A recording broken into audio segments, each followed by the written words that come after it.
Live from an undisclosed location deep inside the confounds of the Granite State in the United States of America. This is the INFJ Experience Live. That's right, people. We are live. We are not Memorex. We are not delayed. We are absolutely live. In fact, we're so alive that we are to the point where we're not undead. We're live. Okay, enough of that, people. Let's see. Does that look better? Okay, I think I'm going to turn that light off. This looks better with just that light. Okay, well, people, how are you? Okay, nobody's coming in yet, but we're going to keep going on with this broadcast.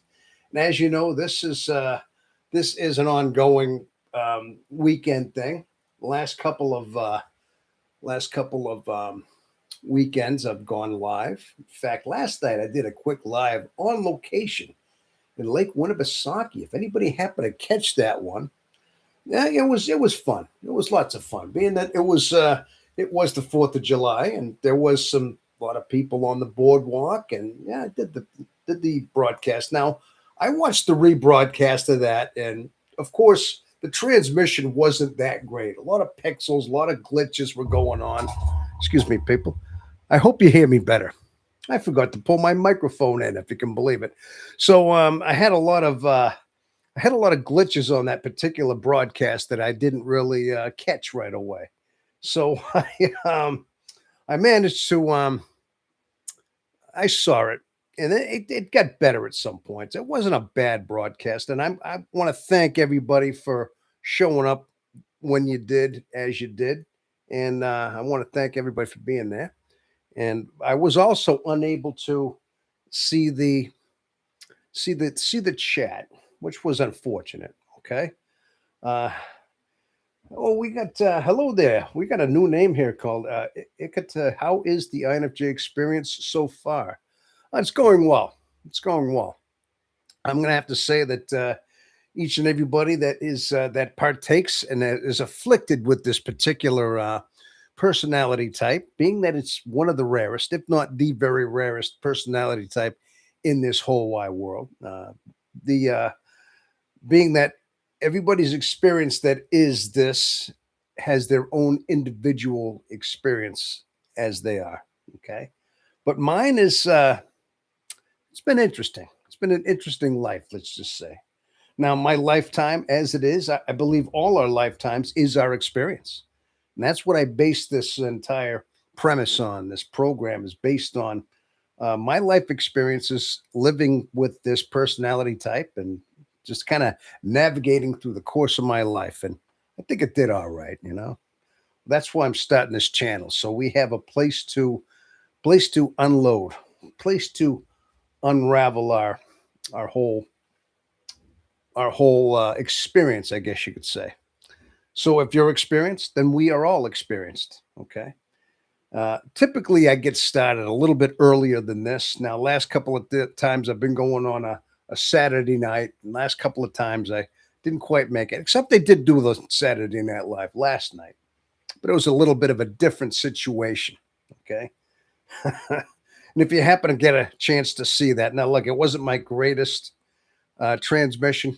It was another one, but the fact that I was on location made it a little more special. Okay. Well, I have four coming in. Got four watching. Want to welcome all the four that are coming on in here so far. Um, but just understand too that the as you know the MBTI type, the 16 different personalities within the MBTI types. As you know, I mean, I've been now. There's a certain segment of the world population that is either never heard of it or has heard of it and doesn't really see it as anything viable. Okay. It can be looked at as something of a taboo, maybe something not to be taken serious. You know what I mean? So, but the bottom line is that it does resonate with a certain select few people out there in the world, though. It is something that is believable. Okay. Now, it's resonated very much so with myself. and I do believe it resonates very much so with most of the audience here, and most of us that seem to gravitate toward its findings, toward its philosophies, toward its whatever you might want to call it, understanding that we have different personality types. And of course, as you know, this was all founded by Carl Jung. And Carl Jung was a psychiatrist. He lived in like what it was at 1875 to 1961, and he was a well-known psychiatrist. But now the thing is about Carl Jung is that he very much differed from Sigmund Freud. In fact, there was a fallout that had taken place between Freud and Carl Jung. So, in fact, Carl Jung at one point distanced himself from him from Carl Jung, and there was some fundamental key differences in their philosophies, in their understandings. One of the most glaring ones, I think, was okay. I mean, Sigmund Freud had some very good, understandable points, but there was a certain dimension, an element that he lacked that Carl Jung had saw. Okay, and that was a primarily it was the spiritual dimension. Okay, now when I say that, I mean is this. Um, let's just say Sigmund Freud was basically an atheist. He did not believe in anything beyond who we are.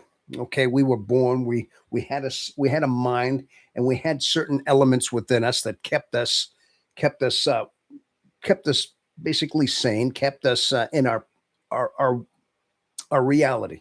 Okay, I mean it was the id, the superego, and the ego. Those are the three main components he came up with. Okay, but he didn't believe that there was anything beyond the spirit. Okay, there was a that there was nothing beyond us. We weren't created. We were just born. We were manufactured. He was part of the scientific community that believed in that. Now, Carl Jung tried to say that the essence of human experience is the fact that yes, we are animal, we are physical, but we also have a spiritual depth to us. And Carl Jung saw this and felt this very much so within himself. I mean, he was a Christian man. I mean, he actually, if you've ever read any of his autobiographies, you know that he had basically a Christian Catholic background, but he tried not to let this too much infiltrate into his psychological process. But at one point, he couldn't separate the two. He knew that the human spirit, some of the incompletions that we had, some of the longings, the pinings that we had were spiritual.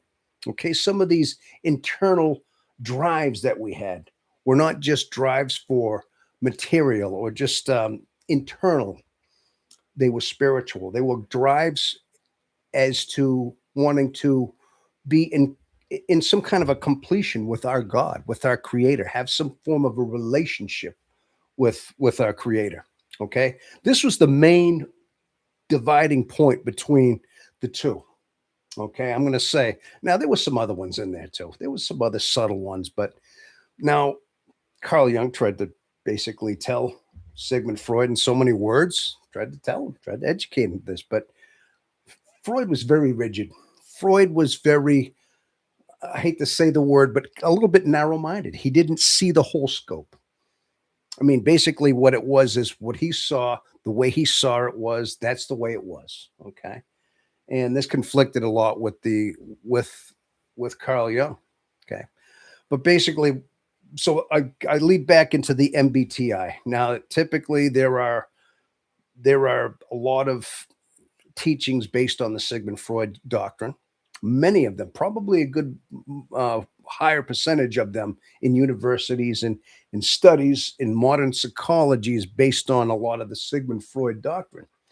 Now, Carl Jung offered a whole other alternative way of looking at it. And especially, I think the fundamental linchpin was the spiritual dimension in which Carl Jung mapped out. Now, he was an introverted, intuitive mind. It's very obvious when you look at some of the depths of who he was and where he went.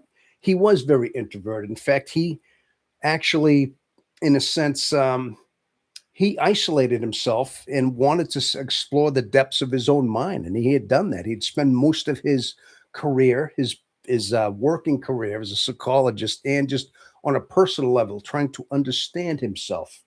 Now, if you ask me, people, this is what INFJs. This is especially what an INFJ does in particular, is that they try to understand every aspect of themselves, because their life in so many ways was so difficult.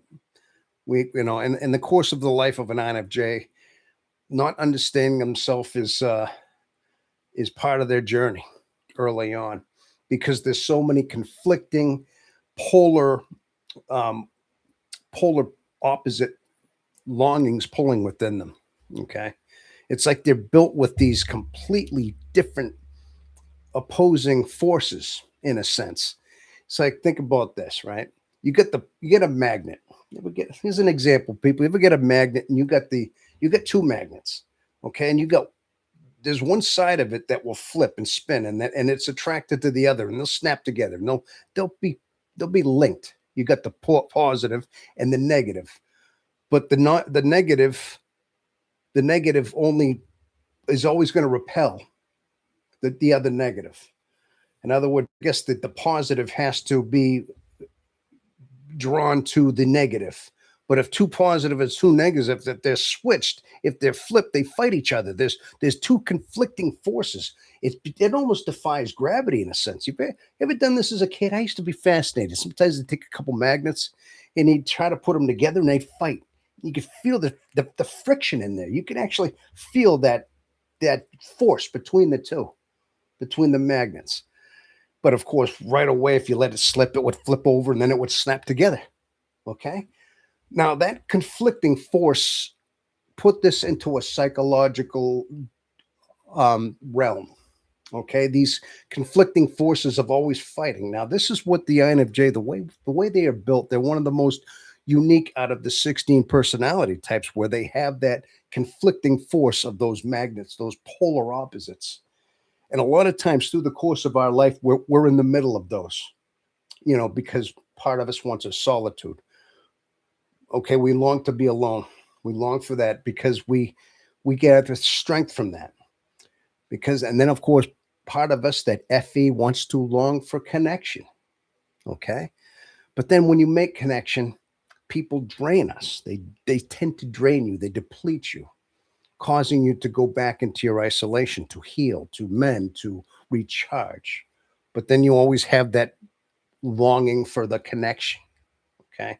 These are the polar opposites that we have within ourselves. Okay. So my point is that this is part of our experience. This is part of our entire experience of a lot of it, is the fact that we have to navigate and try to decipher these polar pullings within our psyche. Okay.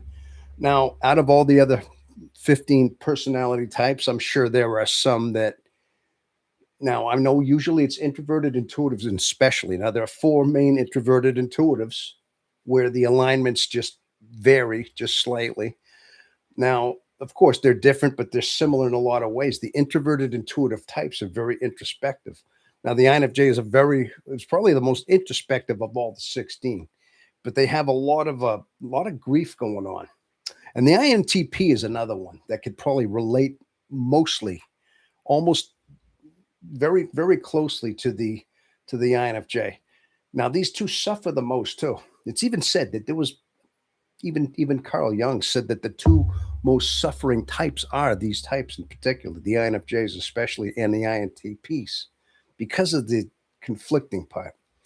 But being that the even the INTP, which has more of an extroverted thinking, while they have the introverted feeling, and that usually it's the INFJ has the extroverted feeling is number two. Number three is introverted thinking. So they only have those two functions. The third functions are flipped. They're backwards. That's the only difference between the two.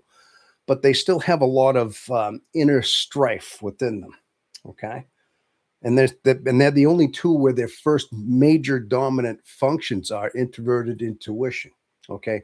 Not to say that INTPs and INFPs or INTP. Yeah, I got that right. Excuse me, people.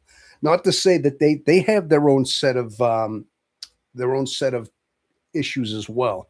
I mean, some of them are very dreamy. Some of them get, a lot of times they're very much caught in their head, and they seem to be in their mind a lot more than they do the reality.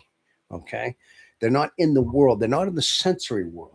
This is one of the part of the experience that we have to go through. And as much as we try to pull ourselves in and focus on our outer world, and we do go through this. I talk to many of you out there, and we struggle with our extroverted sensing. Okay, trying to just make sure that we stay focused on our work, our reality, our work, our people that we're with, the world we're in, because we still have this reality we have to deal with. But sometimes, most of the time, we're always in our mind, future planning, future troubleshooting, overthinking, keep going around in our head in so many ways. And sometimes we neglect our outer senses. Okay. Well, anyway, I'm gonna see. I could see a few of you coming on in here tonight. All right, got five watching at the time. I got two thumbs going on here. Hello, how you doing there? So we got here so far. Okay, hey, we got Ray from Frog Pond School. Tom, your audition is over. Congratulations, you got the part. Hey, I'm looking for a job, aren't I, Ray? Right? I'm always looking for a job. I always feel like I have to overdo it all the time. Like I have to, you know, yeah, that's a good observation. I guess I just really got into I just wanted to explain my mind here. That's all.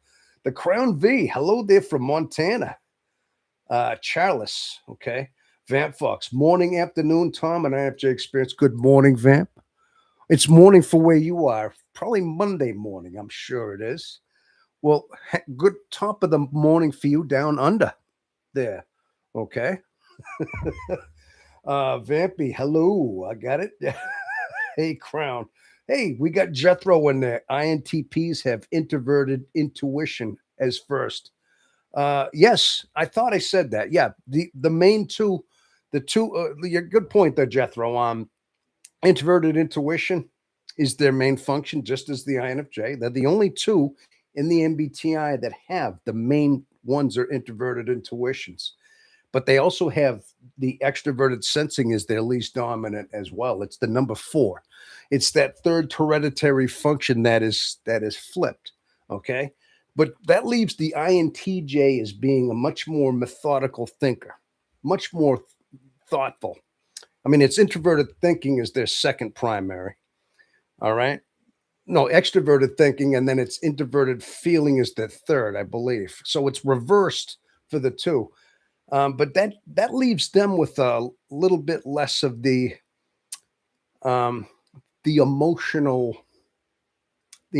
strife. Okay, now I'm sure they have it. I mean, anybody can have that, but they have more of a. They're much more based in their logic and their facts. I mean, they have a lot more of that. Now, not to say INFJs aren't. I think INFJs are. They're also logical, but they have that. They always have that empathy, that fe, that whole thought. It's always there's a sensitivity there. There's a thought about them that they can cry easy. Yeah, they can. Even it never goes away. But there's certain things that will bring things out, almost like. Now, I'm not to say INFTPs can't do that, but they're not as prone to that. They don't have that same inner strife. I mean, not to say they don't have it any better, but there is a difference there. Keep saying INTP, LOL. You keep saying INFP. Oh, am I making them? You know what? Maybe I'm making a mistake. INTJ, INFJ. Oh, INFP. Okay, am I making a mistake there, Jethro? I mean to say INTJ. There's INFJ. I meant to say that. I do forgive me. Sometimes I talk so damn fast that I do kind of I get my numbers and my letters a little bit skewed. Now that could probably cause a little confusion in what I don't mean, and I'm glad you pointed that out, sir. Okay. But yeah, but those two are in particular are very close on the spectrum. Okay. But my point is, somebody asked me, "How's the experience going? How is the INFJ experience going?" I said, "Yeah, it's going well. I think each and every one of us that is afflicted with this type, let's just say, has their own unique um, inner strifes. I mean, we have similarities. We have a lot of similarities on how our alignments go, but I think we all have our own individual unique lives that we have our own unique experiences and life problems. Of course, I mean, because we don't have the same life. So, but that differentiates us that much. But hello, Chad Blaziken. Hello, Tom. How are you, Blaziken? It's good to see you out there. Good to see you coming on into the chat as well. And also, we got Tom. I need you to smile today. I am not going to ask you to explain the INFJ stare. I'm going to explain it to you today. You want me to smile? Okay. Looks a little rehearsed, doesn't it? When you tell an INFJ to smile, he's going to show his teeth. Now, listen, there is a genuine part of an INFJ smile. Now, that has to be genuine. Okay. Look at that right there. See that? How I said it's got to be genuine. I'm just thinking about the genuinity of it. Okay. That brings the smile to an INFJ. It's got to be real. Okay. Matter of fact, it's funny you bring that up, Ray, about the smile thing.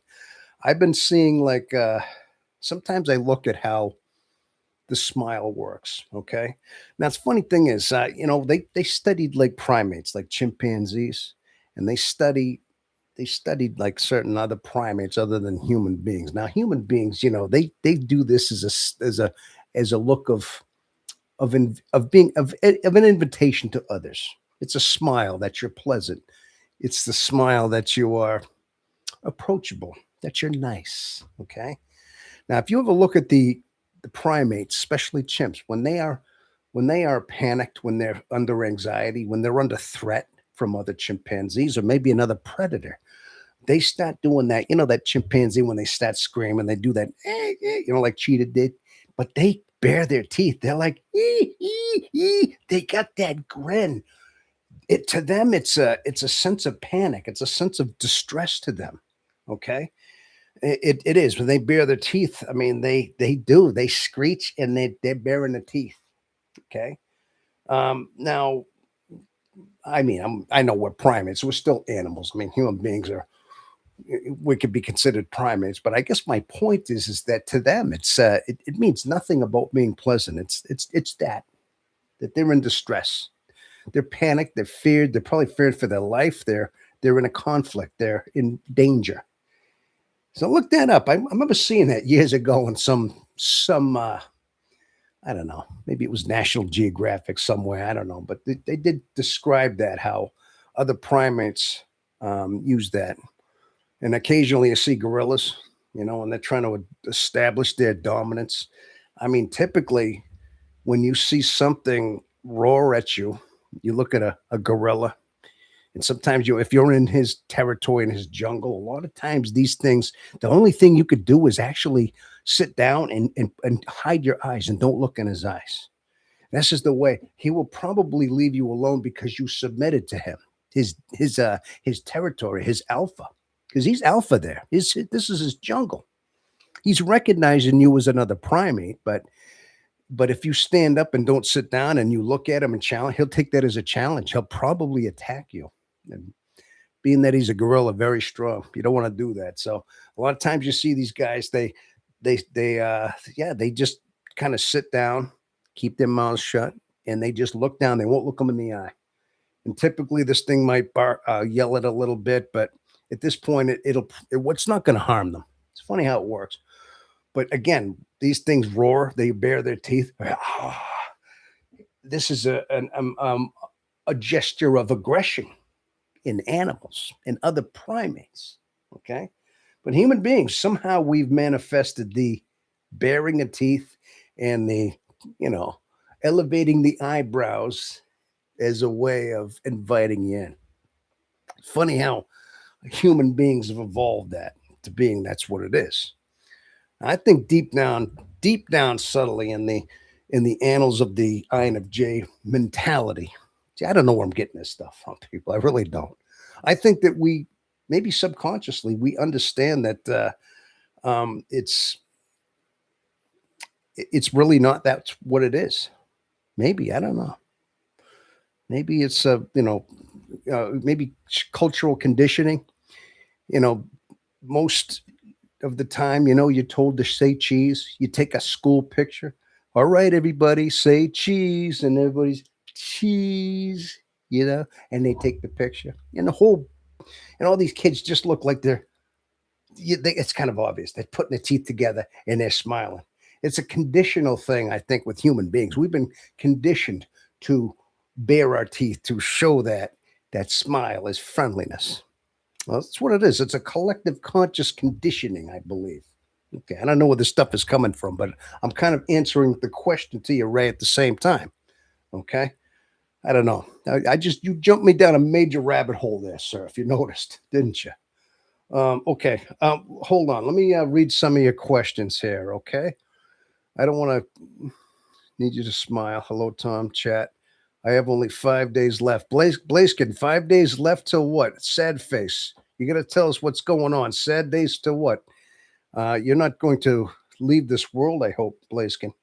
At 17 years old, you only have 5 days of life? What do you mean? 5 days? Are you going to? Well, I hope that's not it, Blaziken. Only kidding. 5 days to what? You get a job. You go back. I'm going to ski. You're not going back to school. You just get out of school. So you got to tell us what that is. Blaze, what do you mean 5 days? Yeah, that's what I'm asking, Vamp. Okay. I'm going to find out what's he talking about. Never mind. I forgot. What did we forget? Ray. Ray, I'm going to have to talk to you on one of the chats one day. Maybe I'm going to have to break up the StreamYard someday. And you're going to have to call up. I mean, I did that a couple weeks back. I had a couple callers come in. I'm going to have to do that again. Ray, we're going to have a talk. Okay, we're going to do that. Okay, me and you, Ray, Frog Pond School, and we're going to talk about things because you sound very interesting, and I've talked to a few of you interesting people out there. Okay, so you gotta educate me. You got to tell me something. Okay. Vamp True, I've just been dreading becoming an adult. Oh, 5 days before you turn 18. Okay, I'm going to quote some very, very, very philosophical I'm going to quote you a very philosophical thing about turning 18. Okay. And this is very inspiring to me. Okay. It's called 18. It's lines form on my face and hands, lines form on the ups and downs. I'm in the middle without any plans. I'm a boy and I'm a man because I'm 18 and I just don't know what I want. 18. How did I get this far? 18, I just want to get away. I gotta get out of this place. Feels like I'm running in outer space again. Okay, I'm sorry. I couldn't help myself. He's turning 18. Second verse. I got a baby's brain and an old man's heart. Took 18 years to get this start.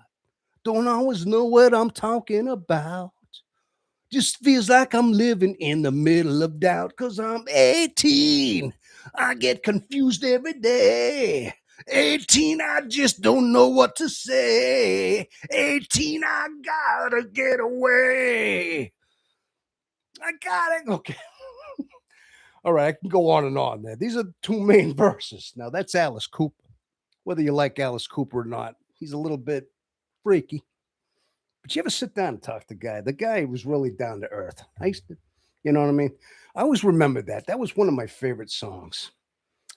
Basically, he's laying that out there. I got a baby's brain and an old man's heart. See, he's talking about the confusion you have. Now, listen, that's just a song. Ever listen to 18 Alice Cooper? But Tom, I agree. I don't understand pictures. My family will tell me I need to smile, but I don't understand why I should. Seems like I kind of performative. Okay. Um, Blaiskin's giving me the claps over there. Um, Bottom line is, yeah, that's listen. You're at that time of your life. Of course, you are. You got a lot of things kind of crossroads happening within you. Yeah, you feel like you're becoming an adult. You're still half child. All your memories are still childhood memories, but you're having to look forward. But you got to understand that that you have to grow up sometime. Now, listen, 18 is only what the law has issued, that 18 you were a legal adult. Okay, this is just what the law has established. And I figured 18 years of life, you're at an age where you're going to be able to get on your own. I mean, it was established that way. Anything younger than that, 16, 15, 14 is a little young. You still need assistance, okay? But I guess 18, everything's starting to kick in. I mean, hormonally, on average, everything is starting to take place. So they established 18 being a legal adult, okay? Even though you still can't drink till you're 21. I don't think you can actually own a gun until you're 21 as well. So there's a couple of things that they don't allow you to do, but you are still a legal adult, okay? But yeah, I usually take that 18 from Alice Cooper, and as crazy as he was, his lyrics is as short and sweet as they were in that song are very direct. 18, I get confused every day. 18, I just don't know what to say. 18, I just gotta get away. See, that's he's talking about that entire what you're going through. Bliskin, you remind me of the guy 18 from from that. Okay, and listen, this is a passage of life. Okay, and of course you're going through a lot of angst. Okay, uh, but listen, understand something there, sir. Okay, just understand that each and every day of your life is a learning experience, and you have to take that as what it is. Okay, I mean, you got to learn something new every day. Bottom line is, yeah, you got to just function and learn from life and learn from your own internal guide every day. Okay. There's a time when I insisted that all situations I would appear as the winner. There were years when I found it more comfortable to appear as the loser. Oh, okay. Okay. Hey, listen, there's some frog pond that Ray has got. There's a time. All situation appears the winner. Years have found my way. I appear as the loser. Yeah. Either you're the winner or you're the loser. Yeah. Yeah. Somehow there's some deep reflection in there. Blaze, I need to understand that either I was having a passive smile. Then, like what Tom was smiling with the teeth, only to do that, I'm genuinely happy, but it happens. I'm an adult. I'm still acting young. Like right now during the podcast, I'm playing video games as I'm listening to it. Hey, there's nothing wrong with that. You're playing like Zombie Hunt or whatever it is, or whatever you're playing, Fallout, and you're listening to me. Okay, so partly is my okay. Hey, that's interesting. So you're trying to get some advice. You're trying to look forward into like the the advice of the elders while you're still playing video games. Like I said, you got a baby's brain and an old man's heart. That's what it's all about. You see, you're kind of caught in that crossroad right here. Okay. Um, yeah, you're gonna. It's Listen, don't expect just because you turn 18, all of a sudden, lights go out. You're no longer a kid anymore. Now you're an adult. I mean, come on. There is a crossover phase. There's a transition. All right. When you move from a house, you slowly unpack things and you move to a new house. You don't do it immediately. You have to transition into things. I think that's what we do too. Okay. I mean, you're going to hold on to some of your childhood things, but the thing is too. Understand this about that. Some of these things that you like, Some of these maybe it's your video games, maybe it's your riding your skateboard, whatever it is that excited you, that thrilled you, even friends of yours that you liked. You're slowly going to grow up, and these things aren't going to be as appealing to you. They're not going to be as fun anymore. Now, you're never going to lose the connection with your friends personally, but you're going to outgrow some of your, some of the things that you've done that you bonded with. You're just going to move on, just not like you're trying. It just instinctively happens because you are changing. You're becoming more mature. You're becoming more an adult. So you naturally just transition from from that youth mind to an adult mind. Okay. But now understand this too, Blaze. There's a part of us that always likes to remain childlike in a way, fun, happy. Now, when we joke around, when we kid around, when I do little things, that's me just trying to remain like that kid in a way, because that's what keeps you young. You have to think that way, but at the same time, you have to remain mature in an adult state. It's like you can play around. You can always be that playful guy for the rest of your life, okay? But you also have to know that you're also maturing, okay? So you don't want to give up one for the other. You always got to keep that playfulness about you, okay? So just don't sweat it. Don't sweat it. Just let your life unfold. Don't overthink it. Don't think these things. You see what I mean? Just be who you are, and just know that you're going to change on your terms. Okay. Frog Pond, Vamp, Blaziken Frog. Oh, hey Genesis. Hey, how you doing there? Justin is in the house. Hello all. I still feel like a kid, like an old man too. Kind of an odd feeling this way. Uh, yeah, because part of you wants to grow up. I mean, remember the first time you went to shave? Remember that first time you got that little bit of a mustache? I don't know where everybody's different. Everybody's different. I remember when my brother was a kid, he was a little bit older than me. He's like 3.5 years older than me. And he thought it was the coolest thing when he was about 15 and a half, 16, and he started getting that little bit of a mustache. And he just that was just that little bit of a growth where it was just starting to get to be that wisp of a mustache. But right away, he just made sure that he was proud of that thing. He was proud of the fact that he was growing hair. And all of a sudden, you get those little couple of whiskers start growing. With a man, this is how it does. I mean, you get a couple of whiskers, and then you get the sideburns start growing, and things start filling in. But you look at this and say, "Whoa, hey, I'm growing." You look at this, you start growing hairs under your arm. Hairs start growing places. Your voice starts changing. These are indications to you that your hormones are changing. But there should be a certain level of, hey, I'm growing up.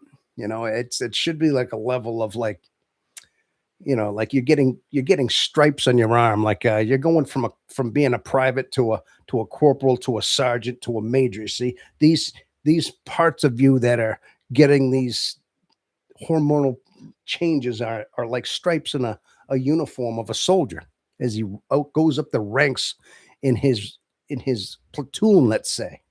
But this is all within yourself, okay? But it all just happens natural, okay? That's all. But the thing is, don't waste it. Don't waste it. So many times you get guys that just never grow up. They don't want to grow up. They'll end up in their mother's basement till they're 40 years old, still playing video games because they don't want to grow up, and they're still down there, not really, not really growing up. Like don't be like that. All you can do is you have to know that you have to make those. You got to put your best foot forward and advance yourself. Okay, make sure you're working. Make sure you're working steady. Get that good job that you want, and keep going to work. Get your own place. Get your own apartment. Pay your own bills.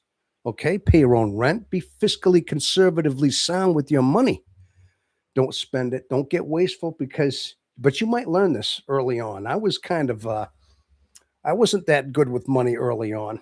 I'd get my paycheck. And this is back when you go down the bank, you cash a check, and you just get all the money in your wallet, and I just run around with it. And I was lucky if I had any money left by the end of the week, you know. I mean, I pay a little bit of room and board at home, pay a couple of things, but bottom line is, I mean, you start realizing as you start developing, you can't do that. You leave your money in the bank and you spend what you need to. You get your food, you get your groceries, get your uh, gas fee, car payment, whatever it is, and you have to pay your bills. Make sure you always pay your bills too, always on time. Don't get neglectable on your bills. But you start realizing that you have to be good with your money.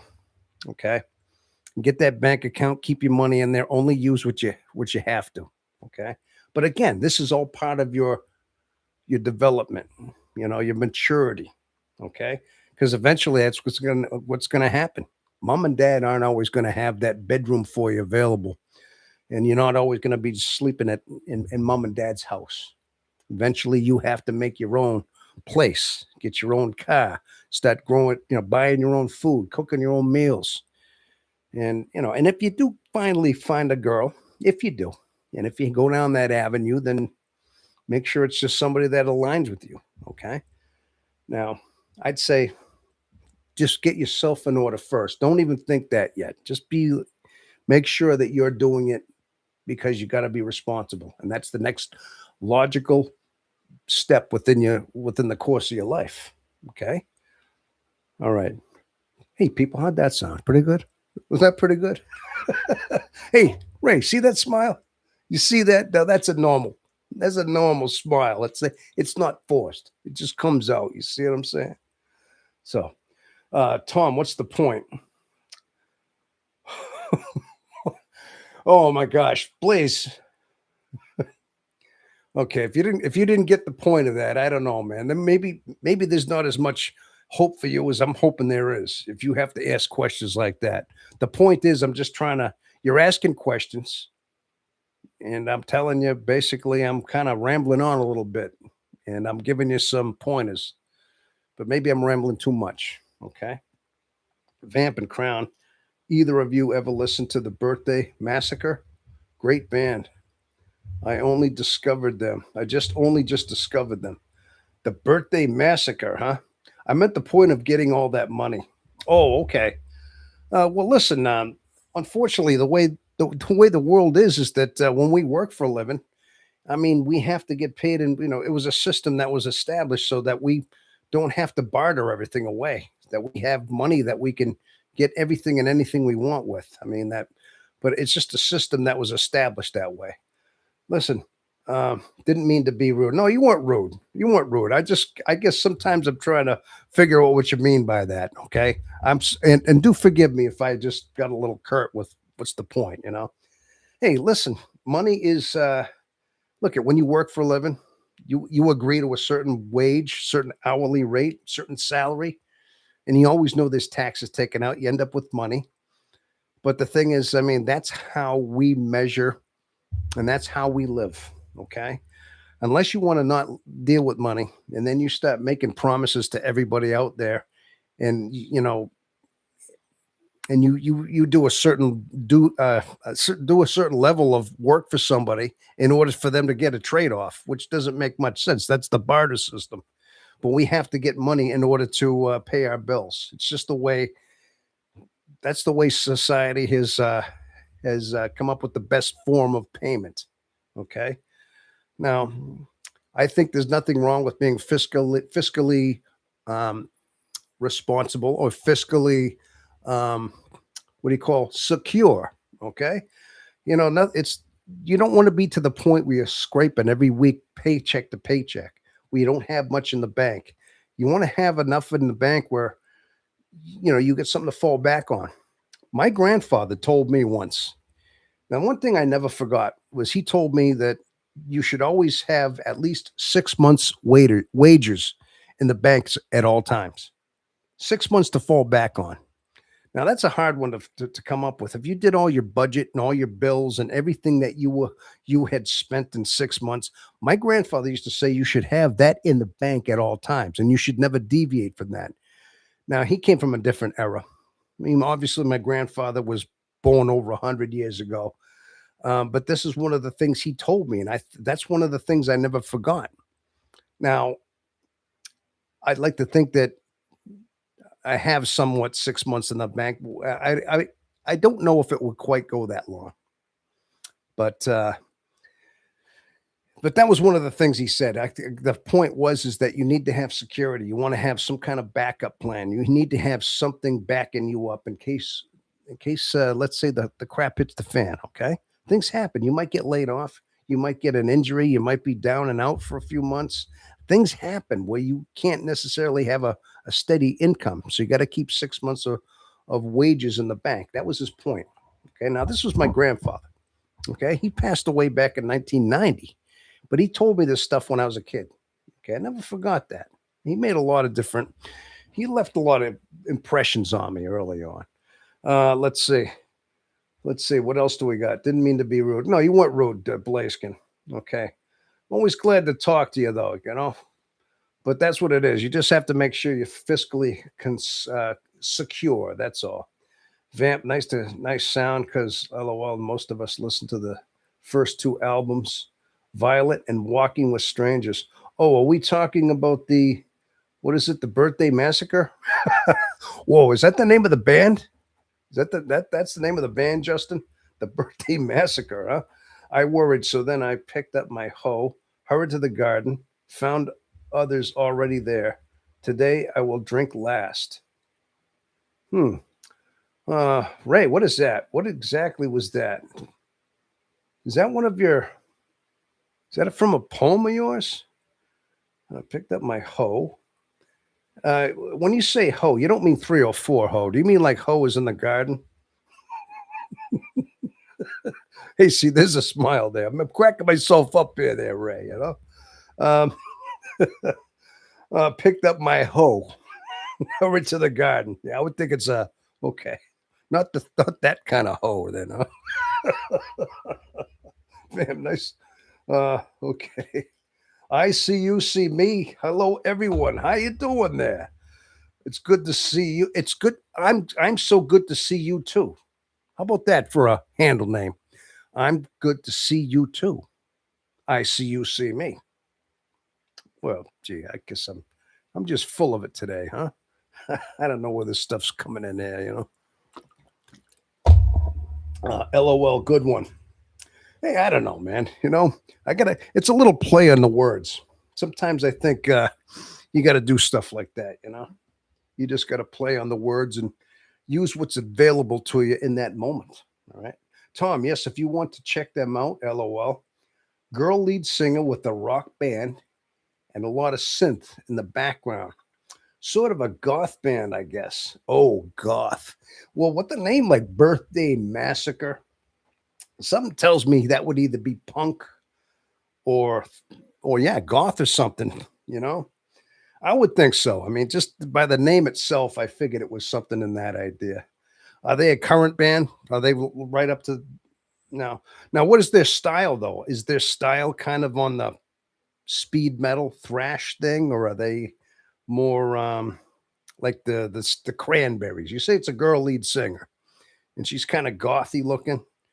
So um, maybe I'll have to at some point just put on, just enter in YouTube and put on Birthday Massacre, and then a little video will come up. But let me tell you, I guess now you got me curious to see if she's cute, if she's a cute little goth thing, or is she, look like she's like Elvira. Remember Elvira from the 80s? Remember she had that show? Anybody remember Elvira? Anybody old enough? She had that. She was one of the first gothy ones. Remember she had the dark hair. She kind of had that Valley Girl kind of personality a little bit, and she always had that low cut. She always had her cleavage really low. I mean, she was developed, let's just say, but she had that V, kind of a dark looking gothy cleavagey thing. So, Justin, I have Walking with Strangers. Oh, okay. Walking with Strangers. Okay, got that, huh? Tom, I remember her. My friend's mom loves her. Oh, okay. Yeah, I think that was from the 80s into the early mid 90s or something. And I think she used to be like the host of, I think they showed those movies like those cheesy kind of horror movies, something like that. And she always did the middle thing, where she just did commentary on them and made it interesting. Tom, check out the song "Play Dead" or "Red Stars." Okay, okay, we'll have to do that at some point. Vamp, great album. All right. So you're into that stuff. Now I know Genesis said, Justin, he's if you ever check out his, if anybody's interested, Genesis has his own channel as well. And I've checked him out. He's a very, very good, talented guitar player. Okay. If you ever see, I mean, there's a lot of videos he has where he's playing pieces in his, guitar pieces. Yeah. Very talented, you know. I mean, I never really took up much on the guitar myself, but it wasn't something that really appealed to me. But I've had a lot of friends of mine that like the electric guitar, and some of them are just. I think it's such a, I think certain if the guitar is played right and it's in tune, and somebody is a good talented with it, the guitar is a beautiful instrument. It really is, especially the acoustic 12 strings, let's say. Um, Even some parts of the electric guitar, I mean, just it's a beautiful instrument, it really is. There's no doubt about it. I love 80s music, also love rock and metal. I like when people blend those elements. Yeah, 80s rock, yeah, rock and metal. Hey, no, that's good. I mean, I definitely Justin, me too. Yeah, no, there's definitely some. That's where the era I'm from too is mainly the '80s and '70s too.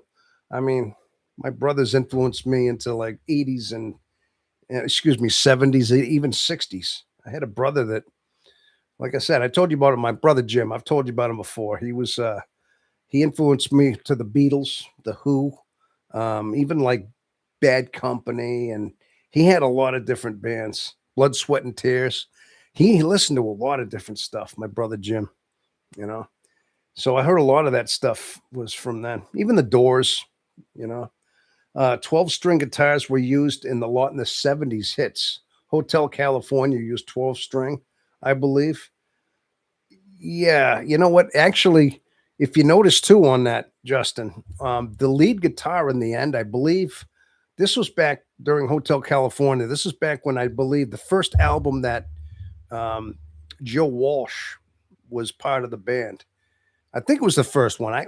Maybe I'm wrong. Maybe it was the one before that. But Joe Walsh really brought another dimension. He brought that rock dimension, and he had that unique style of guitar playing.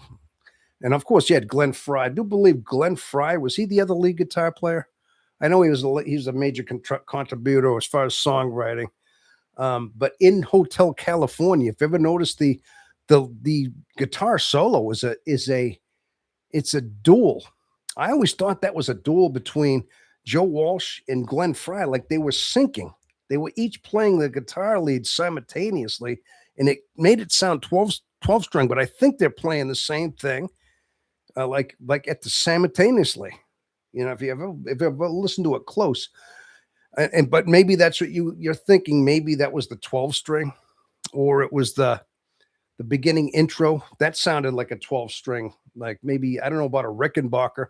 I don't think it was the 12 string Rickenbacker. I mean, that had its unique sound by its own, but that sounded more like an acoustic sound in the beginning. Yeah, they were playing a harmonized lead at the end. Yeah, that's what I'm talking about. You knew that. Okay. You knew that was the harmonized lead. But I think you're right. The beginning part sounds like a 12 string, like acoustic, but it's nice. The intro is beautiful. Yeah. Okay. I don't want to keep doing that, but yeah, you're right there. You know, see, you like to talk music. Well, because, yeah, Justin's he's into the guitars, So, Justin, I have currently been listening to John's Five Devils, Death Star, who are Swedish. Oh, okay. All right, Vamp. You're into a lot of. Sounds like you two are really into a lot of good alternate music there. I think that's good, though. I mean, I think that's one thing. I think, like I said before, um, that's one thing that binds INFJs. We have such a diverse and uh, music selection. So, Hotel California is an iconic intro. Well, the whole song is. I mean, the whole song, but especially the intro. Funny thing is, though, you ever see that video and you got Don Henley's lead singer while he's at the drum set, you know? I mean, he was like, you never think. I was surprised one time. I actually, before I really got too much into the Eagles, when I didn't know that much about them, and I think I saw a video, and you always hear Don Henley has a lot of songs. Like he sings Life in the Fast Lane, he's Hotel California. He sings I believe, Desperado, but there's not too much of a drum beat in that. Maybe a little bit at the end, but he maintains. He's able to sing and play at the same time, which is it's rather difficult. I mean, I think it's difficult to sing and play any instrument. I've actually tried playing harmonica and singing at the same time, and I couldn't quite do that for some reason. I really couldn't quite master the simultaneous thing of that, but I think there's a reason why, right? I'm joking there, people. But yeah, he's playing drums and singing at the same time in that. But that's quite the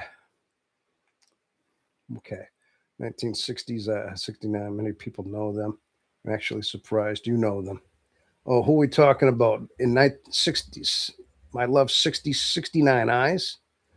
Oh, I see. 69 eyes. Um, that sounds like there's a little bit of an innuendo in that. The name of that. Yeah, the name of that band. Okay, I don't know. Maybe it's my dirty mind just churning what that means exactly. 69 eyes. Either that or like something has 69 eyes altogether. Just this weird looking thing with a bunch of eyes. Oh, okay, forget it.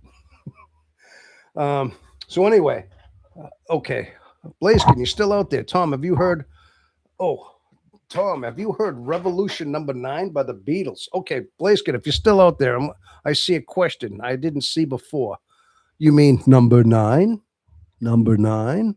Number 9? Number 9? Then it just gets all. Of course, I've heard that. Yes, that's on the White Album. I believe that's on side 4 of the White Album. And that's got a lot of now you could tell that was written heavily under the influence of psychedelic hallucinogenics. I mean, I'm going to guess because you listen to that, it doesn't make any sense. It's a lot of abstract. It's like very abstract, odd stuff. In layman's term, that's like a bad acid trip, is what that is. Okay, you listen to that, and it's like a trip gone bad. It's not very good. Yeah, but what? Of course, I've heard that, but funny thing is, though, I mean, if you ever listen to like, I mean, obviously the Beatles, they were one of the innovators of like early psychedelia. I mean, there were a lot of them, but Beatles were right in the front of that whole thing, and they put albums out like that and songs like that out, and you could see that's what they were doing. You know what I mean? But sounds like he listens to the Beatles as well, though. Of course, the Beatles Number 9. Um, you know what? You ever heard the song by Beatles it's from the album, the last song on their album Revolver, Tomorrow Never Knows. This is another song that's very influenced by like, that whole psychedelia thing as well. You could tell they started going they were branching into that. That was the first real indication that they were starting to take an area of that. They were going down that way. Another good song from them is Cheyenne. Reminds me of Firewoman by the Cult. Tom, Betty Blue. Betty Blue is a good song by 69 Eyes. Okay. Not perverted, but yes, the band names is suggestive. Ha ha. Okay. No, I mean, it just when I hear that, you kind of it definitely sounds suggestive. Hey, like the name Pearl Jam, the band Pearl Jam. Now, when I first heard that, I didn't think much of it. I just thought, okay, it's that, my mind didn't go anywhere dirty. And then I heard it. I can't remember where they described what that meant. And I thought, oh, is that what that was? You know, it kind of threw me for a loop. I didn't even think of it like that. I thought, oh, is that what that is? Okay. So, so I don't know. But again, that was me being a little bit innocent, wasn't going there with that. And then somebody explained it to me.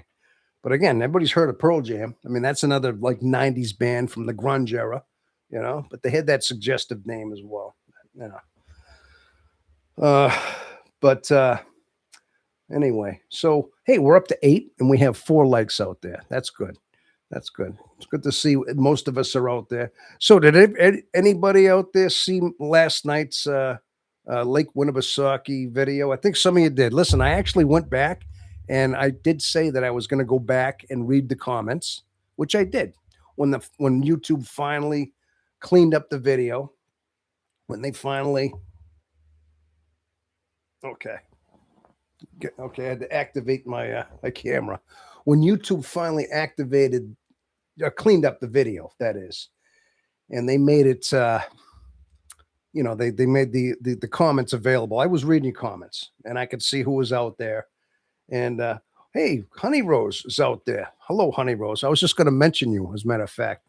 Sometimes on those vertical lives, sometimes people come in that are not they're not like the usual, and some of them make like sideways comments. They make sometimes inappropriate comments, and I did see one of them where some guy said, "Hey, why is your nose so big?"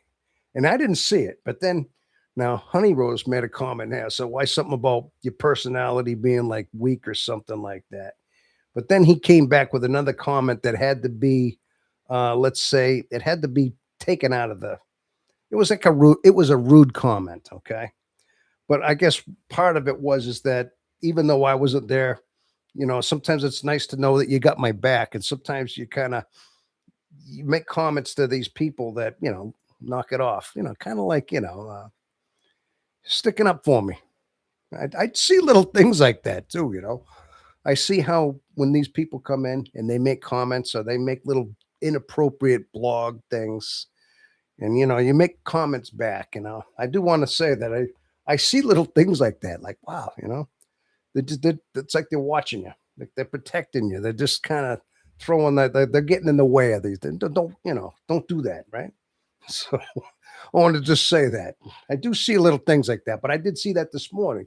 I rewatched and I thought I want to see the chat, which I did. Now that whole broadcast last night, it wasn't bad, but the first 5 to 15 minutes were a lot of glitches and you really couldn't see the video very well.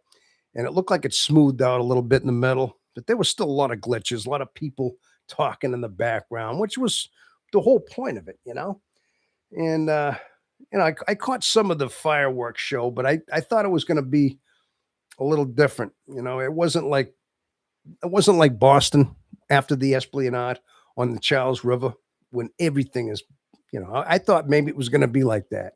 I got to remember, it's not going to be like one of those Boston Pops kind of fireworks displays. You know what I'm saying? On the Charles.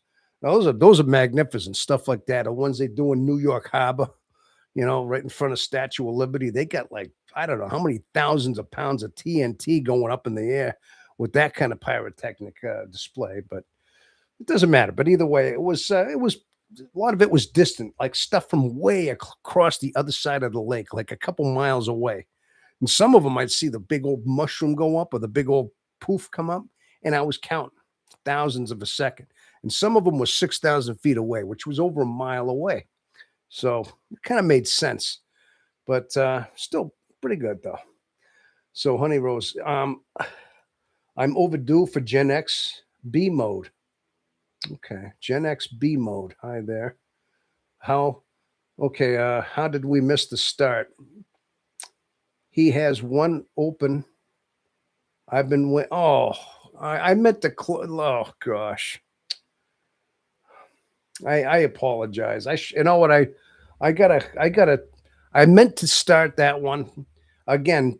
Me being who I am, I get a little scatterbrained. I was hoping that nobody would end up doing that. Now listen, I ended up I was trying to go into my OBS studio and I wanted to link the whole broadcast and go vertical and horizontal at the same time. And then it requires me to link the stream, link the broadcast to YouTube. And there's a link. There's some kind of link, and there's some other kind of settings I gotta learn how to do. Okay. I mean, it's just a matter of me not really knowing a lot of things. So I meant to do that. I was trying to figure it out. It was getting closer and it wasn't doing it. So I said, no, forget it. Just go live. Just get on there. And I got to start a live broadcast, which I did. But I do apologize for you hanging out there. I probably should have taken that one down. That's all. I was concerned. I'm glad you're okay. Oh well, thank you, Honey Rose. I'm glad you're out there. You know, hey, and plus, like I said, you got my back. You know, that guy made a comment, and then you like said something on top of that. But then he made a more rude comment to you, which had to be basically taken down. I saw the comment. I'm not going to repeat it here, but he made a lewd comment about you. But nothing nothing we can't handle. You know what I mean? But it's just my point is, it's good to know that you're out there we're backing each other up. You know what I mean? We got a tight knit group here, and we look out for each other. Okay. Hey, Jethro, how you doing there? You have to have an OBS plug. Well, I'm gonna have to look into that to find out exactly. I know there's a link that I have to link into. You mean like an actual physical wire plug? You talking about that, or is that I didn't think it would be an actual wire plug. It's some kind of a link or something like that. It's like a link that I got to establish. But that's what I was trying to find, that whole link plug. And again, I was just, if I had taken a little more time, I might have figured it out, but I was wasting time and I wanted to get the chat going. So I just said, you know what, just go live, just go. All right. And I'm cutting into too much time already. So I just went and did that. So, Tom, Tom, we are here in part to troll the trolls. Hey, I like that, Justin. Troll the trolls. Yeah, there you go. Yeah, you got to do that. Trolling the trolls. Yeah, but usually trolls, sometimes they're not even worth trolling. They're just, you know, they are what they are. You know, they're just like those. You ever see those? I mean, the way I describe it is, you ever see those monkeys in the zoo? You know, the real nasty ones that fling their poo at you. Yeah, sometimes they got in the zoo. You know, these monkeys are they're not very well behaved, and some of them are known for that. They fling their poo at people. That's the ones that get the plexiglasses, and they're all full of smears. I think those ones probably don't get. I think when they start doing that, they take them out of the typical population, especially at a zoo. You know what I mean? But yeah, that's kind of what your trollers are. You know, they're like those. They're like that's all they are. They're those monkeys that are flinging poo. Okay. It kind of reminds me of that book by. You ever heard of that book called Spots on the Wall? And the author was Who Flung Poo? Huh? Never heard of that one, did you? Well, it kind of reminds me of that a little bit. I guess I could say that, people. Some people deserve to be trolled, but most don't. Uh, well, I mean, I guess in a way, if you could zing a troll with a comment, just like, but leave it at that. You don't want to engage too much with them only because you're giving them what they're looking for. They just want that negative attention. They're looking for that. They're just looking for you to react and pull you off your center, pull you off your game, and then start focusing on just getting them back. So a lot of times you don't want to invest too much into them. Sometimes all you got to do is might make one sideways comment or ignore them entirely and just let them go. And sometimes when you just ignore them, they can't get you either. Yellowwood Rivers by I.P. Freely. You know that. Oh, that's the same guy that also, I do believe, 100 Yards to the Outhouse by Willie Make It. Remember that one? You must remember that one as well, right? I'm sure there's a few of them there. Now, I'm sure Justin, I'm sure this is all part of the same book club. I could tell, right? Yes, LOL. He asked why Tom's nose is so big. Yes. No, I remember that. You're right. But, and then you basically said, why is your personality so weak or something like that? It's so small, you know? And then he said, but he made another comment, which like I said, I'm not repeating, you know? Just, but like I said, it isn't worth it. But my point is, you were there, you were there to kind of deflect, the situation as much as you could. That's my point,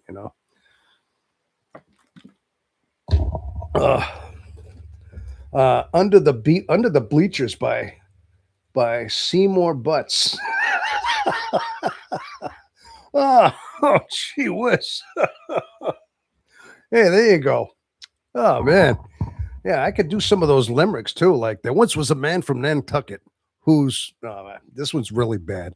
I've yeah, I have a code of conduct here and a code of you ever see them those limericks? Man, some of those are pretty raunchy. They can be very raunchy, XD. XD, what does that mean? Okay. Um yeah, actually, it got me self-conscious. I thought to myself, do I have a big nose? I didn't think I did. I never could figure out what that meant. If anything, I always thought my nose was, I don't know. Maybe somebody out there thinks it's big nose, you know what I mean? So is a it's a laughing face. Oh, okay. Oh, XD is a laughing face. Limericks are great. Yeah, it's just that I was thinking I could launch into one, but no, I don't want to do that, especially the man from Nantucket. Hey, if you ever want to see what, I don't know if you know how that one always never gets filled in. It's always started but never quite finished because it's quite rude. It's quite very, yeah, it's just not good. You know what I mean? And most of those limericks are like that. They're very dirty. They're very, very the once was a hermit named Dave. You ever heard that one? Who kept the dead 304 in his cave? I could say. Oh. She had only one, and she smelled quite a bit. But think of the money he saved. Little thing. Okay, I left out some of the things I probably shouldn't say. But that's how they always lead. You're always just like they have the rhymes but they're always dirty. They're always very dirty.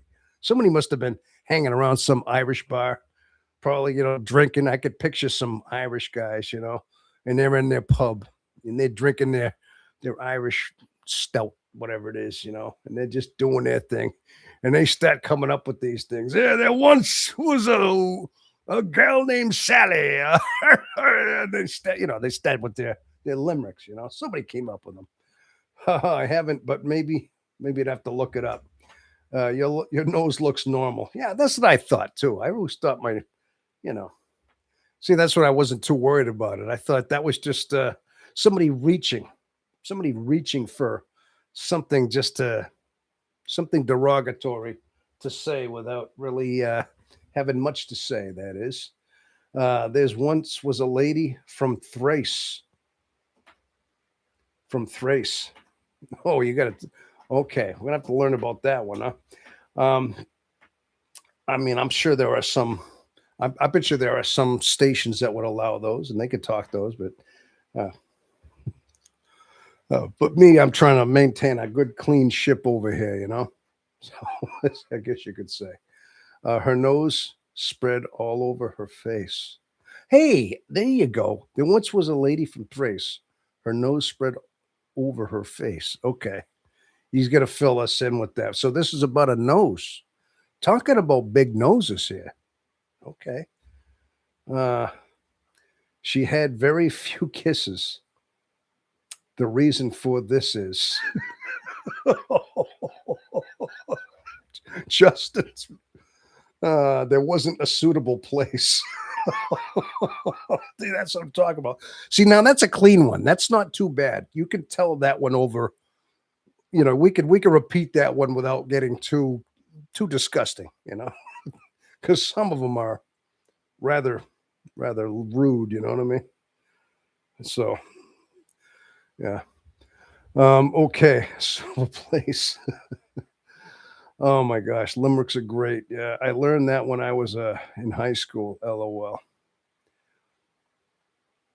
Yeah, yeah. I remember one time I was looking up. I think there's a whole website. If you ever go to like dirty limericks, you just go to like Google and you'll pull up a whole bunch of them. They're just listed in there like poems, and you could, there's probably 50 to a 70 of them. I mean, I don't know how many, maybe there are hundreds, but there's a lot of them out there. You know, but just for the heck of it, look up the man from Nantucket. That's probably the most famous limerick of all time. And unfortunately, like I said, it's just too rude to repeat that one. You know, so uh, I learned that one in high school. Let's see. I saw a girl with a big, prominent nose today. That was very pretty, though. Sometimes the larger features are just face masks that make them more attractive. Just depends on the person. Oh, absolutely. Of course it does. Yeah, of course it does. I had a girl in high school. She would say her nose is big and also her lips, but I honestly think it was found out later in life she had a liposuction to make her lips a little bit less big. Oh, is that right? Yeah. Yeah. I guess at one time, though, the thing is, though, I mean, um, if you look now online, I mean, women are getting these like lip fillers and they're putting Botox or whatever in their lips to get them to get very voluptuous looking lips. I mean, that's an in thing is for women to have the larger lips. There was a time back in probably 50, 40 years ago, back in the 80s, where women wanted thin lips. It's funny how that goes. Women wanted the thin lips one time where they wanted the as thin as they could be, small, thin, petite mouth, and they wanted that thin look. And this was just about, yeah, like I said, back in the probably the 80s even. Okay. And then it changed. I mean, I think in the last 20 years now everything is they're getting surgical things or getting things to make their lips look fuller. And sometimes they overdo it. Sometimes I think they might go a little too far with that and they look almost unnatural. So honestly, I don't see the beauty behind enhancing. I mean, funny thing is, it's a funny thing we steered into that now. I mean, I can say that being a man, okay, and talking about usually women and their attraction. Now, women typically, of course, as you know, women like to be attractive for a man, but they always say it's for themselves. They do it for themselves. It's not for men's thing. But that's what they try to tell themselves and us, right? But bottom line is they're trying to get the attention, right? And of course they do things. You got these. You ever what are those BB uh, Brazilian butt lifts? Where they get their they actually do things with they put Botox in their butts to make them like more voluptuous, almost like their lips, kind of on the idea. And they get these different enhancers, and of course they do that with the lips. They do it with the butt. Now sometimes I don't know what it is, but they end up spending tens of thousands of dollars on these procedures. I mean, to get this stuff done. And then sometimes you look at what they do and it's like they went too far. They went way too far in what they did. It's unnatural now. I mean, their butt looks like a little shelf that comes out and it's like it's full, it's round, but it's unnatural. It sticks out like a caboose on a train that sticks out a little too far. And then when it's going to take those turns on the track and it's knocking over everything, yeah, okay, maybe that's a bit. It looks like an over exaggerated caboose. Okay, but it gets to the point where they overdo it, and it's no longer attractive. It's unnatural. Okay, now coming from a man's standpoint, I mean, personally, I think women look so much better in their natural element. Now, they don't need a lot of makeup. I mean, I think men usually like long hair, long, nice, full hair, which is fine, and just a little bit of, believe it or not, I think what's most attractive on a girl is just a little bit of makeup, like maybe a little bit of blush, maybe a little bit of eye stuff, nothing like caked on, nothing like plastered on. You don't have to do that. And the lips, you should I mean, I think an over if they overdo it with the lips and they become overly like unnatural, that's not attractive either. When they overdo it, believe it or not, it loses its whole attraction, especially with me, you know. But then again, my opinion doesn't matter anyway. I'm sure most men's opinion doesn't matter. It's not for us anyway, right? I'm sure. My lips are so thin they vanish when I smile. Oh, is that right? Yeah. But at least the bottom line is, you're probably are they natural like that, honey rose? I want to say if they're natural and that's what God gave you, and that's naturally who you are, be happy with that's what it is. Yeah, there you go. But they're natural. That's the thing is, okay. I mean, we're all not the same. I mean, we're been there's a reason why we're built different as we are. Okay. I mean, I'm not 6'5". I mean, nowadays you hear like women like these like the thing right now with women attractive to men, the first thing is they have to be over 6 feet tall. Okay. Some in some cases over 6 foot too, which is like very tall. And we're talking almost like, you know, not even in the average category anymore, you know? And, of course, then, but the thing is, they look at men as like any men that are short is like almost not worthy of their attraction. You know what I mean? But that's something that you really can't change, is it? You know. But I don't know how we steered into this discussion, but but again, that's something physical that you have no control over. You know. Hey, personally, me, I mean, I'm not 6 foot. I'm not even a 6 foot guy. I mean, I'm probably just under 5 foot 11. You know what I mean? So I mean, you get me a nice pair of like boots or something. I mean, I can get close to it, and you probably wouldn't even know, but and that's about it. But again, I'm very average, average height, but not short, but not tall, like right caught in that average category. Thin lips, long nose, strong chin. Oh, okay. I I got the ideal look from China. China, honey rose. What do you mean by that? Are you ideal look from for China?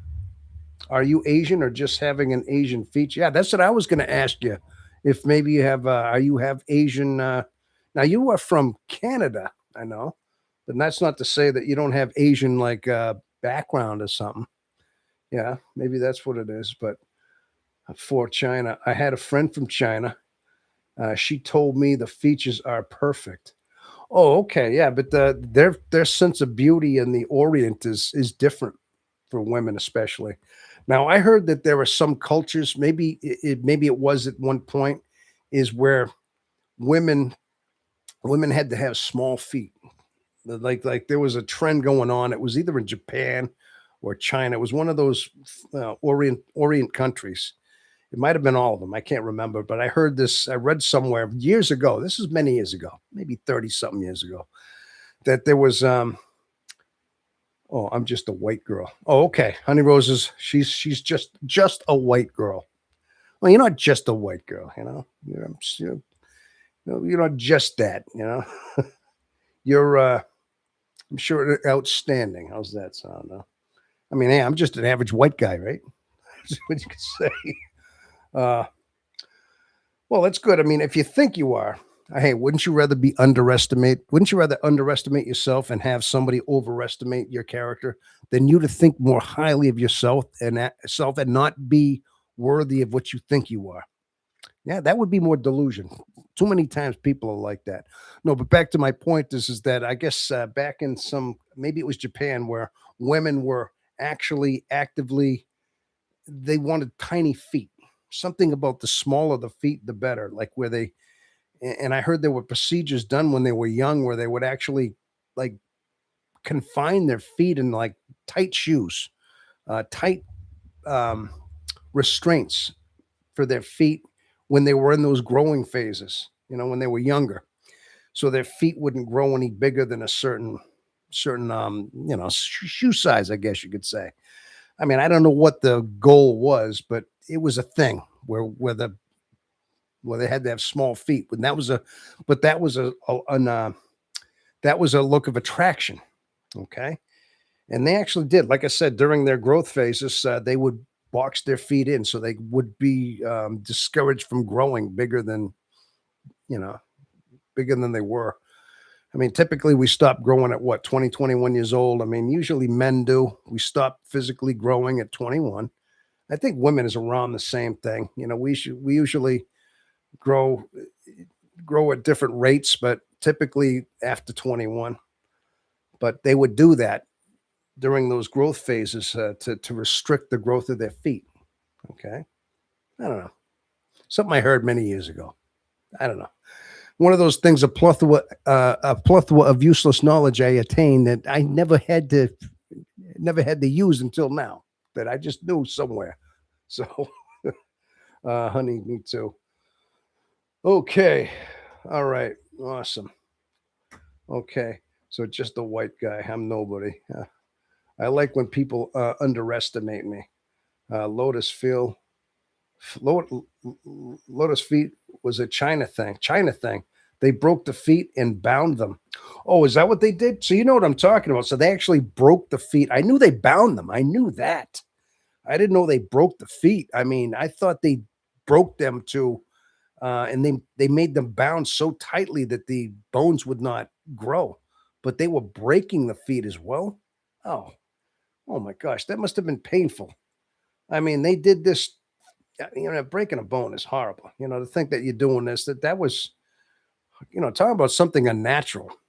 I mean, but the point is that that's what this is some of the mindset some women get in order to become more attractive. They will do things way out of their they try to alter their bodies and they try to do things so unnatural and they're actually risking harm to themselves like that practice, breaking their feet and binding them.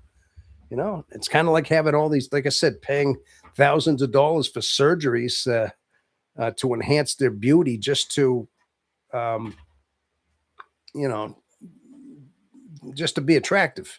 And then, but in the long run, it just they look very unnatural, and it actually does the very opposite. In my opinion, it makes them less attractive when they over exaggerate these features. Okay. Now listen, I mean, I'm just talking from my own observation, what I see, okay? That's it.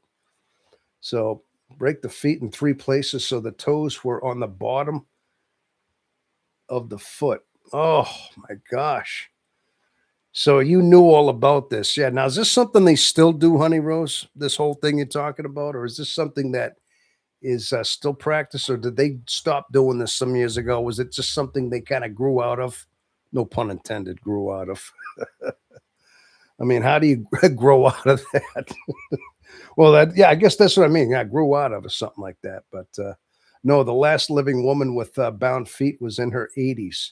Oh, so it is something that okay, they don't do that anymore now. Okay, maybe that's a good thing. I mean, again, this is what your predisposition to grow with. This is your DNA here talking. You're trying to alter your appearance, and it can't be good for you in the long run. That's all. Okay. So keep them from running away. Is that what that was? Was it to keep them from running away? Oh, no kidding, huh? Honey, I'm sure you are somebody to people that actually know you. Oh, of course. Yeah, of course you are.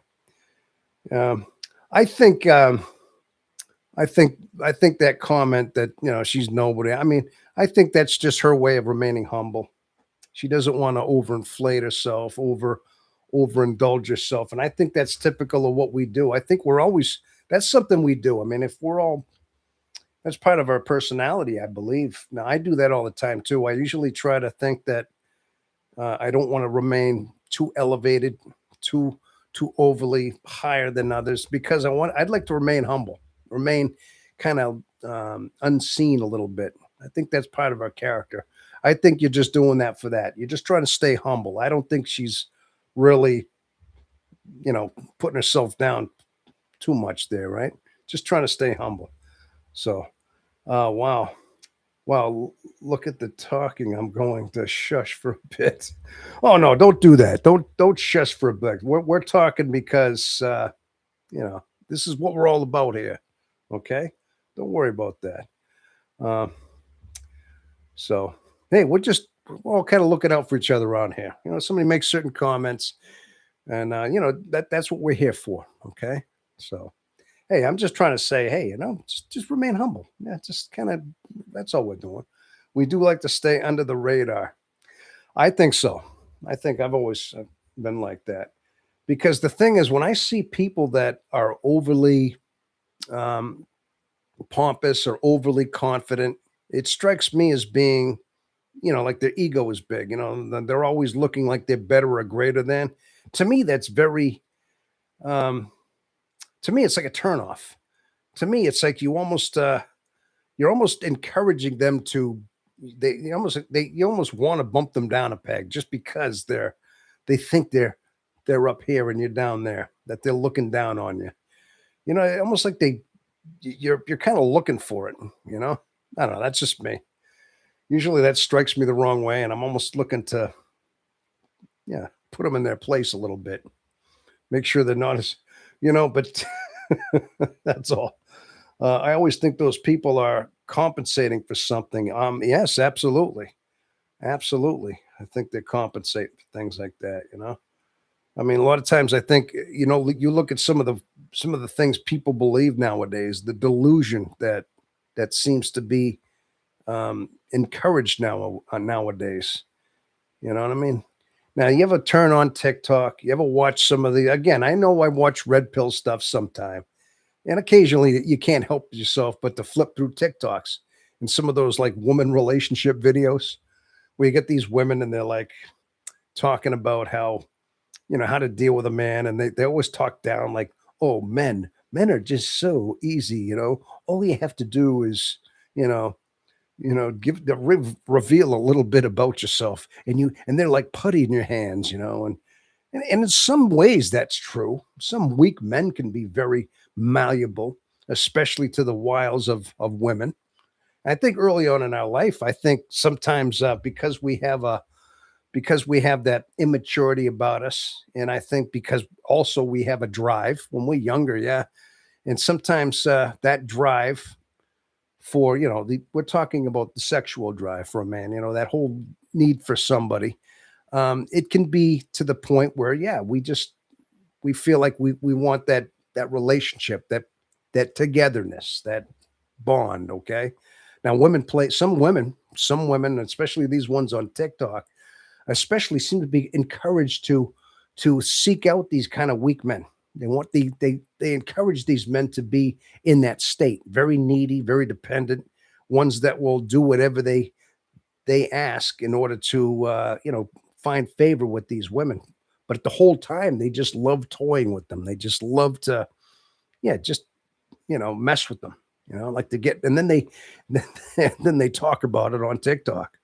You know, but I think bottom line, it's backfiring. More men now. All of a sudden, you can almost see what women are doing. I mean, in a way, I think TikTok and all these videos is actually a very very good eye opener for most men because now listen, not all of you, not all women. Okay, there's some women that don't fall into this, but I'm talking about the delusional ones. I'm talking about these certain types that come out flat out and say these things on TikTok. They don't realize that the whole world is hearing them. They're giving away their plan. They're giving away the whole ship over here, basically. You know, things that men used to speculate.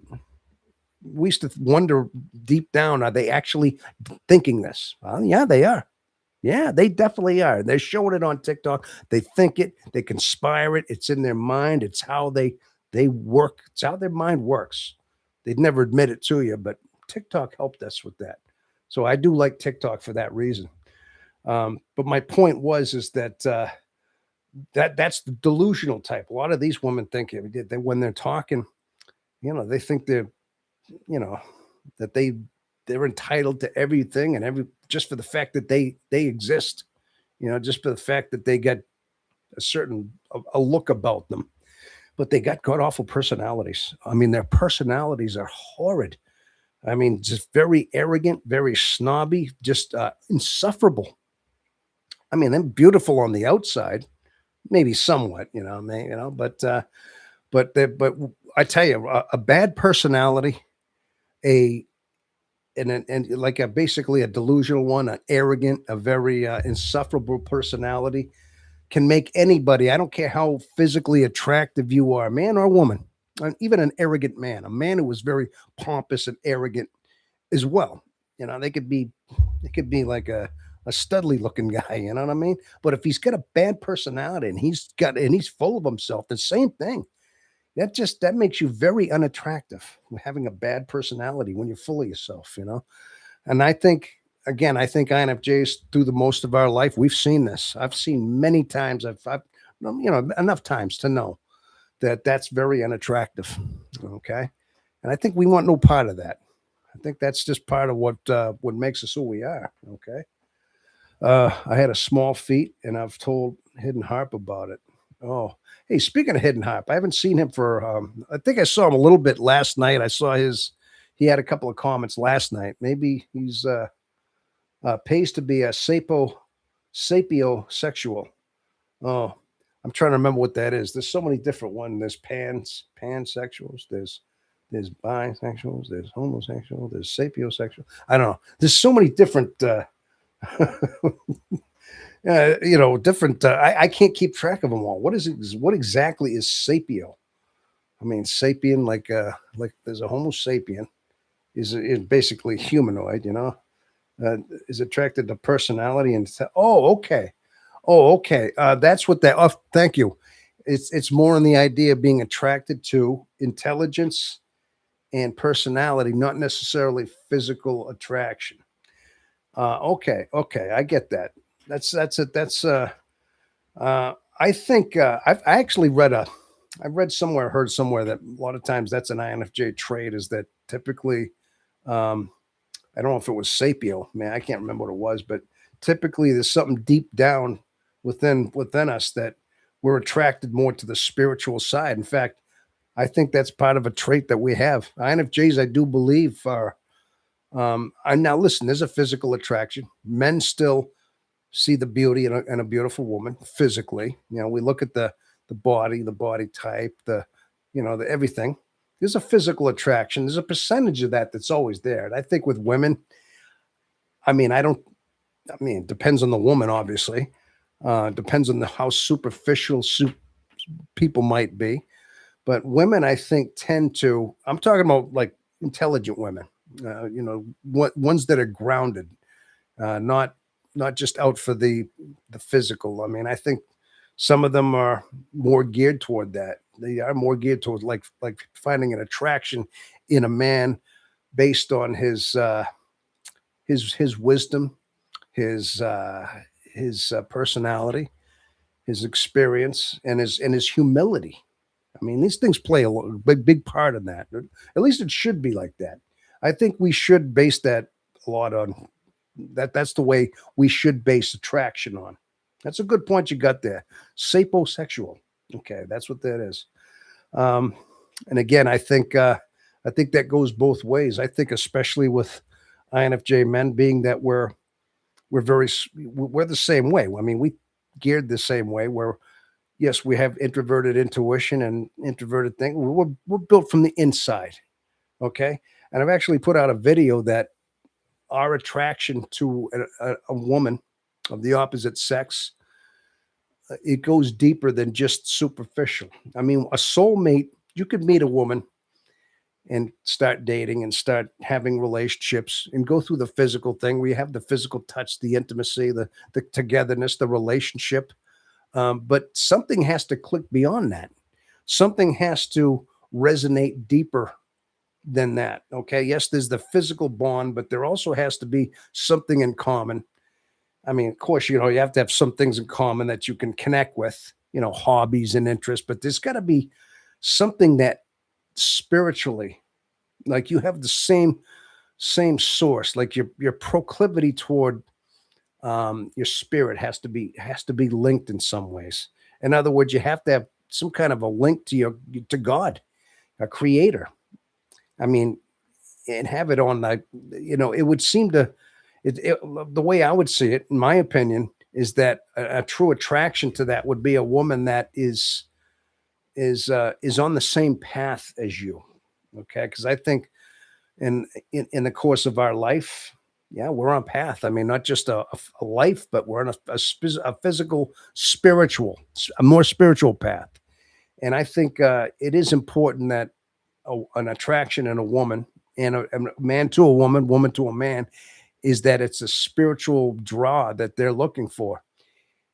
And deep down, I think when they have that, as long as they're bringing that out in each other, they're both that spiritual bond takes over. I mean, I think it would make their relationship much more healthy as well. It would have to enhance the healthiness of their relationship because it's spiritual, because it's deeper than just physical or just mental.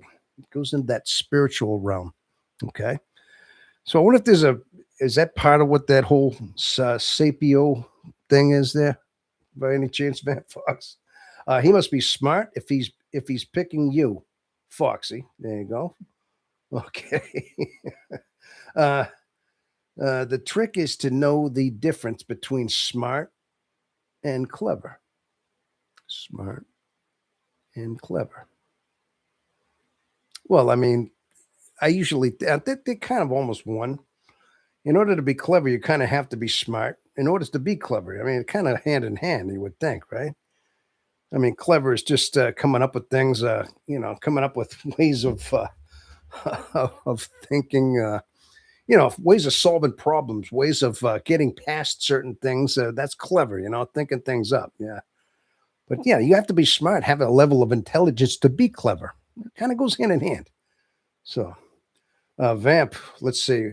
Indeed, that is true. Like we do have a strong connection as he teaches me things I don't know or understand, but also teaches him things to understand my world as sometimes it can be challenging.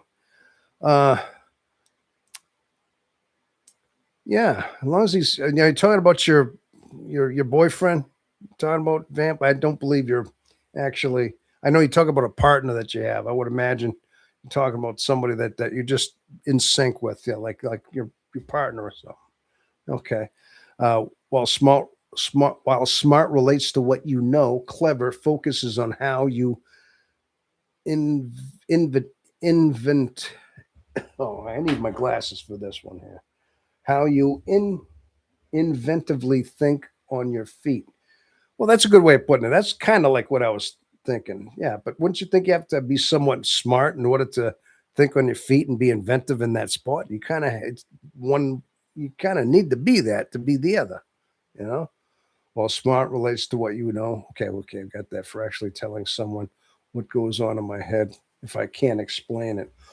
Oh, okay. I see what you're saying. You kind of going on and intuitively, you kind of can kind of put it into words of what you're thinking, like you're filling in the gaps. Yeah, I know what you mean. Yeah, that's a good way of putting it. Yeah. Yes, that's my partner. Okay. I get that. I didn't need to be smart to tell the jerk his personality is small. Oh, that guy. Yeah, that guy. Yeah. He was yeah, like I said, just a troll. Okay, and that's very insignificant. Remember that chimp flinging poo is all that is. Not too bright, not too much intelligence going on there. Just flinging poo. You know what I mean?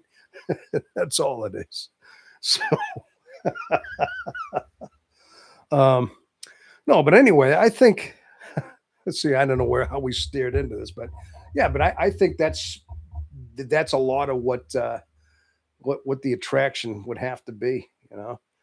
Um, I mean that's part of that whole quest for a soulmate. I mean, deep down. Now, funny thing is, when I first heard that some of the characteristics of the INFJ personality type was just that the whole idea of searching for a soulmate, looking for that somebody that completes you, that you resonate with, somebody deeper, like not just mentally but spiritually.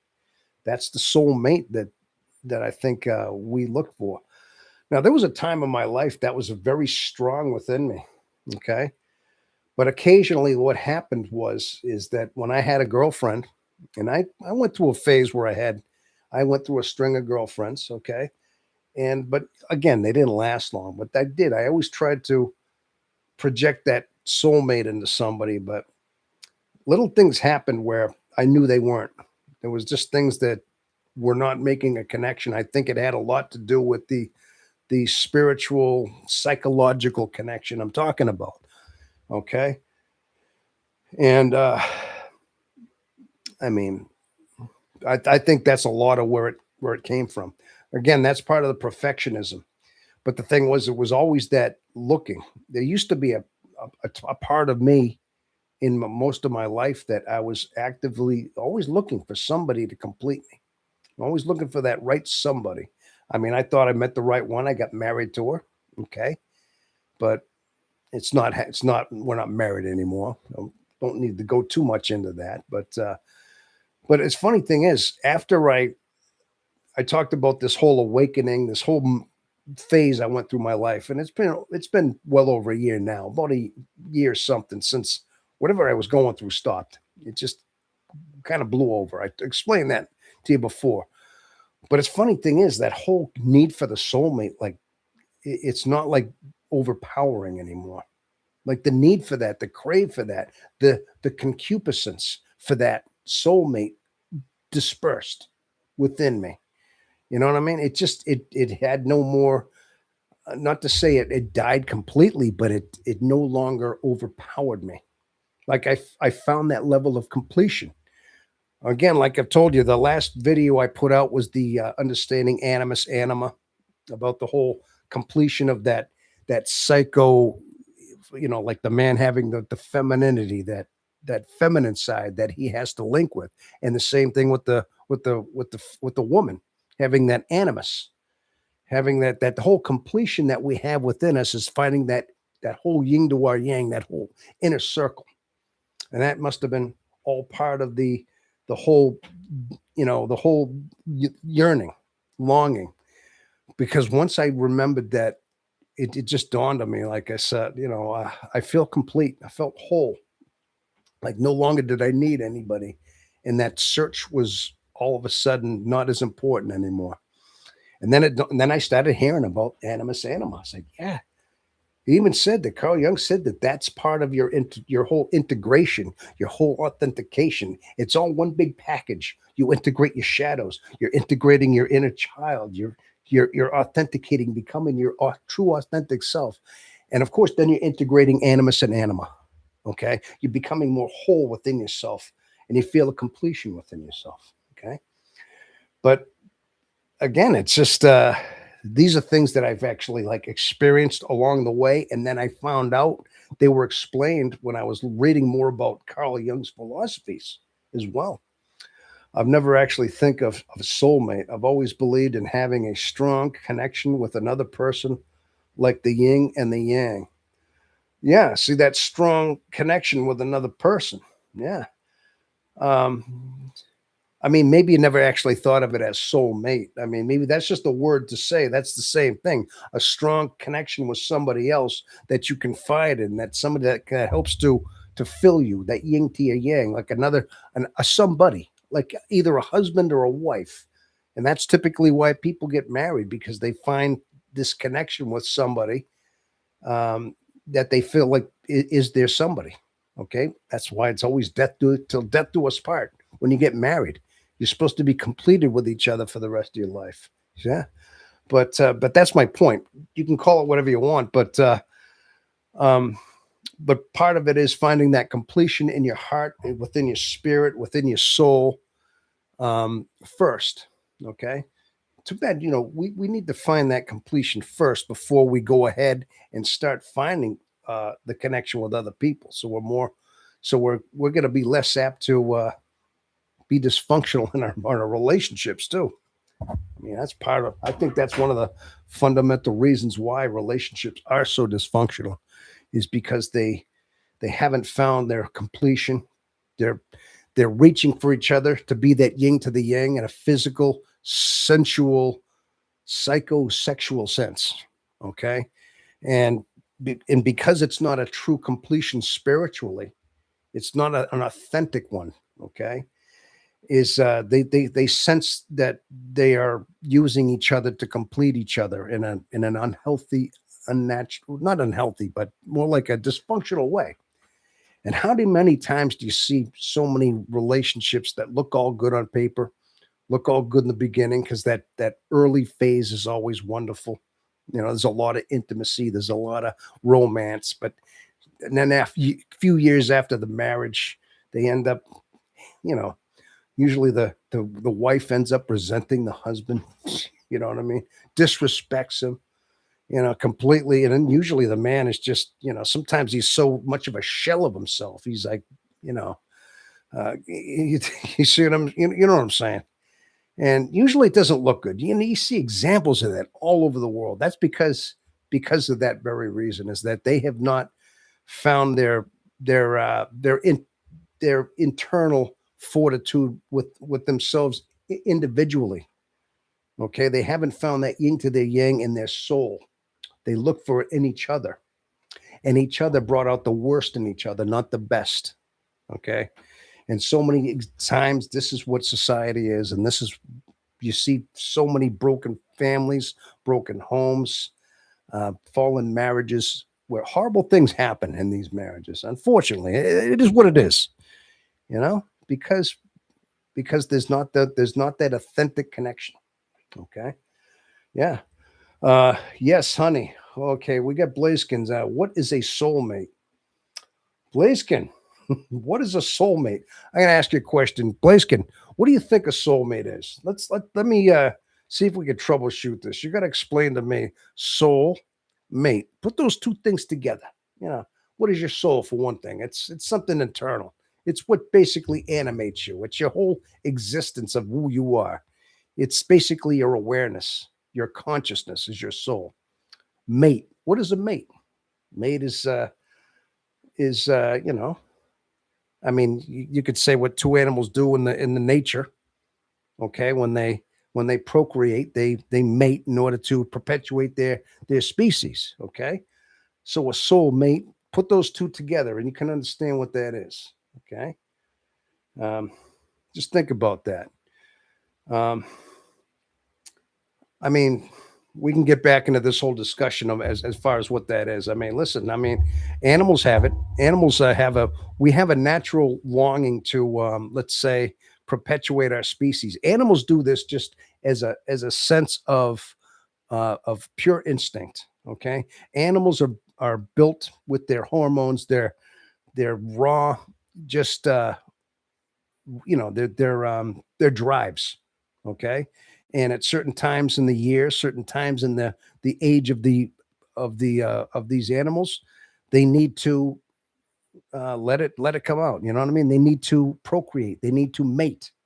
Okay, usually there's a whole you figure too. Think about this. Think of the natural selection in the animal world. Okay, you got to think about this. Now, typically in an animal world, you have let's say, typically you have a clash between two couple of males. You have two alpha males, let's say, two elephant seals, two deer, two moose, and they're both in rut, and they're trying to mate.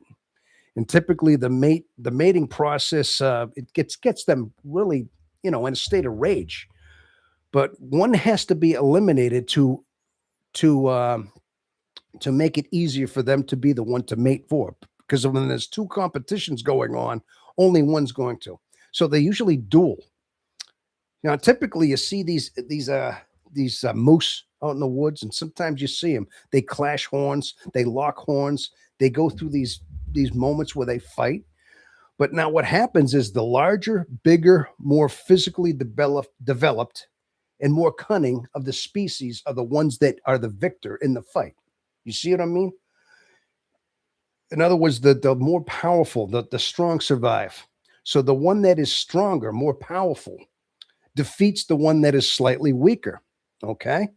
And he goes on to be the one worthy of the mating, perpetuating the species, making it stronger. That the most potent, strongest, let's say, DNA, okay, goes on to perpetuate and make the species that much better. Okay, this is natural selection. Okay, Same thing in the bird kingdom. I mean, typically it's all about visuality. You ever see like the peacock? Or ever see a male turkey? We get turkeys up here in New Hampshire. I'm sure you get them in the Northeast. You ever seen a turkey, the tom turkey? Go figure, the tom.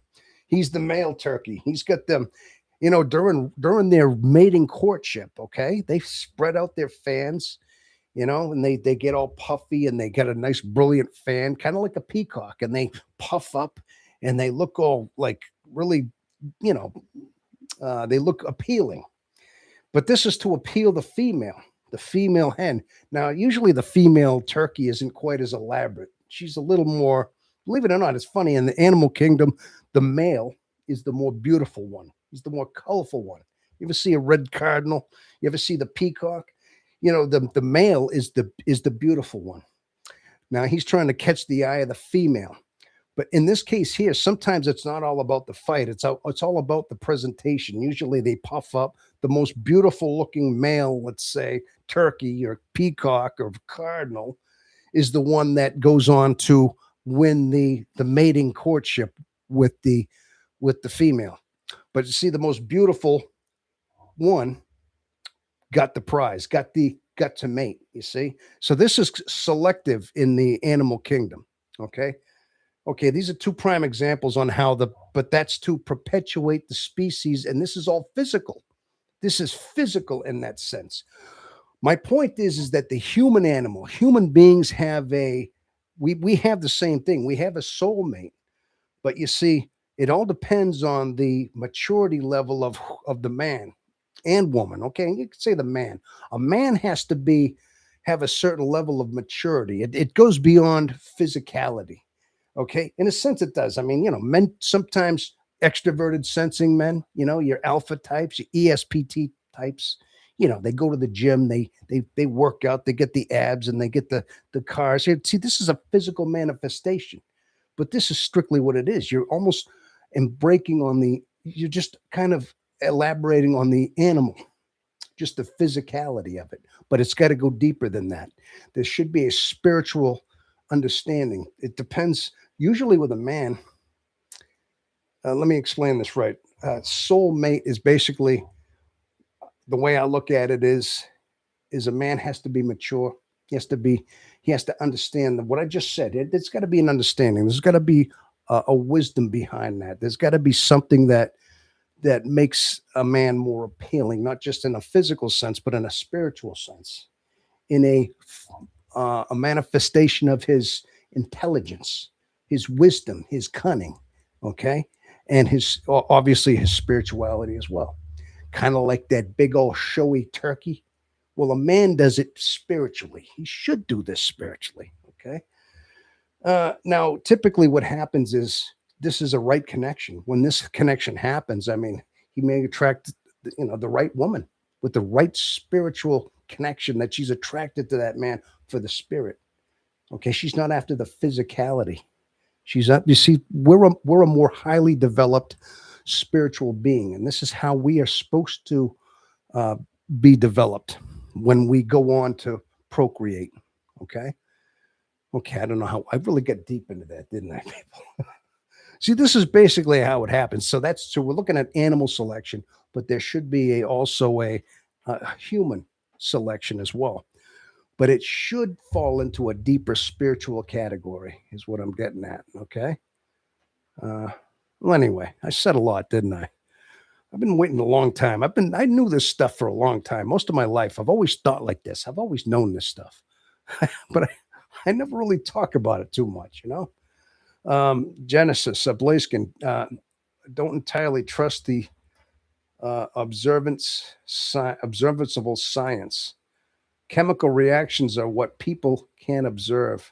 That is not the source of life. It is a mechanism. Yeah, exactly right. You're saying it basically what I'm talking about, Justin, is that it's all just mechanical, it's physical, it's just chemical. Okay. I'm talking about the spirituality, the depth behind spirit that we seem to, most of humanity nowadays, in fact, most of humanity uh, doesn't understand the whole depth of that. We just keep procreating with dysfunctional marriages, dysfunctional relationships. because we don't know that spirituality that I talked about. But there should be that depth within us, okay? Because we're beyond animals. It should be deeper than that, being that we are, we're half divine. We're half divine and we're half animal, okay? But that divine part has to be awakened. And it has to be, yes, awakened. That's a good way of saying it. It has to be revived. It has to be acknowledged at some point in our life, okay? That's part of our awakening is that somehow we're being, the God code feeds us. Okay, everything I just said about the whole animal selection, I mean, I was half taught it, but a lot of it was filled in with my own internal, whatever it is, my internal intuition, my own God code, the code that we were born to know things. Okay. This has to be, I think you have to find out that you have to activate your God code within you, and you just have to derive and learn and grow from that. Okay. That's all. Tom, you said it perfectly. That is what I was trying to get at. Okay. Okay. Well, thanks, Genesis. I mean, I guess I was just, again, I ramble on a bit. I admit, people, I do talk a bit, but I want to be clear. I mean, I think I'm trying to elaborate on an idea, and I'm trying to just explain it the way my mind is having it right here. I'm trying to just throw it out there, and it's got to be translated through these through my lips and my tongue and my teeth is the only way I can transmit it out here to bring it out. But I try to be clear. I'm trying to be as abundantly clear as possible. Okay, so I guess that's basically what it is, what the soulmate is. But my point is that it seems like after a couple of years ago, right before I started this channel, when I seem to have gone through that whole phase of my life where I spent months of suffering, internally suffering. And then finally one day I realized it was gone and I felt peaceful. And since then I've noticed that it's never come back. I've told you about that. But that whole soulmate thing that I've had, that whole longing, craving for somebody that we all have as men, as women, we tend to crave the opposite sex, because it's that incomplete animus anima that I've talked about. And it's up to us, first of all, before we can advance and have anything healthy, have a healthy, functioning relationship with somebody else, we have to be complete within ourselves first. You got to find that completion. Typically, one or the other can find it and kind of bring it out in the other. Typically, let's say the man. Okay, I'm going to say it's important for a man to find this within himself. And if he finds a woman that's still not quite complete, hopefully in a healthy relationship, in a God based relationship, he can bring that out in her. They can bring it out in each other. They can make that whole connection of completion part of their marriage, a healthy marriage. I think if we followed these kind of codes, I think you'd see a lot less divorce. I think if people just thought that way and had that mindset, I think we'd have much less, breakups and unhappiness in relationships. But unfortunately, the human race is is very, screwed up in a lot of ways. We just are. There's so many of it. There's so many aspects of the human race, unfortunately, is screwed up. Thanks for answering those questions, Tom. Sorry if they are annoying. Ella. No, they're not annoying. In fact, I actually, sometimes you ask questions that, you you kind of activate certain things in my mind to go off, like little bells and little things in my mind go off. They just start firing, and I just can't help myself but to just start answering the questions. You know what I mean? That's all. Okay. Funny thing is, my late mom. I told you about my mom. I like to talk. I have to bring up my mom in some ways, and sometimes the thing was about my mom. She's passed on. She's been passed on for 5 years, and she was getting old before that. But I mean, but when I was a kid, though, especially as a younger man, okay, yeah, she used to like to have discussions and talk to me and my brothers, and and she touched on to many different things. Now, she didn't say exactly what I did, but she had a lot of discussions that were similar to that what I just said. And she used to always like try to encourage her sons. She had all five sons, so I was her youngest out of five. She tried to encourage her boys to be good men, good, strong, fearing men that would be good husbands, good fathers, role models. Yeah.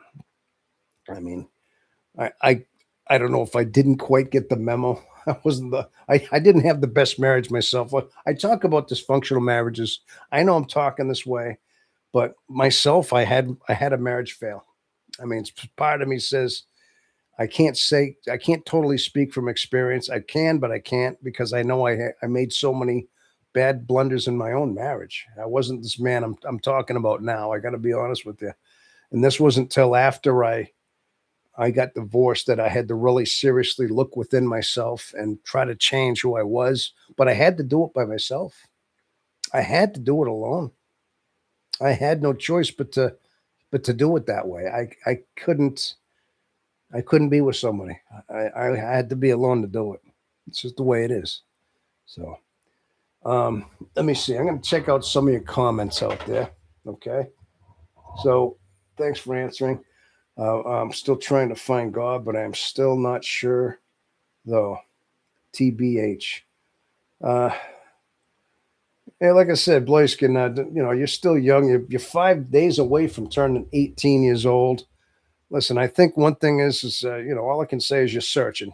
All you can do is you're looking, you're searching for things, and just keep that. Always have that longing, that pining in your heart. And typically, as long as you have that, as long as you have that drive to search and never be quite content with the world as it is, you know that there's something deeper than the physicality of the world, then that'll keep you searching for God. Okay, that's all. Blaze, your question isn't annoying. It's just natural to be curious. No, you're not annoying at all. Blaze, nothing annoying about your questions.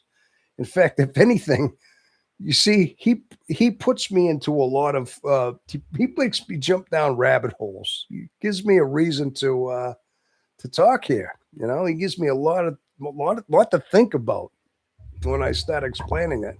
So I'm kind of glad. I actually glad you got good questions, Blaze. And I want you, don't ever stop doing that. You ask questions, please, sir. Okay. You know, Genesis. I'm the youngest son myself, and I have never had luck with relationships either. Yeah, no, that's okay, man. If you are, and you are afflicted with this personality. Hey, listen, it's what we are. You know, you could look at 150 videos online, and how many of the titles? Why are INFJs always single? How many? I have saw so many of these explanations. It's common. It's common. It's like now look. Not to say it's not impossible. It's not impossible to go on and have children and get married and all that because there's plenty that are okay, but there's a good majority of this that just seem to be better off as lone wolves. Okay, we thrive better in our solitude. We thrive better in our own mind, our own introversion. Okay, when we get involved in love and we get involved in that whole thing, it drains us and it screws with our head. It just makes us start doing things differently. Okay, we start focusing on somebody else. We fixate on somebody else to please them. And we take away focus from ourselves.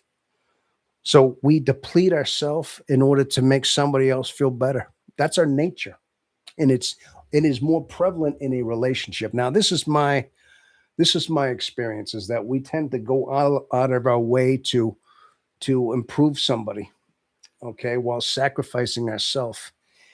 And that's typically how it happens in our relationship. And we end up getting completely, as a man, I know that it burns me out very fast, very rapidly. Okay. Until I'm to the point where I'm so so internally crushed that I have no choice but to be alone, to go off alone again. Okay. And again, like I said, I've had so many of these happen. I've had them happen in the past, and I can't do it anymore. I just know where they lead. It's like I meet a girl, we start hitting it off, and I hate to say this, but a lot of times my judging function kicks in. I say, okay, this is sweet, she's nice, there's potential here, but my potential already says, okay, I'm looking 4 months down the line, and there's broken hearts, there's there's missed calls, there's ghosting from me maybe because I can't handle it, and I just see the whole relationship going away after a bit, and just like they always did. And it's almost like that's where I go. Whether or not it's a curse, it doesn't matter. That seems to be where I'm at right now. You know, but again, I could probably I could find a relationship if I really wanted to. But at the point, I know what the sacrifice is going to be. I will be 50 in 2 weeks. Oh, okay. I have been single since I was 24. Oh, is that right, Honey Rose? Since you were 24. So I'm saying early on, you probably had a boyfriend or something early on. But yeah, yeah, so you gone that long being single. See, that's typical. It's typical, men and women. I think it's just something that we seem to have in common. Is in that one of those things is the relationship issue. All right. I mean, I don't know if there's any other personality type. I think usually there could be some other one. I think INTJ is the same thing. They have issues in the whole relationship department as well, but not quite as deep as what it is with us. But again, a lot of us out there, I think that's just who we are. Okay. Men in my life have been trouble.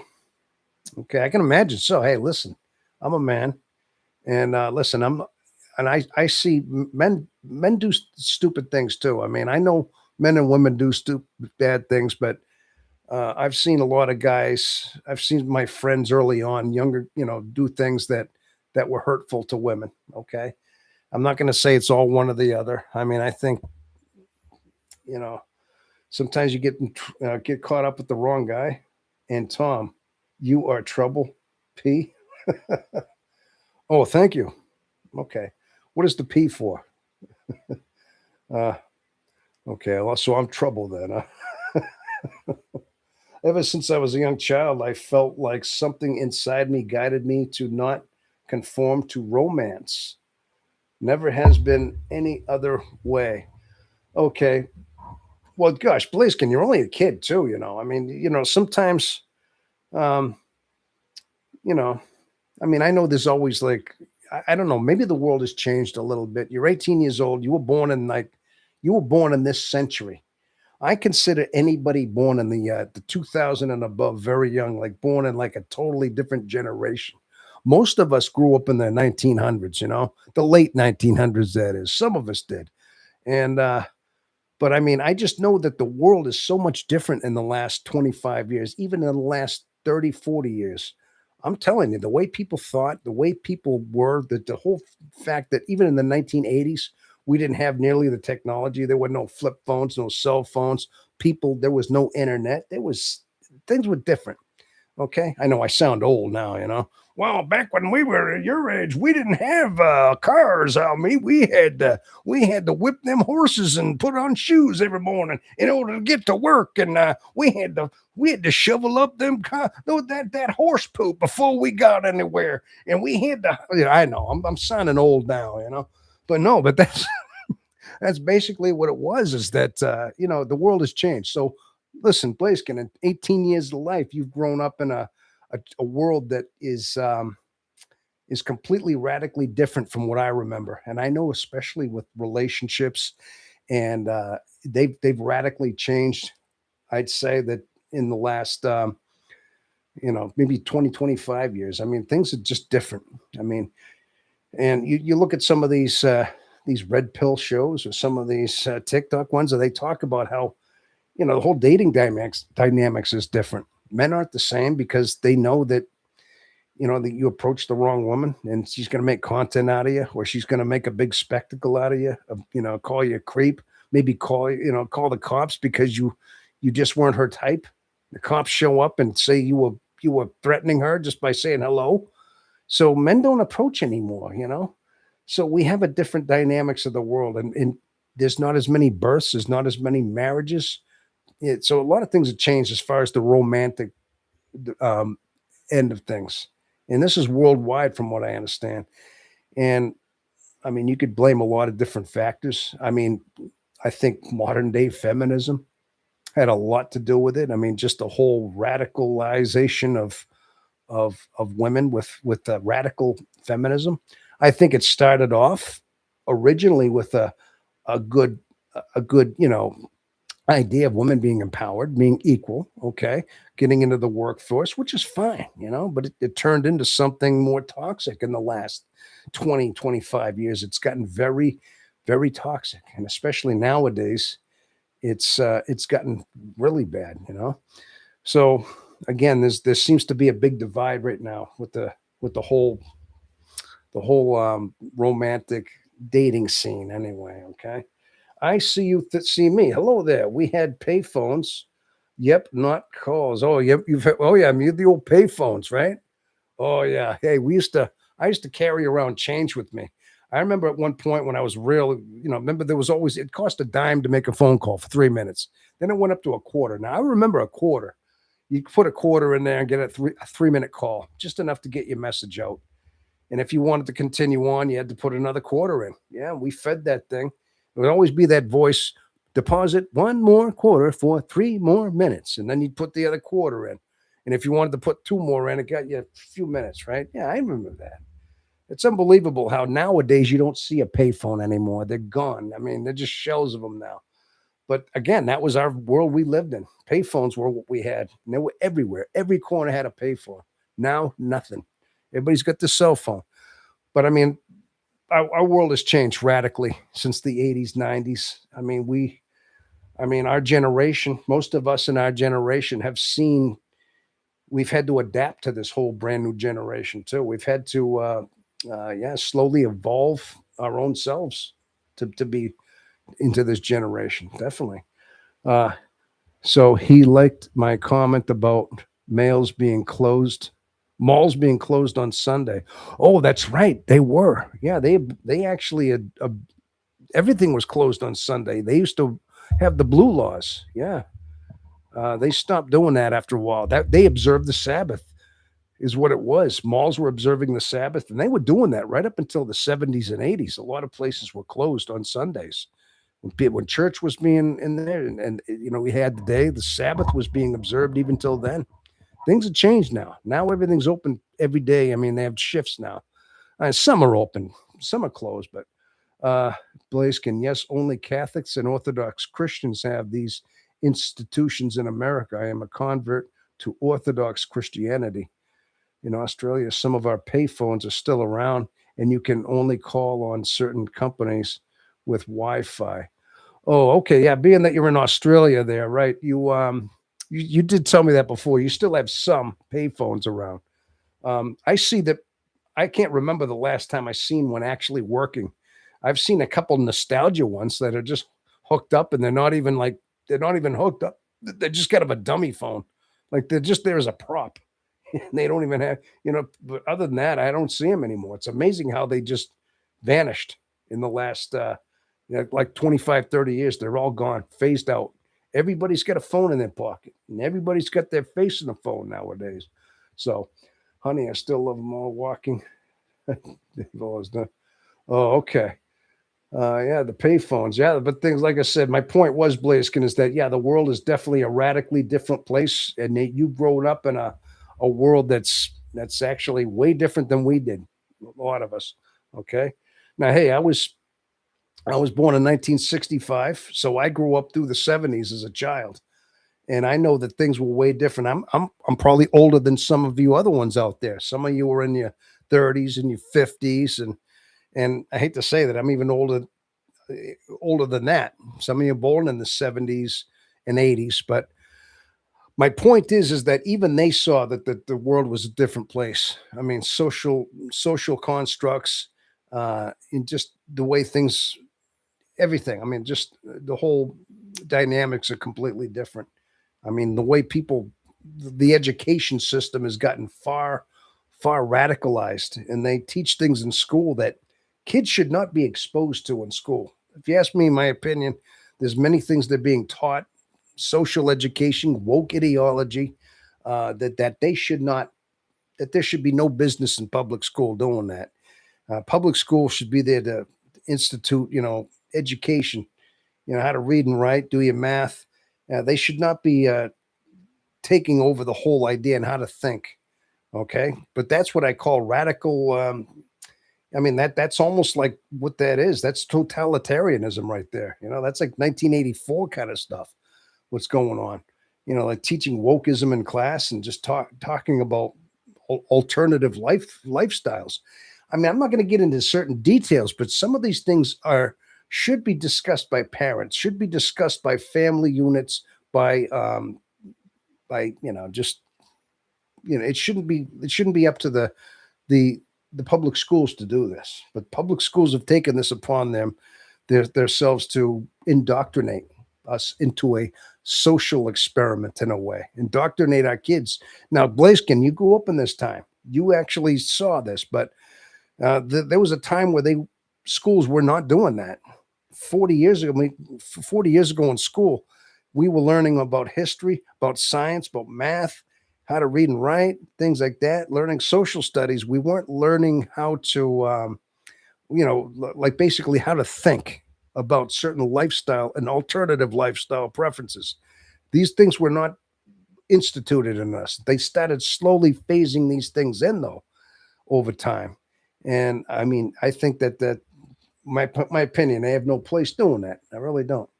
Okay, I don't want to get too far into things, but the mall. When's the last time anybody went to a mall? Honey Rose, you went to a mall? Oh gosh, I can't remember the last time I actually went to a mall. So, oh my gosh, the mall over here has 4 or 5 stores left in it. They are struggling. Oh, hey, there's a mall up in Concord, New Hampshire. As you know, I'm in New Hampshire, and there's one that's like a ghost town. I swear, it's like you ever remember that movie Day of the Dead? Anybody remember that movie Day of the Dead? It was one of those first zombie movies. And if you remember right, there was a part where they were going through the mall, and all these like people were just in the mall, just kind of zombieing around, dragging around. You know, it's it's kind of like that. There's there's people in this like they allowed it to be open, just so people could walk around in these empty aisles during wintertime. And if it was winter, they'd leave it open, but there were all the stores are gone. It's like a ghost town. I think now they're getting ready to tear it down. It's all boarded up. It's like a lot of malls are like that. They just people stop going to the malls and go shopping because you got Amazon. Everybody's ordering things online. You can get everything and anything you want by just ordering it on Amazon, right online. Who needs to go to the mall anymore? But again, that's part of that whole changing of society. We actually had to go to stores. Yeah, can you believe that? There was a time not too long ago we actually had to get up, get dressed, put on clothes, get in our car or whatever, go on the bus, whatever how we got there, and we had to drive to the mall. And there were many stores that we shopped in. We got our clothes, we got our stuff, we got things in the mall by actually going and paying for it with our own money in from right there at a cashier. I know it sounds archaic now, but there was a time.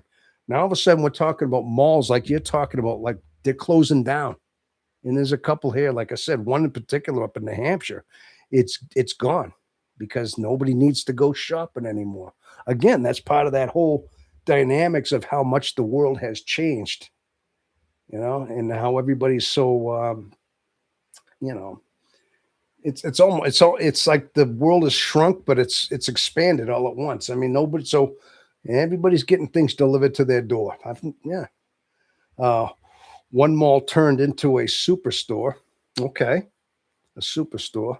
Check out Dan Bell's Dead Mall series if you're interested in the subject. Okay. Oh, dead malls. Oh, that. Oh, all right. So there's actually what, a whole YouTube channel on dead malls? Really? Okay, Dan Bell's Dead Malls. Okay, that makes sense. I can imagine there's a bunch of them around the country that are just dead, and I definitely saw that example. Like I said, the one in Concord, it was Steeplegate Mall, is what it was called. And I'm going to say 20, 25 years ago, it was booming. Everybody went there. Parking lots are full. Now it's nothing. Goes down. Everything's gone. Sears went out of business. Nobody had to go to Sears anymore. Remember Sears? Sears and Roebucks? Yeah, that was one of the biggest retail stores in America for years and years. And they had Craftsman tools. They had everything. And then they realized there was hardly any business anymore. People weren't going to the stores anymore. Like I said, that's the point I'm making. And Sears had to basically they just shut everything down. They got bought out, sold out, whatever. They're done. Yeah, because nobody's going to stores anymore. So, well, malls can be converted into apartments. Yeah, sometimes they do stuff like that. Yeah, they'll take the old apartments, or they could make office buildings out of them, or apartments. I've seen that happen. A lot of stuff get changed into that stuff as well. Okay. I never donate to education anymore. A bunch of crap, possibly just a money laundering scheme at this point. Well, you know what? Every time you pay your tax money, every time you pay tax dollars, I mean, if you live in the US of A, I do believe you're American, Justin. I can't remember what state you're from. I know you're American, but yeah, I mean, our federal taxes go to fund public schools. I mean, so whether you like it or not, we're funding all that stuff anyway. Okay. I know what you mean. You're not going to donate to anything further than that. You're obligated to a point. I go every week to the dollar store and the drugstore that sells chocolate, chocolate milk on sale sometimes. Go to the mall every week. Changes. Okay. Now, Honey Rose, you're up in Canada, I do believe. You told me you were from the fine province of um oh my gosh, Alberta, or was it uh oh gosh, Saskatchewan? Yeah. Oh, excuse me. I was trying to remember. That's it, Saskatchewan. What a name. Yeah, that's it. Okay. But I mean, I know Canada's just a little bit north up there. I'm not. I can imagine. United States, Canada. Even though they're different countries, in some ways they have a lot of the same things, but you're radically different too, as far as the rules and regulations there. But maybe the culture is up there is a little different. And being that it's you got a lot more, you're further north, you're up north a little bit more. I mean, maybe these indoor environments are more inviting to a colder climate. Being that in Saskatchewan, yeah, you have very cold winters, and sometimes it's colder than even what I get here in New Hampshire. Now, gosh, I get some that are. I mean, I get some days where it's 0 degrees or below zero. We get some nasty weather, but then you look at some of the temperatures up there in Canada, and you just that further north up there that you have more severe weather up there, especially in that internal part, that midwestern part. So I'm going to say that maybe I'm just going to use some of my common sense, my logic here to say that being after saying that some of these stores might be appealing to Canadian people to want to go somewhere, go to a large heated mall of some kind, a big social mall in Canada because of that. Okay, because you have a longer, colder winter than we got down here, and that's kind of an outlet. You want to get out of your house, you got to go to a mall, but you can't be in the outside either. So because you're that much further north, you need these big, large structures that are heated. I'm only guessing. I'm guessing that as an alternative for that kind of thing. Okay. Um, Again, I heard that Edmonton actually has the largest indoor mall in the world. At least at one point it did. The Edmonton Mall. I don't know what it was called exactly. Maybe it was I can't remember. I saw it on some documentary. Probably 30 years ago, a while ago. I do seem to remember. I don't know. Maybe you can help me understand what it is or tell me. But I do believe it was one of the largest malls in the world. I can't remember what square footage it had, but it was probably 5 times bigger than your average mall. Yeah, I can't remember what it was, but again, that's the whole idea of constructing these things. And if you notice, though, even the Mall of America, which is in Minneapolis, Minnesota, which is actually the largest mall in the United States of America at one time, and I believe that was a big one back in like the early mid '90s. The Mall of America, again, massive mall.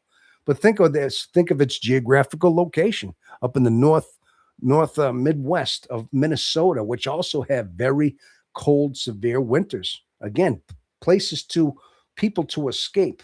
They got to get out of their houses and they have to go to these large malls. So they have to make them to be a kind of a place of gathering for people to get out of their houses in these cold these cold environments. Okay. See, I'm talking off the cuff trying to figure out why that is what it is. Okay.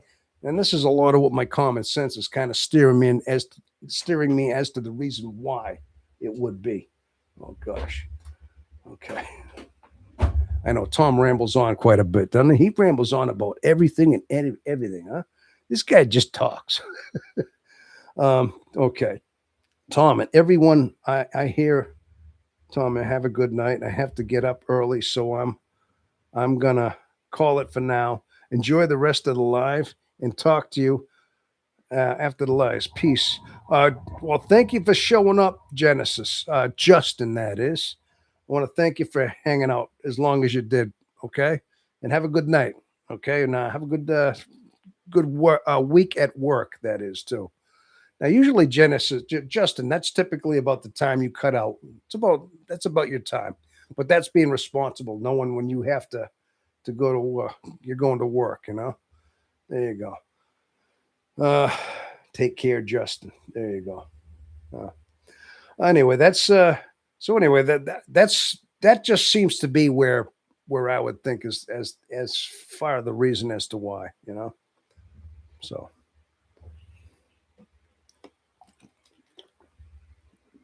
okay, see you, Tom. Good night, Vamp, and everyone. Yeah, good night, Justin. All right. Okay. Okay, so we have six. We have six watching right now. There's still six of us in the house. Um, all right.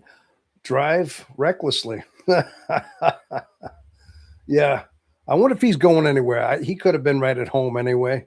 He could be just sitting in his house and he's right his computer or a laptop or maybe not. Who knows? Something tells me he's just kind of chilling at his house. But um, now that we're all here, if you don't mind, I could talk a little bit about how the channel's doing. Now, the channel, as you know, I can only say that in the last month or so, I haven't put out a lot of videos out. But like I said, I've had a lot of different things come up. It's been a busy summer. I've been focusing a lot on live videos, doing these live things. Um, there has to be at some point. I got a lot of work to do as far as getting into the whole channel, but I'm kind of lazy. Sometimes I'm lazy and I put things off, and I always find things that happen that I have to do in case of or instead of. I mean, I still like to keep the channel going, but eventually I have to get into some like shopping stores and start establishing shopping and things like that. And eventually I need to start designing some t-shirts like I've been trying to do as well. I'm going to have to, but again, these are things that I have to really crack down someday and make happen, and stop putting things off. But bottom line is the channel's doing pretty good. I'm almost up to 4,000 watch hours as well. If anybody's curious, it's less than 100 to go. And so 4,000 will put me into another category as far as like monetization and things like that. Based on some of the videos, I can actually start making something off a little bit of that. But that was part of one of my goals.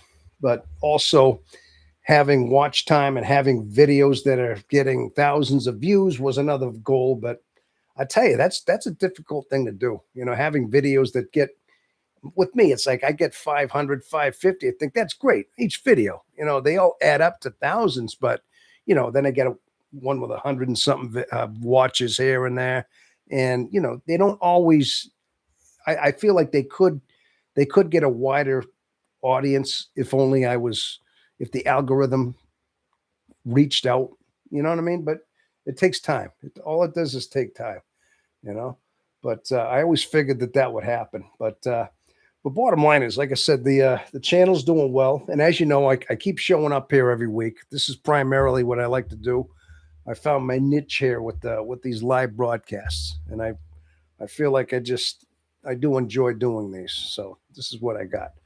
But yeah, but like I said, it's one of these days when I want to get serious about it. Maybe if when I'm not working as hard, maybe if someday when I'm, not having to put in a 5 hour, 5 day work week and like dedicate a whole week to working, and then weekends, you know, I could spend all the time working on YouTube, but then there's downtime I need. So keep up the great work. Yeah, well, thanks, Jethro. Like I said, I mean, we were talking before about this. I mean, it's just, um, it depends on somebody's motivation and how much they want to put into it. Obviously, a lot of people that have very successful, thousands of people watching their channels. I mean, they put a lot into their prep time. Their they do a lot. Not to say I don't, but I could do more. I mean, I know that I could probably do more than I do, but part of me says too that you know I still have a lot of a regular life that I have to maintain. I have so many chores. I mean, if there wasn't as much, I could do more than I do. But I mean, eventually, like I said, as long as I just keep the channel going, and eventually, as long as I keep putting out enough videos just to hang in there, basically, just to hang in there and be competitive. I mean, that's eventually, hopefully, it'll start growing in that way. That's all I can ask for. That's all. Uh, well, anyway, that's where it is. But the state of it, but as you can see, I mean, the lives took off quite a bit, though. I mean, I'd say in the last 6 or 7 months, right around the beginning of the year, especially, is when I started doing most of the lives like consistently. But that seems to be what worked for me, though. You know what I mean? Well, it's good to see you still out there, Jethro. Yeah. You must be, I would imagine, driving. You must be working right now. I would think you're probably uh, doing your driving job. I can't remember what you call that, but yeah, I would imagine so. So okay, but yeah. Well, anyway, yeah, we're down to four watching here. Okay, we're kind of getting small a little bit. This is around that time of time of night where it kind of tapers off a little bit. Yeah. One thing but but anyway, that's where we are at this point here. Okay. Uh, I just got done Instacarting. That's it. Instacarting. Okay. I was trying to remember what that is. Now I remember. Okay. I do remember you calling it that before, So, um, but well, it's good to see we got quite a bit of an audience here. I mean, I do see new faces come in and come and go. I mean, they come in and some stick around, some kind of join the chat. But again, there's a core that have been very loyal, very faithful, and a lot of you are still out there right today. So just want to thank everybody for doing that. Obviously too, part of me says that you always got to keep things fresh. I mean, I all I can do is I just try to be myself and talk, and just try to speak my mind. Just let my mind do what my mind does and just be myself because this is just who I am. I mean, I don't try to be anybody I'm not. And if I was talking to somebody that had my attention, that was interested in some of the things I talk about, I talk about that with anybody else. But typically it's not like that. Nice. Good luck. Oh, okay. Who we talking about? Oh, I got some interviews this week, 3 of them. Oh, some interviews. Now, what are you talking about with your channel, Jethro? Have you have you got your channel going with interviews? Is that what we're talking about? Or do you mean as in like you're interviewing in a different podcast or something like that? Okay. All right. Yeah, I noticed that Jethro likes to. He does. He likes to get his name out there. He does like to. He likes to get out there and talk and about different things, and you know. But I just didn't know if maybe you had any videos that you had on your channel or whatnot. You know. Oh, job interviews. Job interviews. I'm trying to figure out what interviews. Like I'm thinking like on a podcast interview. I'm like, oh, job. I should have known that. Of course. Excuse me, Jethro. I'm kind of slow sometime. You know. I don't know what it is. Well, that's good. Yeah, that's right. You're trying to get a job that's beyond Instacart. You need something that's going to be a little more sustainable. I get that. Right. Well, yeah, you do all right. You know, just be yourself. You know, I picture you being like a really good like salesman. I mean, actually, I mean, I picture you being in sales. You know, either telephone sales or just like maybe working like a store or something like that, and just having a good knowledge on things and like selling products and being very good like that. I mean, because you tend to hold a conversation well, you talk well, and you know, and as long as you just keep people in interested in what you're talking about, you know, you might do that. So best of luck, pal. Oh, who do we got here? Hello there, Cy Foodle. That's a name. That's a name. Now that I'm trying to think. I think I've seen that one. I think I've seen the name once or twice a couple of weeks ago. I think I've seen that name come in here. You know. All right. So we have four watching here. Well, it's kind of winding down a little bit. I notice people are kind of winding this whole thing down. You know. Um, I know. I think what keeps people enthralled here is when I get into a deep discussion about something. You know. That's what it is. When I just start talking off the cuff about ratings and my channel, I noticed people start going away. I wonder if I start getting a little boring, you know? Uh, topics always have to be the same. But I'm actually not in sales at all. I wouldn't be great at it. I don't like to try salespeople stuff. Okay, all right. Maybe that's not your thing then. Then you're not comfortable with it. I just thought it could work for you, but you got to be cut out of a certain cloth to be a salesman. I do notice that. I mean, whether it be a door-to-door salesman, especially, I could never. I don't think they even do that anymore. Too many people in sales. Yeah, um, I never really gravitated to that. I was more like just getting my hands dirty and just doing the work, you know. But some people are better than that than others, you know. I guess you got to be cut out of a certain cloth to want to be a salesman and all that stuff. Okay, too many people in sales. Yes, absolutely, honey rose. Too many people doing sales stuff. You know, um, work from home is the idea. Do you work from home? Eventually, I'd like to think I can work from home. Um, I mean, the older I get, I tell you, like sometimes I feel like I go to work.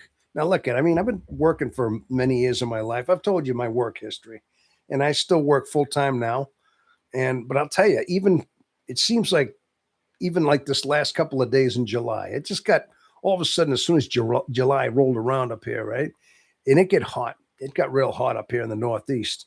In fact, it finally just the humidity. Oh, museum tour guide. Oh, museum tour guide. Nice. There you go. That's interesting. Wow. I noticed that once the heat broke, you know, I mean, I was out working at night, especially late day, and I tell you, I felt like, is it always been like this, or if I'm just getting older, where it's just really beating the tar out of me? Just even the heat. It's like I never used to be like that 20 years ago. I mean, I've worked every summer for probably the last almost 40 plus years, every summer. You know, so I've worked the winter, summer, all seasons in this area. But I tell you, the heat's really been knocking me for a loop, and I'm thinking that's got to be. I wonder if, I mean, I'm changing. I noticed just only 61 years old, but I'm starting to feel things. You know, and sometimes, I mean, I feel all that age. I feel every bit of it. I feel every bit of it. In fact, sometimes I feel older than that. I'm like, I just feel it. Other days I feel okay, but yes. But museum tour guide, yeah. Oh, we get the double eyes going. Hey, you people wouldn't mind if I go use the facility for a second. I hope you're okay with that. Um, if you don't mind, I'm going to go and take a little walk, take a stroll, and I will be back as soon as I, yeah, as soon as I come back. Yeah, right. So go throw poop. Oh no, I'm not going to do that. I'm going to say what I got to do is more like number two. You know what I mean? Oh wait, wait, number two. Which one is number two? Which one is one? Wait, maybe it's number one. Yeah. Always look out for number one, but don't step in number two. Oh, number two is the flung. Yeah, that's what it is.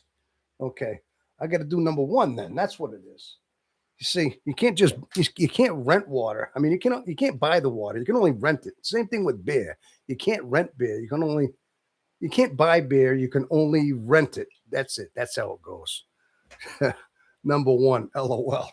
All right, I'll be back. All right, excuse me.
And we're back.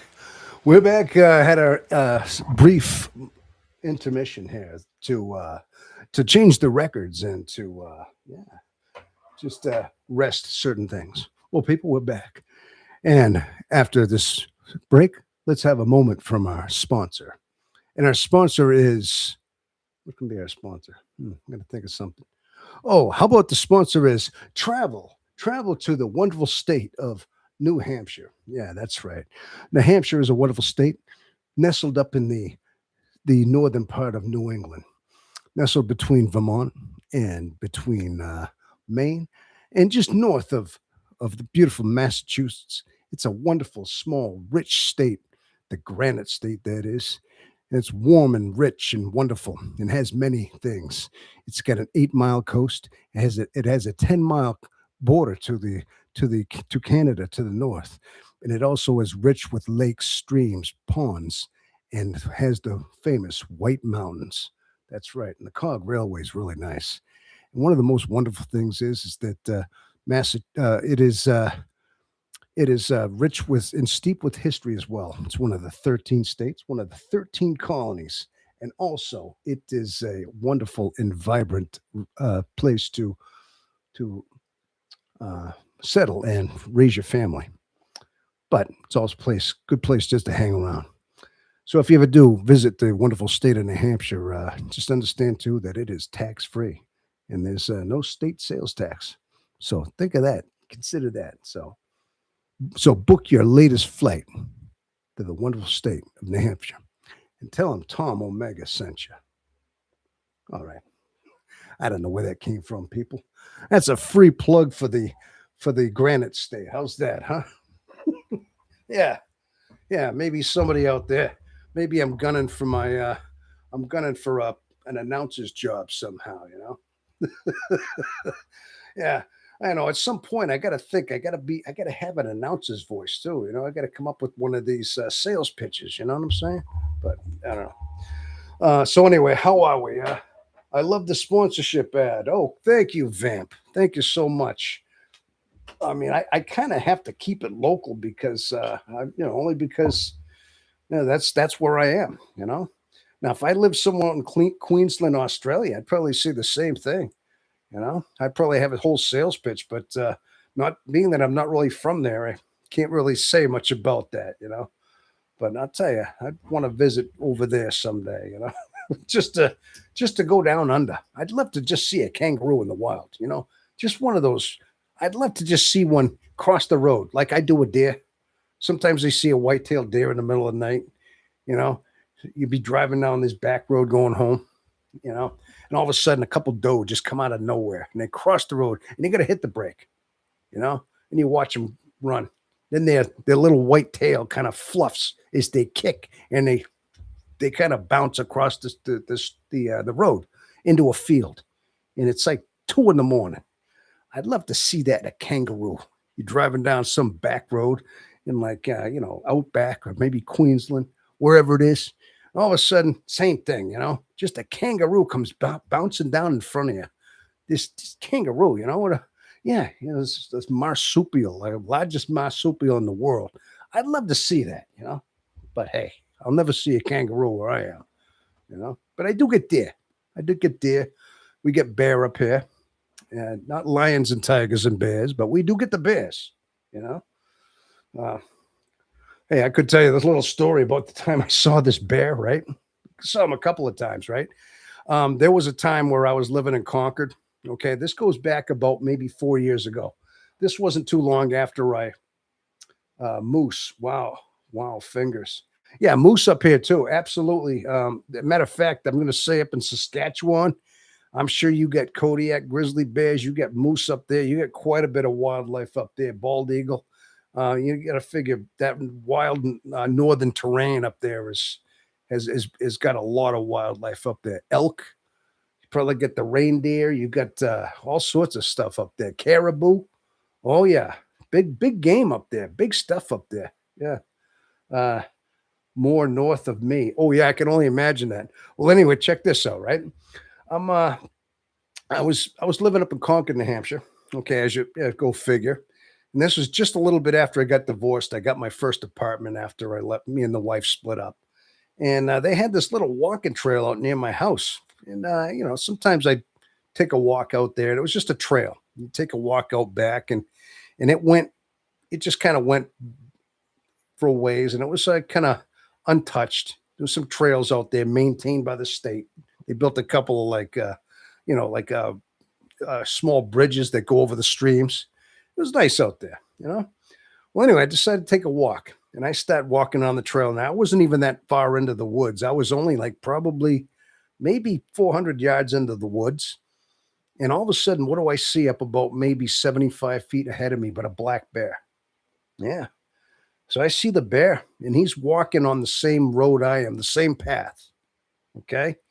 And I'm thinking, now I kind of slowed down. I didn't get horrified. I didn't start like freaking out because I didn't have to. Funny thing is, what happened with the bear, he just he saw me. Now listen, this isn't just me. He saw me and he got off the road and he started walking into the woods, kind of climbing a hill, trying to just get away. Like he was more spooked by me than I was to him. He wanted no he did not want to cross paths. Now look, again, it's not personally just me. I think it would have been anybody. But believe it or not, if a bear is not threatened, what's going to startle a bear especially is if you come up on him and you spook him, startle him, he'll attack you. But if he sees you plenty far away and he's got a decision to go the other way, he will. He just will. So this old myth that, a bear, they can be, they're temperamental. You have to just know that you have to just know that it's the startling of any animal. When you sneak up on one and they will get into fight mode, and that's when will maul you. So it's the startlement. So he saw me plenty. But anyway, that he was a good sized bear, very good sized bear. I tried to pull my phone out and I tried taking a picture of him, but by this time he was so far away, it was blurry and he was kind of a dot. He wasn't really very. I couldn't really take good pictures. So I couldn't do it. Well, anyway, grizzlies and black bears look similar, but one runs as if you make the noise and one attacks you. I do believe grizzly bears are more aggressive. I think they're a little bigger. They're a brown bear. They're a browner bear. Black bears are just that. They're black. Black is coal too. Very dark fur. And but they're about the same size. But I do believe grizzly bears, like you said here. So one runs if you make the noise, and one attacks you.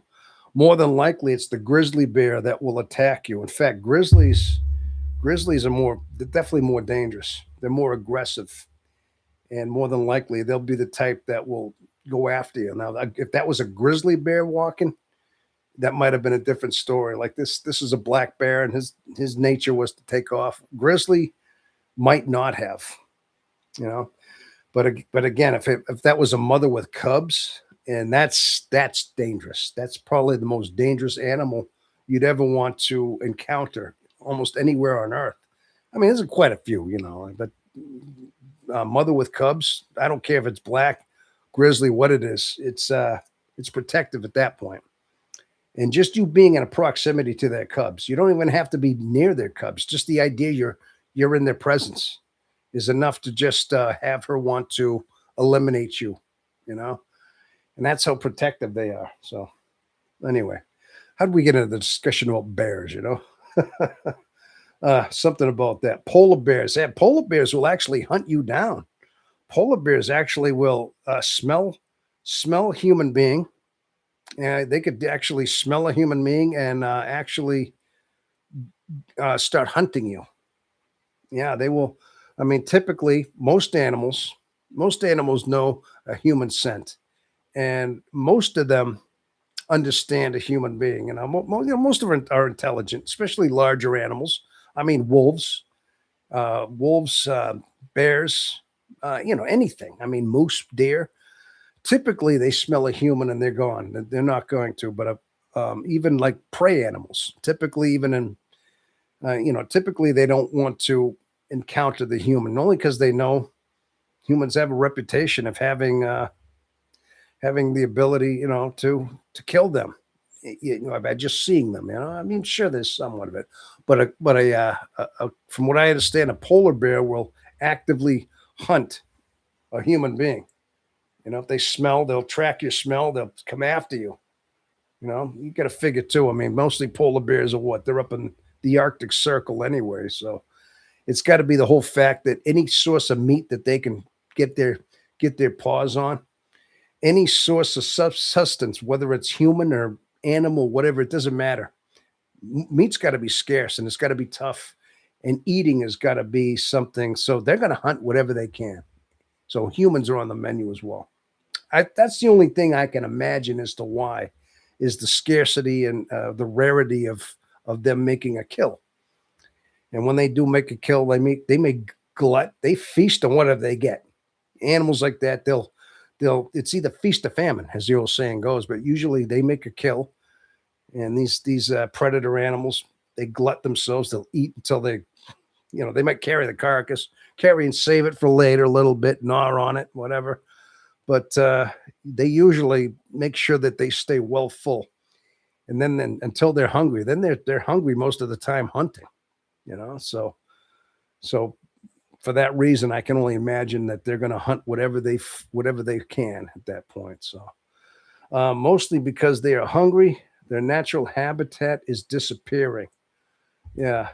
Um, yeah, sometimes I hear about that, the natural habitat's disappearing.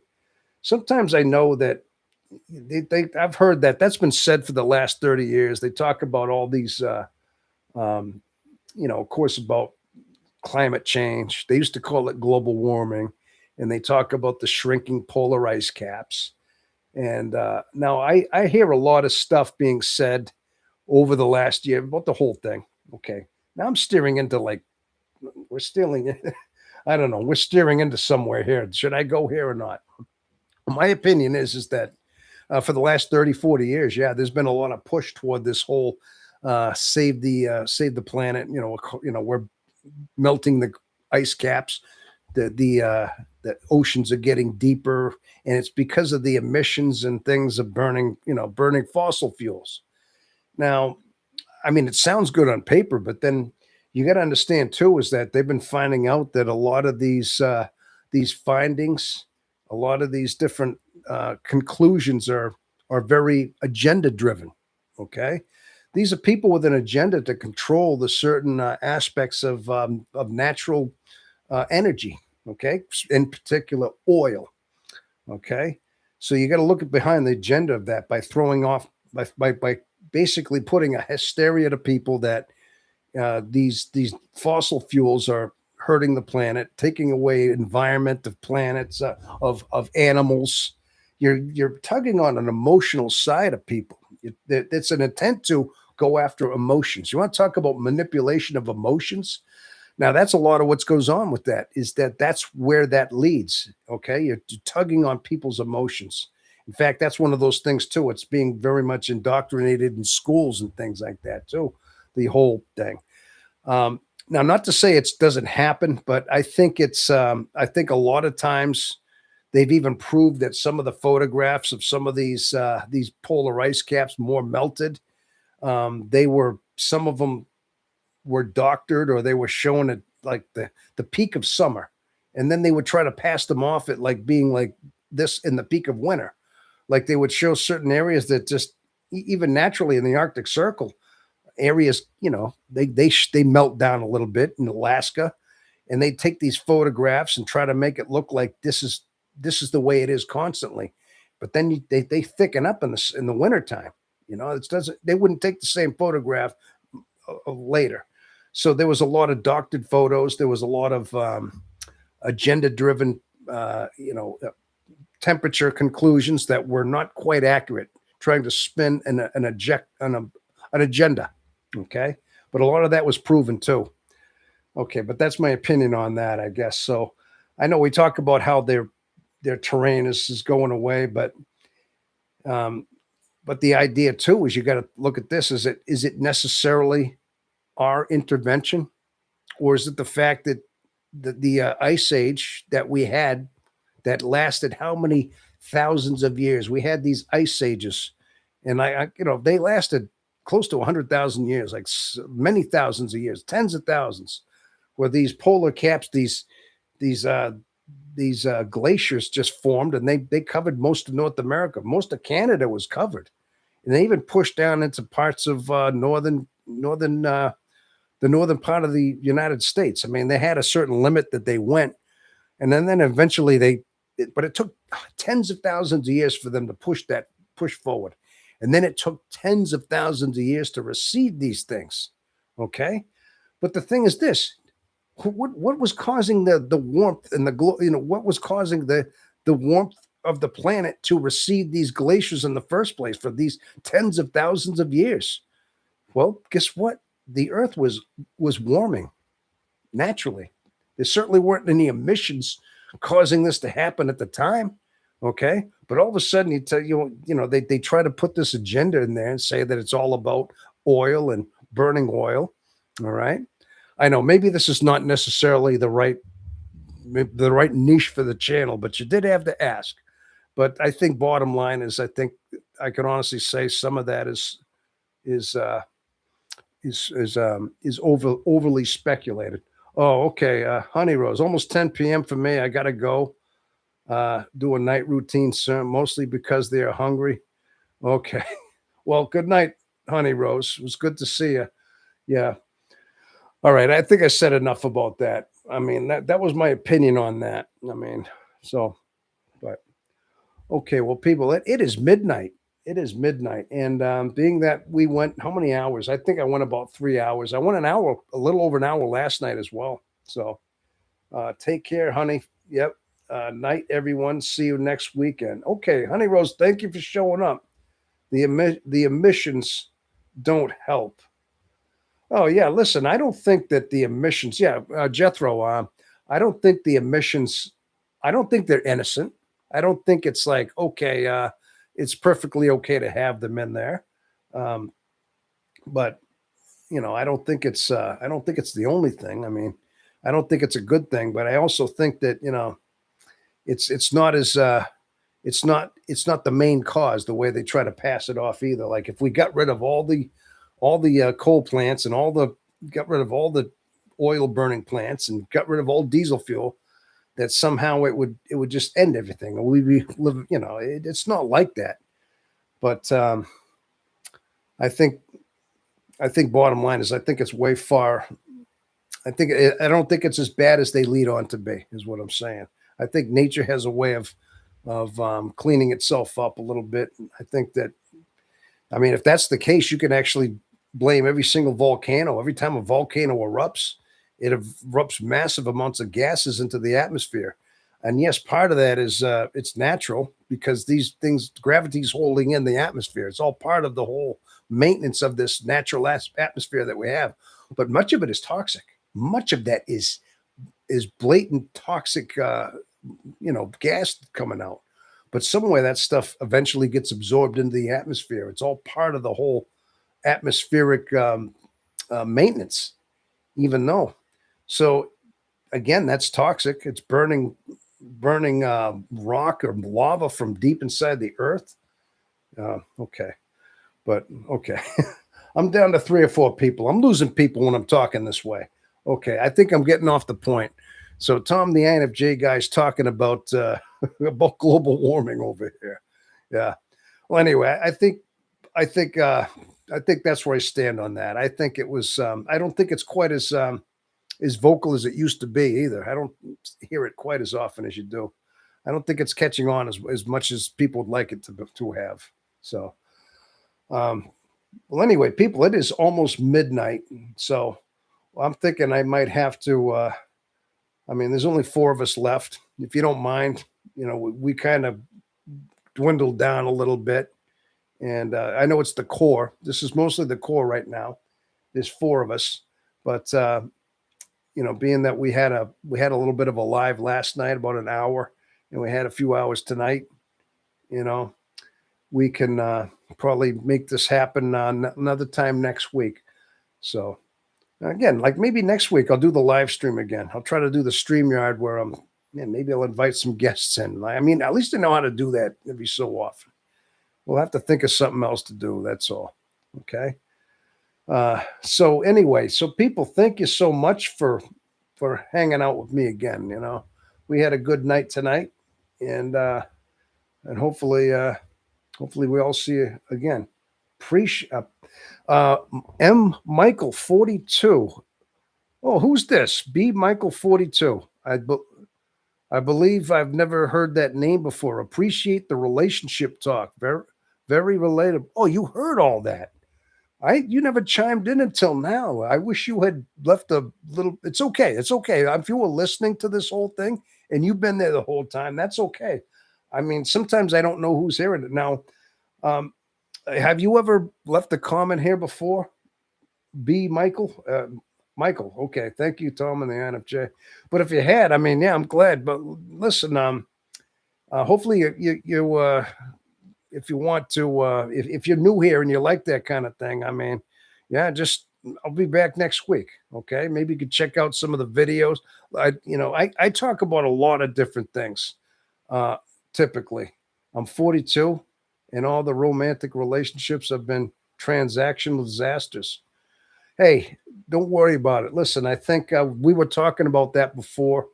I think that's not just typical of INFJs. This is right now we're in a certain phase of our we're in a certain phase of this of the world where it seems that's common. Okay, there's a lot of transactional disasters out there. Yeah, that the whole dating landscape is changed, and it's not just in the U.S. I've heard it's like worldwide where there's just a lot of disconnect, and courtship and marriages aren't the same.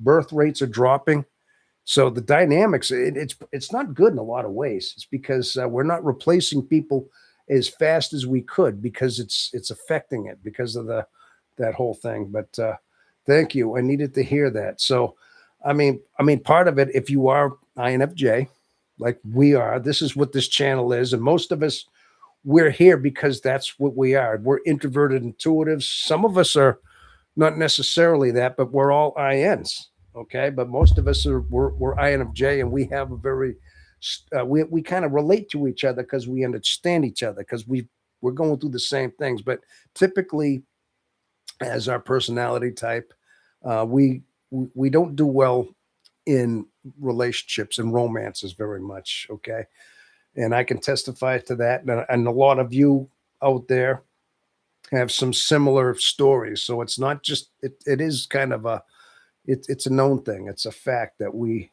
tend to do better by ourselves. Okay, and what you heard from that relationship thing, you heard me say what I said. But I'm glad you were out there hearing that, and if that helped you out in any way, if that inspired you, then I'm glad. Thank you. Okay, thank you. I needed to hear that. So, well, that's good you chimed in when you did. I mean, that's just but feel free though. Anytime anybody wants to leave a comment like that and let me know you're out there. If it's a new name, introduce yourself. It's good to let not just me, but also the rest of us in the chat would be glad to kind of come talk to you, to communicate with you. I guess you could say you get a very tight knit chat is out here as well. Okay, so they want AI to take over and have universal income.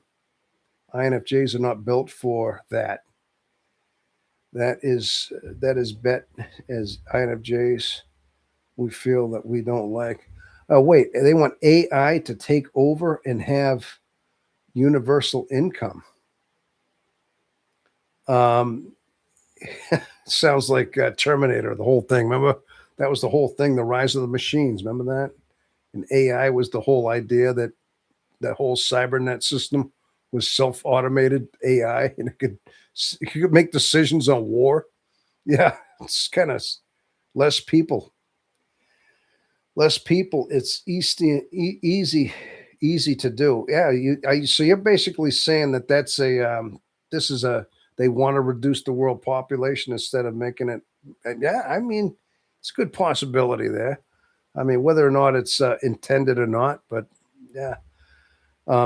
Listen, I mean, I'm kind of glad that we grew up when we did. I don't know what the future of the world's going to be, but sometimes I see the trending, the way it's going, and how it's unfolding. I see some good points about it, but also sometimes I see things that look chilling to me as to the direction of where the world's going as well. And they're doing it slowly, incrementally, and yeah, I see that. Matter of fact, I was watching Jay Scott. If anybody's watched him, he's another INFJ guy. He's got his own thing. He got his own. I think he's got the INFJ circle, Jay Scott, and so he's been doing these videos lately about he senses the dynamics of the world. He's sensing the whole. He feels the. He said he goes on a show and says that he feels the change in the world. That something is about to happen. Like we're on the cusp of something that's going to change drastically. like you could feel the tension. And I got to admit, I kind of feel it myself. Like we're just ready to, um, something's going to change very drastically. The 90s was the last great decade of human history. You think it was the 90s? Yeah, I love the Jay Scott from the Inner Circle. Yeah, he's pretty cool. Sometimes, I mean, I don't listen to him all the time, but occasionally he comes up on my feed, and like one of his videos resonates, like the thumbnail comes up, and I'll listen to him. And yeah, he's got his own way about him. I think he's from Kentucky, but he kind of does what I do, but he's got his act together a little bit. He's got a lot more. Well, he's got a lot more history too. He's been on YouTube for over 10 years, so he's got a lot of history as far as his time wise invested into YouTube. So there is there is so much energy and propaganda out there designed to keep people divided. I feel the cusp of change too. Yes, so you're seeing that too. What you just said about the whole idea of energy and propaganda out there. Absolutely. That's hey, maybe we're getting on to something. I'll stick around and talk to you about this stuff now, people. Now, you know what? I feel that too. Like I said, I even got into talking about how we're being indoctrinated with school systems. I think I got part of that. I was talking about how the schools are taking over the social, especially the grade schools. They're taking over and just trying to indoctrinate our kids to believing a lot of woke ideologies and things like that that are just that they have no business doing. They're getting beyond just teaching about academics. They're talking about social construct as well. No, it's a little they're overstepping their boundaries, no doubt. Yeah, the last decade without so much advanced technology. Yeah, I could say that. I could say that. You know what seemed to me that right after 9/11, right after the trade centers, it seems like the world has changed drastically right after we were that whole attack with 9/11. It just seemed like I know it was I mean, I still remember that day, but it just seemed like it was baffled everybody. You saw the trade centers get crashed into, and you couldn't help but everybody had their TV on, even at work. I remember being at work, and they just had this little small TV set on, and we were trying to keep tabs on what was happening. And then when you saw the trade center crumble in on itself, just cave in, like a house of cards just tumbling in. I remember looking at it, and I literally, as the first one came down, I'm watching it live. I said, "We are witnessing some serious history right now." I even said it like this is monumental history going on right here. This I knew it, and it seemed to me it was. I remember that was the first thing out of my mouth, and I said that at work. I just like kind of was horrified. But I think that was again, that was right after the turn of the new millennium, right after the 90s are over. Like you said, that we weren't really too much into the technology. It was just beginning, but that seemed to change it. That changed the world. That shifted something. Was when it started. Was right then. I'm telling you. But the world has been a perpetual state. It has been a perpetual state of perpetual since 9/11. Uh, a perpetual state of perpetual since 9/11.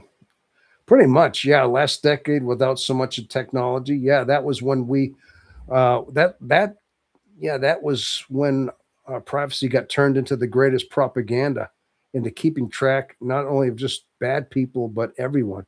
Well, yeah, they sold it off as this whole homeland defense. Yeah, I mean, you had to watch out for everybody and anybody, but yeah, it got widespread.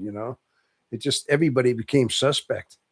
Yeah, I know what you mean. Yeah, but that seemed to be the real change right there. I mean, because watching the trade center, something that massive go down in a city that big, was just devastating. There's no doubt. Um, I knew that was at the moment. Yeah, like I said, I knew that was some serious history, and it was like I never saw anything like that. I didn't know where it was going to stop that day. I kept thinking, is every major city, is this going to happen? Are they going to start bombing like major towers in every major city? I really thought the whole like I kept thinking that it was going to happen everywhere. Now they tried to. It looked like they were trying to wipe out the White House. I think that one that the plane that actually went down in Pennsylvania in that field that the passengers knew what was happening and they rose up. They rose up and they all stormed the cockpit. They broke in. They caused they basically caused the pilots to crash. I think they knew that they knew that they were probably going to die. Imagine knowing that, but they were going to at this point there. They knew they had other knowledge as to where the other planes are going. They knew these guys were going to crash them into a building, either the trade centers, the Pentagon. Where's this fourth one going? They knew it, so they decided, you know what, if we're gonna die, we're gonna go down swinging. So I mean, at least you got to commemorate the ones that at least went after the hijackers and they thwarted that plane from going anywhere. It crashed into an open field. I mean, yeah, they perished, but it changed where the trajectory of that plane was going. More than likely, they speculate maybe the White House itself. I mean, that would have been the last target, was just to crash it. Either that or the either the the Capitol building or the White House, because it looked like it was going toward Washington. And so they already hit the Pentagon. And I think that was going to be very symbolic. They were trying to hit these major stages of the trying to cripple the United States. Get after the economy, which was the trade center. Okay, then hit the Pentagon, which was the military might of the United States. Maybe one hitting either the White House or the Capitol building. And wiping out basically the uh, the government. The federal government, basically just trying to cripple the United States in a one sharp blow like that. Uh, but anyway, that seemed to be where the turning point was. The U.S. could have prevented it, but they stepped aside to get control of everyone because of it. Yeah, I mean, I heard a lot of different theories about how you know they tried to paint it out to be that there was an inside job, and I heard all these radical theories. Just it didn't make sense. Like the planes crashed, but how could the building have fallen unless they put charges in there? And I mean, sometimes people just throw a lot of crazy thoughts in there too. The FBI knew, the CIA knew. I've heard stuff like that. I mean, I mean, maybe they got murmurs of it. I mean, the Federal Reserve would have been the place to hit. That's where the money flows for the world. I mean, if you want to get technical, I mean, just about every major building in Washington could have been a target. I mean, there's a lot, but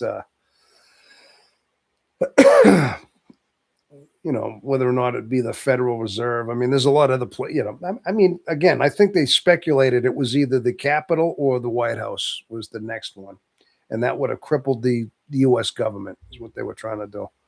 Um, Again, I've heard all these theories. Somehow like that's part of like speaking about Michael Moore. We were talking about that last week. You were talking about a Michelle Moore when I thought you thought Michael Moore. I misread your quote, but he had one of those. He had one of those documentaries. Now I got to say that Michael Moore, I think he's a little bit. He's agenda driven. He's kind of in the left, and I think he had a. I think he had a. He tried to paint it out that George W. Bush, who was president at the time, knew it was happening when he was told. It looked like he kind of already knew. And I mean, whether or not you can just tell by his facial expression, was it a reaction of he knew, or was he just, I'd hate to think so. I mean, part of me doesn't want to believe that our own government would know that and just let it happen. I mean, sometimes you hear stuff like that. You'd hate to think that, that they would be in on it. Part of you wants to say you don't want to believe it, but I mean, I've heard some different theories. I don't want to believe it personally, but and then sometimes you sometimes you just hear stories and they don't add up. So is the documentary about everything I've seen unclassified documents from the federal agent. Okay. Yeah, like I said, it's just I mean, whether you, I just know one thing: the world changed that day, and if there was some shady stuff going on in there, I mean, I think bottom line was, I mean, I know Osama bin Laden had masterminded the whole thing, and he thought it up. In fact, we started talking about whether or not Osama bin Laden was the INFJ. Remember?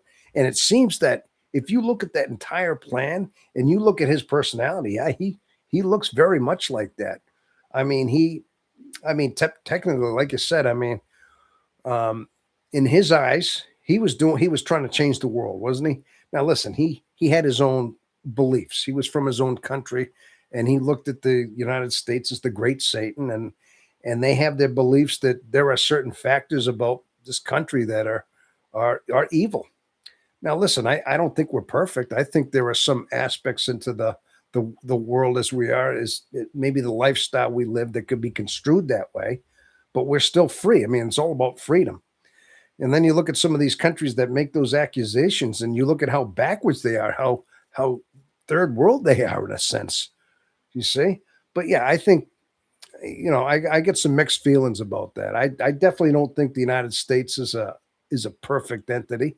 I think we made a lot of mistakes, and I think sometimes I honestly believe that some of the policies, some of the things that go on in government are corrupt. I mean, not to say I don't want to say too much about that. He wrote a letter to America. It was very interesting. Are we talking about Osama bin Laden? Yeah, I remember they were. He was in the forefront for many years. I think they said that he was planning on. Matter of fact, remember the bombs that were planted in the I think it was the parking garage of the trade center. One of them, a massive. I think there was another one. There was some blind sheik that was behind that, but they were trying to do this for years. And this was back during like the early 90s, back when I think during the first Clinton administration, there was a bomb that went off in the one of the I can't remember what tower of the trade center. But the idea was I think they were hoping that it just crippled the foundation. It blasted it enough and it basically shattered the foundation, and that one trade center would fall, and then it would crash into the other one, and it would destroy the both of them. That was what they said was the plan. It was they had it constructed in such a way where they hoped that it would damage it to where one would crash into the other, but it wasn't enough of a blast to. I mean, it took out most of that underground garage, but it certainly didn't topple any building. So, and then since then they were trying to do it after. So that had been a target for many years. And obviously 9/11, they had to come up with another plan to do what they did. Uh, but bottom line is, yeah, that was the turning point. It seemed that was the turning point as to when this world started turning the way it did. It really did. It just that was. But again, like you said, the '90s was the last bastion of like freedom, as you say. But a firefighter. Oh, a firefighter wrote. Okay, so um, I know. Well, anyway, I think, I mean, again, I have some very, I mean, I tended to try to keep some of my, I don't want to get too much into my political affiliations and things like that, but I mean, I still have certain beliefs as to like the way things happened and the way I interpret them. And also, I have to trust my gut too. A lot of his, sometimes I understand the behind the scenes as to what's happened, and you got to piece together like what the nitty gritty is going on behind the scenes. Um, but so many times when things like that happen, people are so quick to point fingers. I mean, organizations, people are so quick to either divert attention, divert blame somewhere where it's not necessarily true. And but the thing is, sometimes I think they try to they try to divert the attention right back to the U.S. itself as the being the bad guy, as being the villain, when some of these forces were proven to be outside of here. Again, I mean, I think some things that the United States do and some of the policies that we make aren't always universally. to the best interest, even to the rest of the world. But, you know, I mean, we're not perfect, but still, I think, all right. Okay. Well, anyway, people, I tell you, so we got that was Jethro out there. So we have 6 watching right now. Well, we got 6 out there. That's good to know. So a couple more people must have joined in on the chat here. So, um, okay. So what time do we have? It's almost 12:30. Okay. Well, that stuck me around for another half hour about that. Um, yeah, but like I said, Jethro, I see. I noticed that a lot of times, yeah, I think you read a lot on like like political doings and events and things like that. And I mean, we had a discussion a few weeks ago, back when you were joining the live broadcast, and we had a discussion about the Third Reich and whether or not. Now, I mean, we differed on some of that. I mean, on some of the opinions on that, but I mean, I could see you have some very strong beliefs about certain things, and basically what you're saying is that that whatever we're being presented, whatever the truth is that we think we're expected to believe in every situation, isn't always the truth. And now in a lot of ways, in so many ways, I agree with you. I do agree with that. I don't think that we're completely being told the truth about a lot of things. Okay. And now some things I'd like, but also too, I mean, sometimes we have to use our own common sense, our own introverted intuition that we're pretty good at, and see the behind the scenes of what we're being told and try to piece together. And sometimes, believe it or not, we can get a glimpse into things going beyond the surface that may not be provable, but it's something that we can live with. But things that we just construct in our own minds sometime. You know what I mean? Because I think I piece together certain things that only make sense, that aren't necessarily true, and just intuitively. Okay.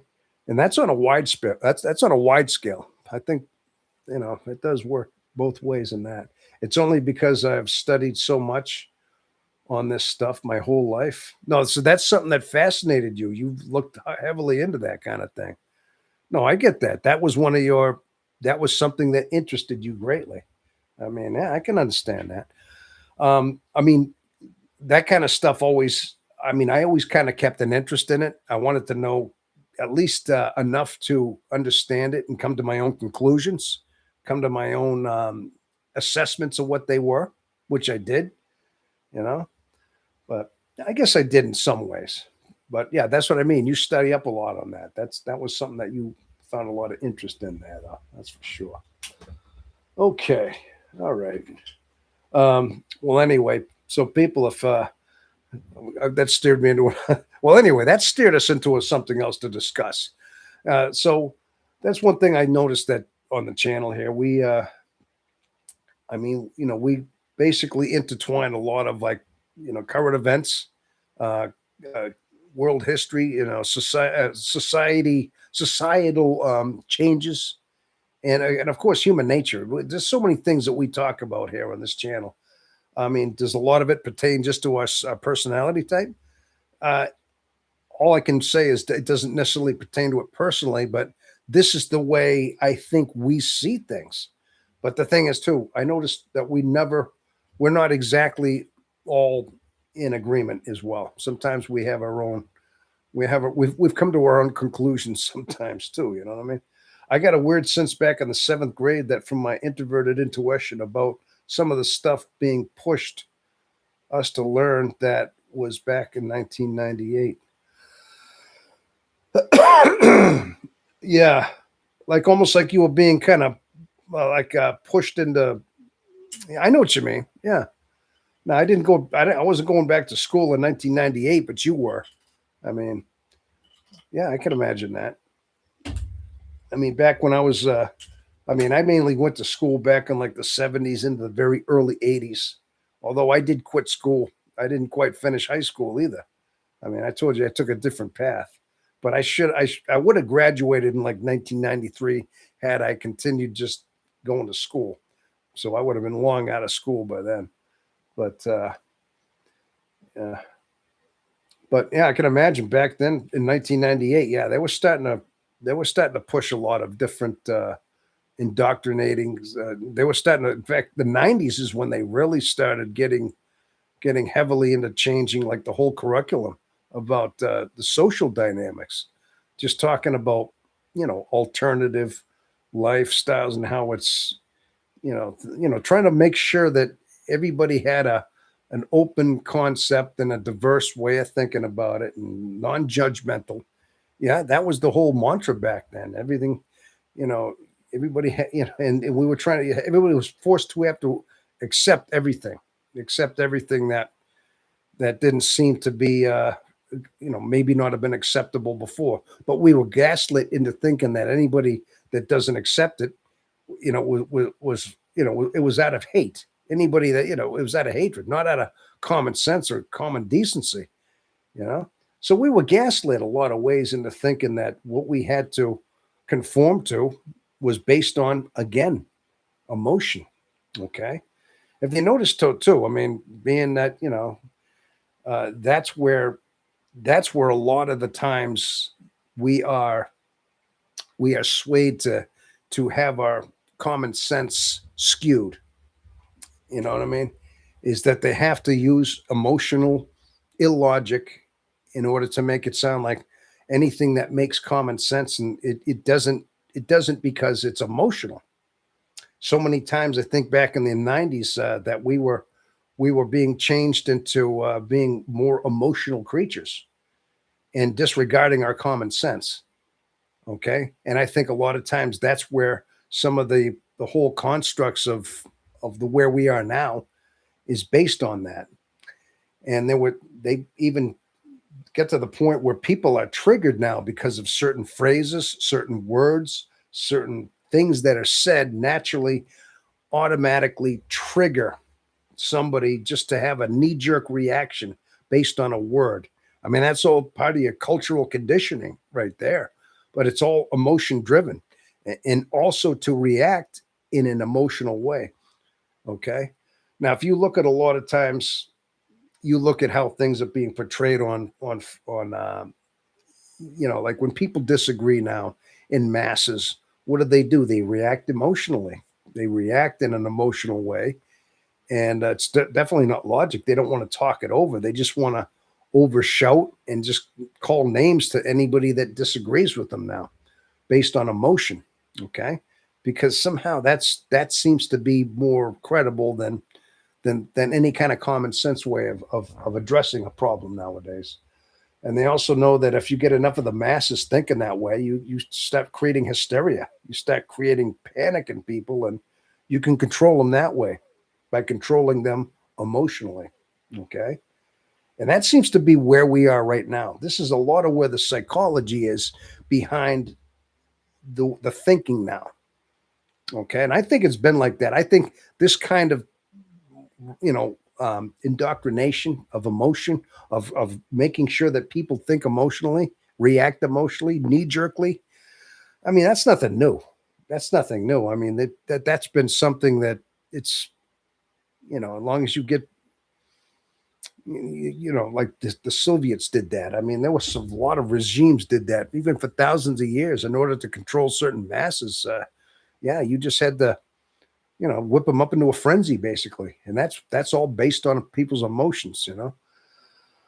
It's weird that in 2001, 9/11, that happened not long after the 90s, changing school stuff.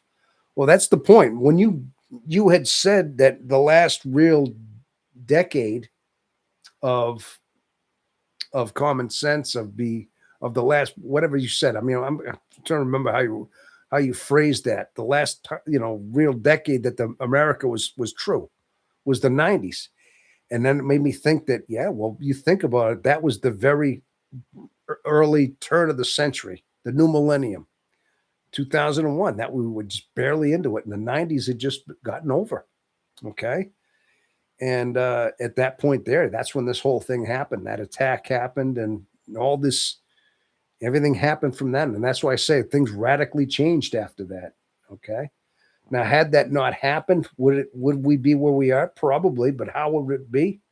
something else drastic would have happened. I mean, this was like a catastrophic change, you know, and and again, like I said, it spawned all these different, rules, regulations.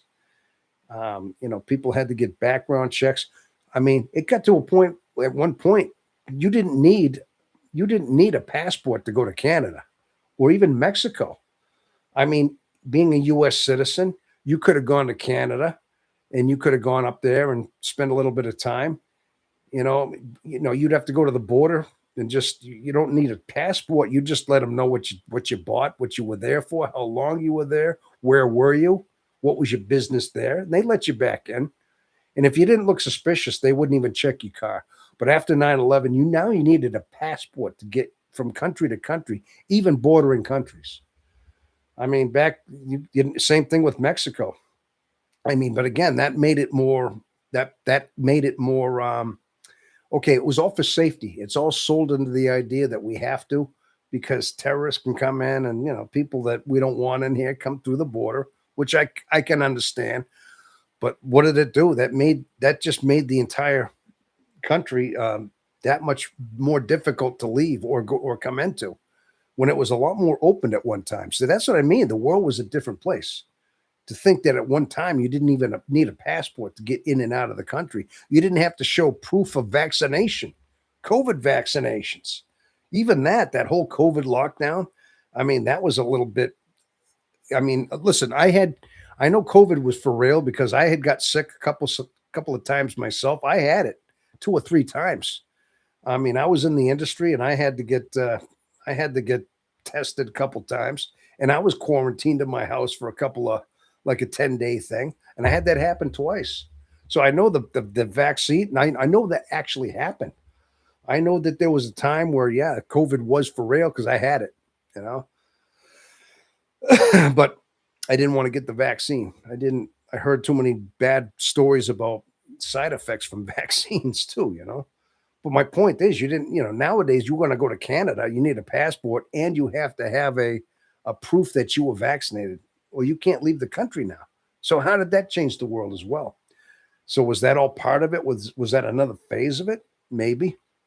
But then again, you listen to all the side effects. You listen to all the side effects of vaccines and what they've done. And they weren't the cure all. I mean, some people were getting COVID even though they had the vaccines. So or some people having drastic side effects, heart problems. They were having ill effects. Other things were happening. I think that there were even small cases where people died in some ways because they got so infected, they got COVID and it killed them.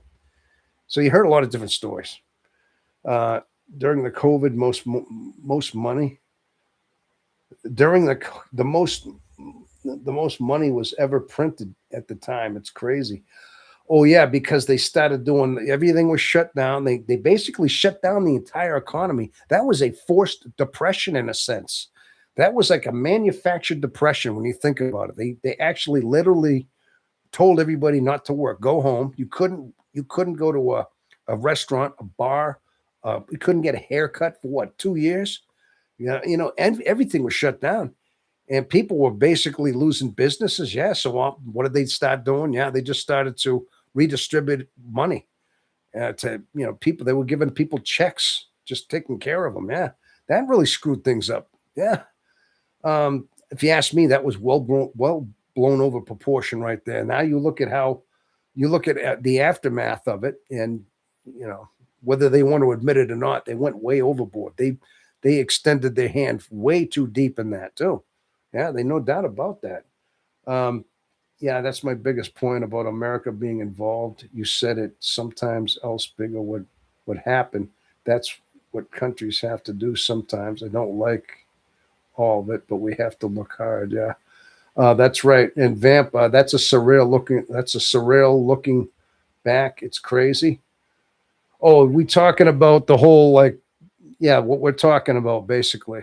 Yeah, we're just kind of talking about yeah, exactly the changes, how things changes in the last 25, well, now almost 27 years now since the whole 9/11 thing.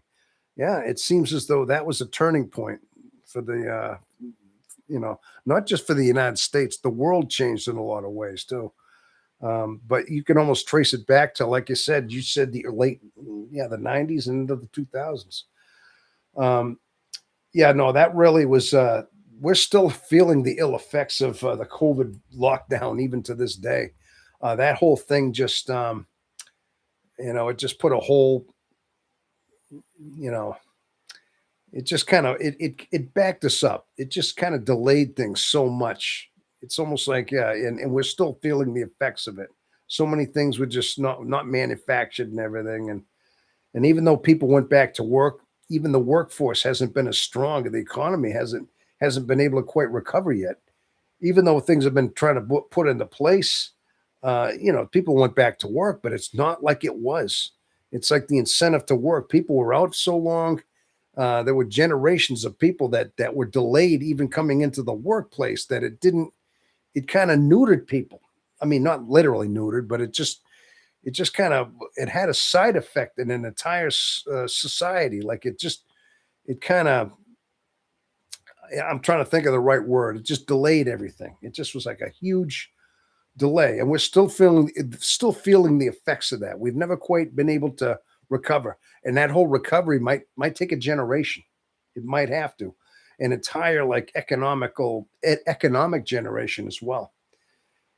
Provided we go down the right path, that is, and we don't adopt certain crazy socialist type of uh, of doctrines out there. But you're right. See, we could trace it down to a lot of that. But again, like I said, we were basically talking about Jay Scott not feeling, so knowing he's feeling something off. And I think we all do. I think we all kind of like this whole discussion we're having. Somehow we've all seen this, that the changes started there. And all of us have been living through all of this. We all lived through it. And we're starting to piece together. We see the pattern of where it came from and where it led from, you know.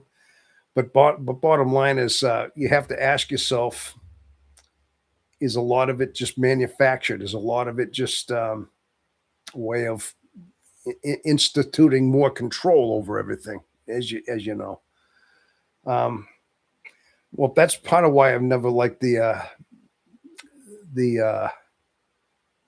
the vaccine. I mean, I heard so many like things about the vaccine, about I just didn't want to have something put into me that I didn't want to. Funny thing is, when I back a few years ago, it got to the point where, remember, you had to go every time you went into a clinic and you had to go see your doctor, your primary care physician. And of course, they always started pushing everybody that went in. If you got in there and talked to your doctor, they'd say, "Do you want to get the COVID vaccine today?" And I'd say, "I'm good." I declined it. And I'd always get this sideways look from the doctor, like, "Okay, this guy's an idiot." Like that. Wow, and I once literally said this to my doctor. I said, "You know what? I'm pro-choice when it comes to the COVID vaccine. I figure, you know, a woman can do whatever she wants with her body in regard to her pregnancy. She has the right to do with her body. Well, I'm pro-choice right now because I have the right to do with my body whatever I want, and I choose not to have this vaccine in my body." So I kind of, in a way, I said that to my doctor. She didn't know what to say. It's like, wow, I just used the whole idea of my choice, my body, right back at you with this vaccine. Okay, so you really want to throw that whole thing out there? That's the way I used it, and of course, um, I guess a lot of other people felt the same way. But the idea that I threw that all back right in the face, like that was like this big linchpin. Oh yeah, you can do whatever you want. Women can right to choose. Okay, I have the right to choose. No vaccine. Okay. I thought that was one of those ironic moments. But I chose not to, because I saw the ill effects that was going on. Now I don't know if it's some countries actually made it. I don't know if it was like that in Australia. I don't know if I know some countries. I know in Canada, I do know Canada made it like there was a big thing about Canada making it like mandatory. And I know here in the United States, they made certain occupations where you had to be mandatory.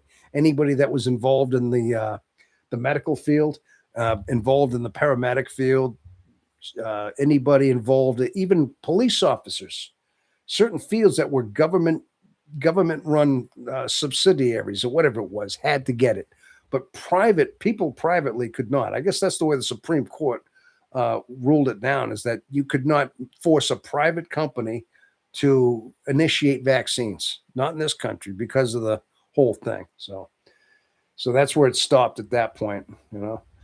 I think Jay Scott feels it's to a high degree. He always sounds so down. You think so? I would have gone to jail before I took the vaccine. Oh, you too, is Jethro. So Jethro, you were well against it as well. Yeah, you were like, even my ex-wife and my own son, they kind of followed that whole mantra. Even my wife was like that. We had a big runaround. Like when I got divorced and we left, we broke up. It was right in the height of that whole pandemic area, and I seem to remember. And she used to try to isolate me because I wouldn't get it. And of course, she was trying to gaslight me into thinking how selfish I was. She was in that camp. My own ex-wife was like that. But my gut told me I'm not getting this thing. No, I'm seeing too many ill effects from, I've heard about these stories. So I wasn't going to do it. In Australia, you had to get it done if mandatory. You were working or if you had a job. Oh, okay. See, that's what I know. I know certain countries it was mandatory. I thought in Australia, as long as you were reporting to a job, even a private job, any job, you had to. They tried to do that here in the United States, but like I said, the Supreme Court narrowed it down to private private companies. Companies did not have to institute that. Anything that was run by any kind of government entity, municipality entity would had to, like FBI, hospitals, anybody in the medical field, police officers had to get it if they wanted to keep their job, that is, but not the private. So, since I was working at the time in hospitality, I had to get it done. But if I had a choice, I would have said no. But I did as my doctor did, and I had to. So that's what I'm talking about. See, there were countries that were forcing it, that were saying it was mandatory, and if you didn't, you couldn't work anymore. They basically said you couldn't have a livelihood. Yeah, well, if you don't want to, you can't make money. You can't do your job. And if you can't make money, then what? You can't have a life. Yeah, all that. So yeah, well, you're forced into having to get that done. So, and people with bad immune systems were mandatory were mandatory like old people. Yeah, but the thing is too, a lot of these old people with bad immune systems, they had these ill effects. You were actually putting the virus right into people's veins, and they were coming up with it. They were getting it, right? This is what was happening. So I mean, it actually had an ill effect, like in some cases. Bottom line is, yeah, it was just we were sold a lot of lies about it. Turns out, you get the vaccine, you won't have to wear the mask anymore. You're free. And then they start saying, well, now you need a booster every 6 months. It's never just one shot. Now every 6 months you got to keep going back, get a new one. Yeah, no, I don't think so. Now it's like a lifetime of boosters. Really? It's like they bait and switch you. And not only that, you couldn't even if you had an ill effect, and there were a lot of people having them, you couldn't go back and have a lawsuit against any of these companies that had the vaccine, like whatever, Johnson and Johnson or Pfizer, or the ones that had it. They were immune to any kind of lawsuit of anything like that. So they were basically saying you have to get it done, and you can't. There's no repercussions if something bad happens to you. So that wasn't right. By no doubt that was almost totalitarian stuff right there is what that was. But we saw right through that. I'm taking it that even Jethro, he said he would have rather have gone to jail. I mean, I never made that comment, but I was radically like, no, it's not happening to me. I'm not doing it. I'm glad I didn't, but you know, I think one of the things that saved me from having to do it is because of the fact that, yeah, the Supreme Court ruled the way it did, and and I guess they realized that they couldn't institute that. Okay, so life, like I got sick during it, but it was more like the flu. My partner never got it, but we both got COVID. But it was until the second time around. Now, did you happen? You see, you got the flu. That's what I mean. That was part of the whole thing. Is that they did tell you that it would, because you're putting that into your system. They were supposed to put a small dose in there, but some people were feeling flu-like like symptoms. As far as part of that goes, I mean, I know it was all the whole idea of getting your body immune to it, but the thing is, I mean, yeah, you ended up getting it. But I mean, you don't still have to get booster shot. I don't think they do the boosters anymore. Enough time has passed. Are anybody still getting boosters for that? They still offer that shot because I just went to I just had a health checkup a couple of weeks ago, and I happened to see, like, not my PCP, but it was another doctor that took her place, right? And but they did still ask me if I wanted to do the booster shot or do a COVID. And and then there were these other ones they were throwing in there. Do you want a shingles vaccine? Um, oh, what is a flow state? Sent a personality. Oh, hey, you sent a gift. What is that? um, I'll have to open that up in a second, Jethro. Well, thank you so much, sir. I appreciate that. No, but what I was saying was is that they offer all these things. They offer do you want a flu shot? They usually do that a little bit before winter. And then, of course, do you want the COVID shot? Now it's the shingle shot. It's like they keep adding these different things. And I know what shingles is. It's kind of the chickenpox virus, and it creeps back up when you're older, and it gets it finds patches. It attacks a certain nerve. So the way she described is it could attack one nerve, and usually it comes out in the skin, and it attacks a certain area. Like, I've seen these commercials where a guy had his whole head right here, but I heard it's very painful too. It's extremely painful. It's like having hot coals dumped on your body. It's just that painful. I can see that happening though. All right. Um, I sent the flow state for 2,000 joules. Oh, well, thank you. I'm not exactly sure what that is, but 2,000 joules sounds nice. Yeah, I appreciate that, my friend. Thank you so much.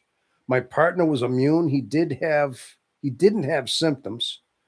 My friend got COVID twice. Yeah. Um, Sometimes I wonder though too. It's like I'm going to tell you, I have a theory on the whole thing myself, and I came up to this on my own. Now, without me even knowing, I kind of came up with the whole idea. I had gotten COVID 3 times that I believe. The first time I had it was unconfirmed. It was right around the time of the whole lockdowns, right before they were starting to institute all these lockdowns, and they were talking about the COVID virus. I had gotten sick. There was one time I came home, I had the chills. I felt I had a fever.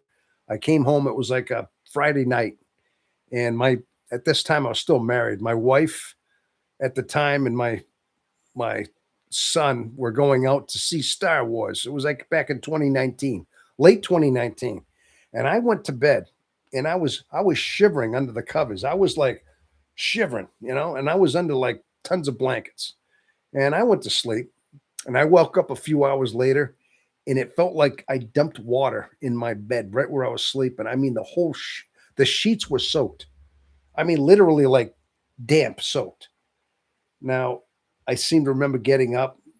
I kind of walked around. I dried off a little bit, and I felt like my fever broke a little bit. I wasn't quite as shivery anymore. I still felt crappy. I still felt very run down, right? And then I ended up going to the other side of the bed and I slept. By this time here, though, me and the wife were sleeping in different beds. So we were already kind of on the rocks anyway. So I had the whole big bed to myself. I had the big bed. She slept in the other room. She got her own little bed. So I went to the other side of the bed to finish sleeping because I couldn't, because that side was soaked, you know. And I remember going like, like going for a week or two, having this really run down feel. I kept working. I kept going to work. I felt run down. I remember I had this dry cough that wouldn't go away. I kept coughing up like phlegm that I'd swallow. And then it turns out I think that was COVID. I mean, and then it turned out it was right around the time they started saying that they were locking things down, that there was this virus going around. And so, but I kept going around with it. I just kept working. I kept thinking, you know what? If I'd have known that, I probably should have stayed home and quarantined if it was this. But then by this time, there was almost a hysteria. Anybody that got COVID, they would put on the news, oh, so and so had COVID, was in this bar at this time to that time. If you were in there, get tested. Yeah, well, it was like hysterical for a while too. But and then it turns out my entire shop, everybody in the entire shop I was working in at the time, I mean literally everybody had gotten something. Some A lot of guys are calling in sick days at a time. Some guys were just walking around looking like they were all run down, coughing like I was. We all were sick. Yeah. And then it turns out that was the COVID. And then, but again, it was not confirmed, but everybody seemed to be getting sick at the same time. And we had the same thing. Yeah. I had told off my doctor as I lost my voice, but that was after I had COVID. Okay. I convinced that INFJs are the glue to all other personalities. I am convinced that INFJs are the glue to all other personalities. Well, what gave you that revelation there, sir? What does that? Okay, that's a very interesting observation. But yes, well, shingle shots are worth it, but they're not as good as not a good thing to have. I don't know how effective the shingle shot is, but I just know that that was something that they're now starting to offer. That they got a shingles vaccine. It's something that they probably just now recently have perfected that they're offering now. Okay. Sent flow here. So this talk we are having. Oh, about the glue, because it's a talk. Yeah, because I think what it is it's resonating with all of us. We all are probably thinking the same way. We've had the same intuition and thought about this process, and we saw the nitty gritty behind the whole motive behind it. And now me talking is saying, Tom, I said the same damn thing. I was thinking the same effing thing you are. And this is what you're talking about. That's the glue you're talking about. Because, yeah, we're seeing the behind the scenes of what's going on and knew how warped it was. It was blown way out of proportion. All right. The funny thing is, I mean, they still won't admit it. I mean, they just want to kind of hope that enough time goes by and again, like everything, that we just slowly forget about it. We forget it all happened. All the suffering they cause people, all the out of work stuff, keeping people pent up in their homes. And then people calling on other people like, oh, I saw so and so having a party at their house, having other people come over. Oh, really? Neighbors calling on other neighbors that they had a birthday party and other people were coming, things like that. People were starting to rat each other out. Remember that too? You heard stories about neighbors ratting each other out. I mean, really, it was a bad time. Okay, during the peak COVID, I sneezed. Let me see. Okay, Michael, you're still out there. Okay, 42. During peak COVID, I sneezed in a Dollar Tree. The whole place went dead silent for a solid 10. Oh, yeah, good point. All you had to do was clear your throat or go like this, and people would all look at you like, and if you weren't wearing a mask, it was like it looked like they were going to come at you with pitchforks. Didn't it? I remember one time I was working with a guy, at the tire shop. It was right around the COVID thing. Now, they did not shut down my occupation because at the time I was doing tire work. I was still a tire guy. And that was considered an essential job. I mean, gosh, you got to keep trucks moving. You got to keep tires on the truck, got to keep moving. It was essential. So I was exempt. In fact, I had to carry a note in my tire truck, my work truck, that I was exempt. I was an exempt employee because it was mandatory. So that was one of the reasons why I was able to keep my job. Well, this one guy, And of course, they tried to tell us we had to wear masks, and if you went into a store, you had the mask hanging on your rear view mirror, and you grabbed it, just threw it on, just to make it look good. Sometime certain areas you had to wear the mask. One guy didn't want to wear his mask, and he said somebody he went into a store, wasn't wearing his mask, and everybody else. He said one guy checked him, like walked by and like elbowed him, like checked him, because he wasn't wearing a mask. It was like people were doing that stuff. I remember thinking, like, I remember getting some dirty looks if I wasn't wearing a mask.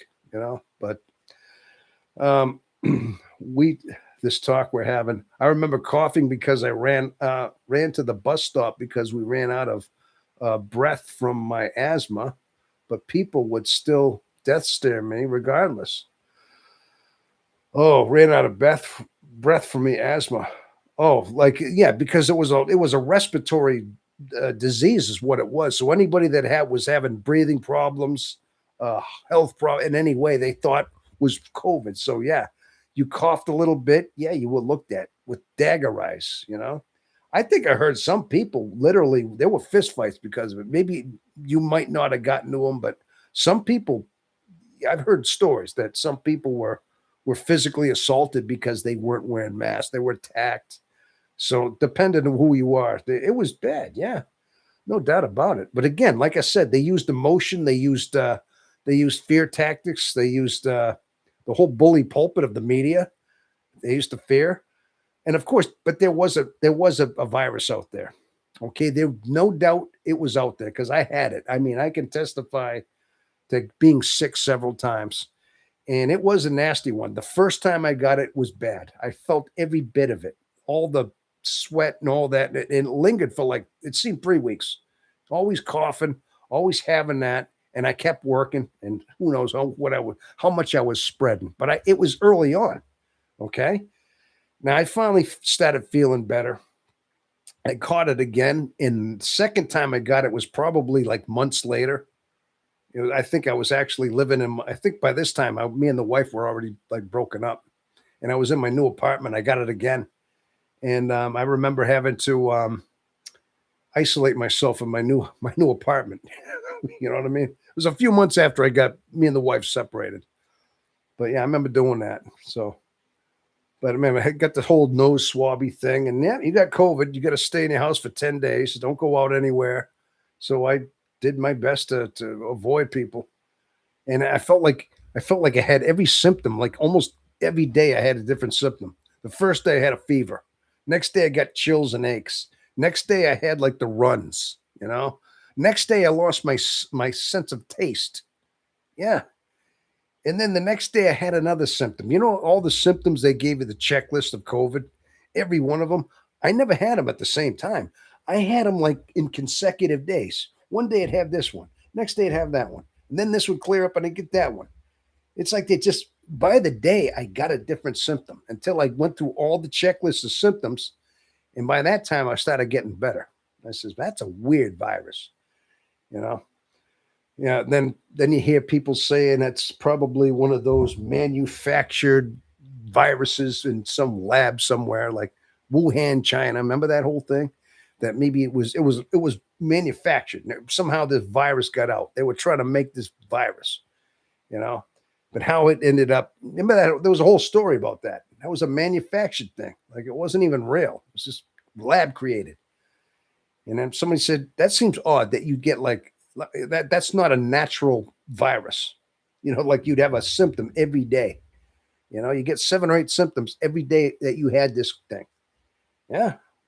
I remember feeling like I had Charlie horses in the side of my legs, or being so run down you can't hardly get out of bed for a whole day. You're just like laying there and you can hardly move. All you want to do is sleep.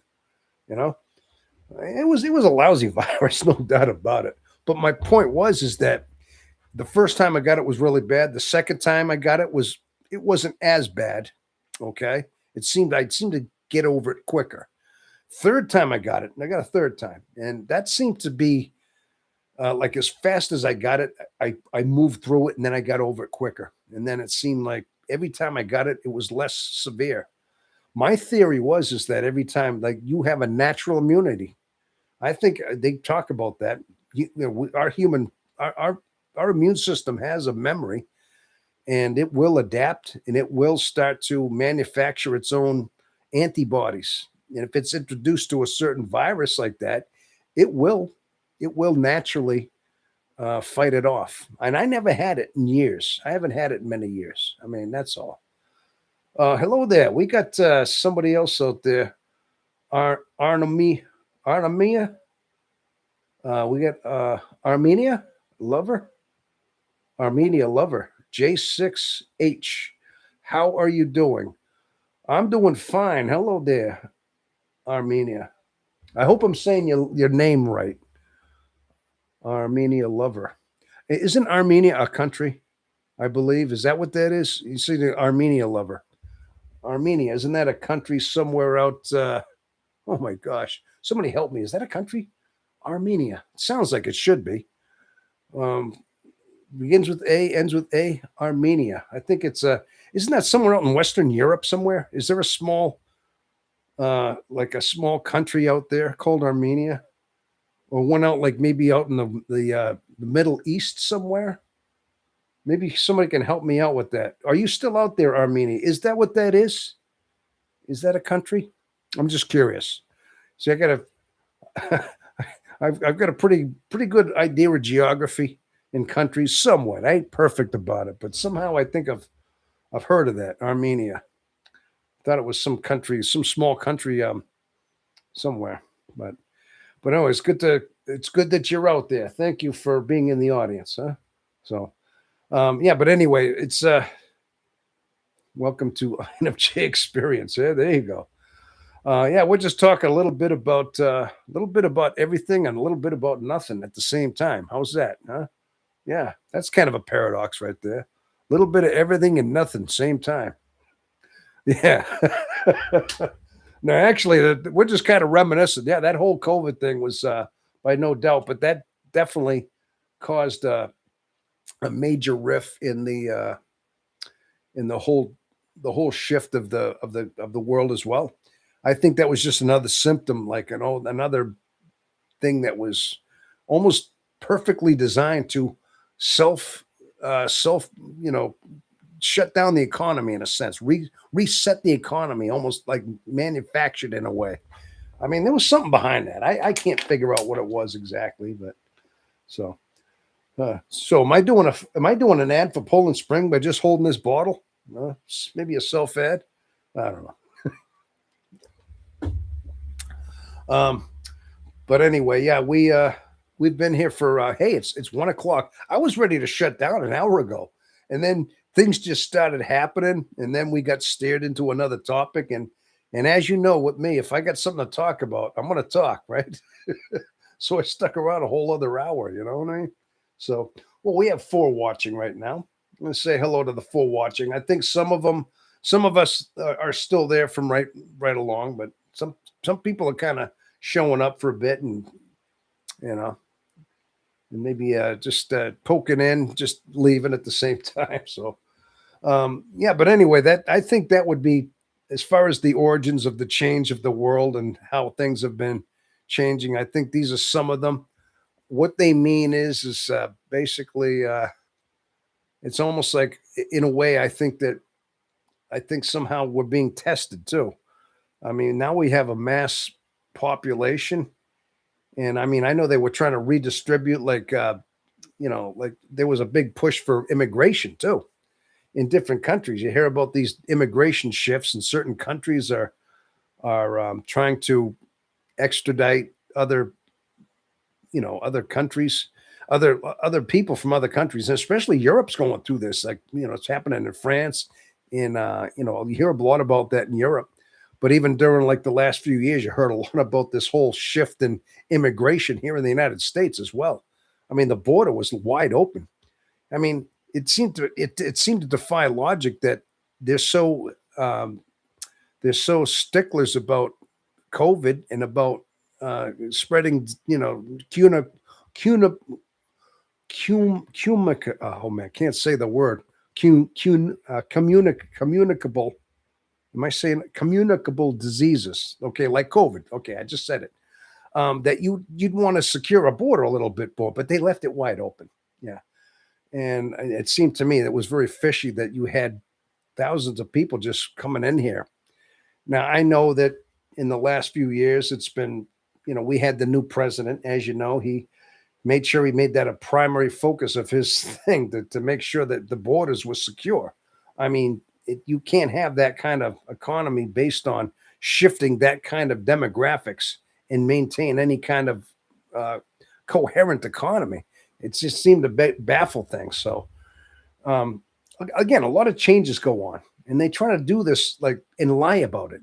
A lot of things were just being like, they would gaslight us into thinking it wasn't happening or wasn't as the way we're seeing it. So there was a lot of misinformation as well. Okay. 1 in 4. Hey, I see you, see me. You're out there again. How are you there? You have you been there the whole time, or did you kind of do something and come on back and realize, hey, Tom's still rambling on here, man. That guy, he's just he's just jabbering over here still, like 6 hours later. Does that guy ever shut up or what? Or have you been there the whole time? I see you, see me. Just curious. And what does that mean? 1 of 4 LOL. Okay. I just went to another house, but still here. Oh, okay. You just went to another house. Just kind of, oh, that's cool. That's cool. So you're still here then, huh? What does that mean? 1 of 4 LOL. I'm just didn't know if that had anything. Oh, wait. Oh, wait, I see another one of your comments up there too. I don't do shots either. No flu shot or anything. Okay. See, a lot of us are. I think a lot of us are in the camp. We don't trust that.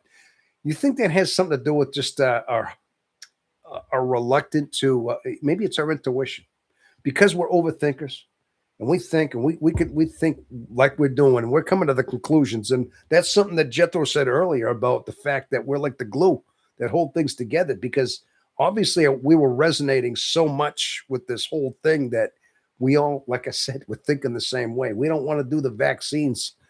Now some of us were forced into them depending on where we live. So sometimes we were literally strong armed into having it done depending on the country you're in. Yeah. But I'm 1 of the 4 remaining. Oh, okay. Oh, all right. All right. That's it. 1 of the 4 remaining. Okay. Yeah, there's only 4 of us right now. Okay, that's fine. I know things kind of get a little bit thin this time of night. Yeah, that's one of the things that just happens is it starts getting late. People are probably going to sleep and going to bed, and but we're still hanging out here though. But that's good. There's 1 of 4 of us still here. Um, well, that's good. But I think that to get to the original point is, I mean, I think we all lived through COVID. We're all of that age to have saw that, and that's something we can never forget. Because I got to tell you, that was some of the most trying times that we've ever had. Uh, it is 12:12 CT. Oh, Central Time. Oh, okay. Yes, Central Time. That's right. I can't remember where. I know you told me what state you're from before. I can't remember if it's. Um, Honestly, I can't remember if it's somewhere up in Michigan or something like that. But Central Time. I mean, obviously, I'm in Eastern Time, so I'm still. It's 1:13 for me. So, but we've all lived through the COVID experience, as you know, and I think that's one thing we can never forget. We were all well within the memories of those, and we all don't have very good memories of it. INFJ's fight. INFJ's fight for our introverted intuitive power. We will express it when it's needed for the world. Uh, yeah, I would think so. Not only that, I mean, I think that being that there's a level of, we don't tend to go with the flow as well. This is another thing I've said before in videos in the past, that Jethro, and I think we've talked about this, how typically, you know, INFJs, we're the lone wolves. And typically, yeah, we don't go with the herd either. We're not the herd mentality. And typically also, you tell somebody without a herd mentality, you got to do this. what are they going to do? They right away are going to be reluctant. That's one reason. Okay, you tell somebody you have to do this. No, I don't think so. And secondly, I think the whole idea is this, but it's not just because of out of defiance. Sometimes it's out of a well calculated, well thought out knowledge of why it is. Now, this whole COVID vaccine we're talking about was exactly that. We thought this over. I mean, we saw the ill effects. We were seeing it for what it is, and we were looking at the behind the scenes as far as the goings on. And again, I think our intuition was just piecing things on going on in the background, everything we've compiled, and we instinctively knew there was something not quite right about how they're handling this. And this whole thing about forcing people with a needle in their arm, forcing control, forcing it, there was something uh, sketchy about the whole thing. Okay. Now, again, I'm saying this, and we're all in agreement. You're all saying, yeah, that's exactly. You're putting it in the words. I know you are because that's what you're saying. You basically got the same idea, but that went right into the whole idea of just not trusting exactly what it was. Okay. Now, again, I mean, I can't speak for every one of us, but for who's remaining here right now, this is what we concluded. Okay. So, and again, we're on the outside looking in. We were the ones that said no. We might have been looked at funny. I had been looked at with sideways eyes from my doctor, my own ex-wife, my kid got it. I mean, they just did, and they conformed to it like nothing. And they tried to isolate me and make me feel like an idiot for not doing it. So yeah, I saw that again, being like almost isolated all over again. All over again, we were pushed into a corner, almost in a widespread sale. But you know what? I didn't care. For one thing, I was used to it. I didn't, but I knew it was right. And like you said, you would have gone to jail first. I just knew it was. You're not going to make me have to do it. Uh, let's see. Okay, let's see. Definitely not herd mentality, and I have a strong aversion to queen bees. Oh, definitely not into a herd mentality like I was talking about. Yes, okay. And I have a strong aversion to queen bees. I think I know what you mean by that. That's a little sideways. I know. Okay, I think I get where you're coming at.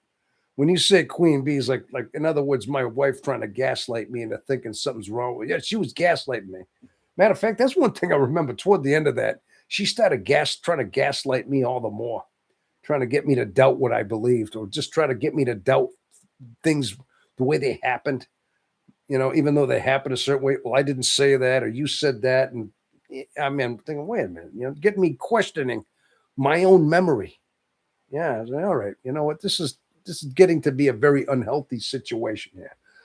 I think I know what you mean. Queen bees meaning like the gaslighting wife. All right, I get that. Well, okay. What I'm also trying to say is that INFJs will extrovert themselves to the world when powered up. Oh, you mean the way Martin Luther King did? Yeah, right. You're talking about that. I mean, there's a good example right there. Listen, Mr. Martin Luther King was staunchly an INFJ. I mean, he's considered one of them. In fact, he's looked up to. I don't know if he took a test. I don't know if they just say he had all the classic traits. But what did this guy do? He got up in front of how many thousands of people on the Capitol, what the steps of the Lincoln Memorial. Was that it? In 1965, when old Tommy Omega here was just a wee little baby, probably probably crawling on his knees. Not even at that time that I have a dream speech. Okay, he got up in front of thousands of people and he marched through Memphis, being very very vocal.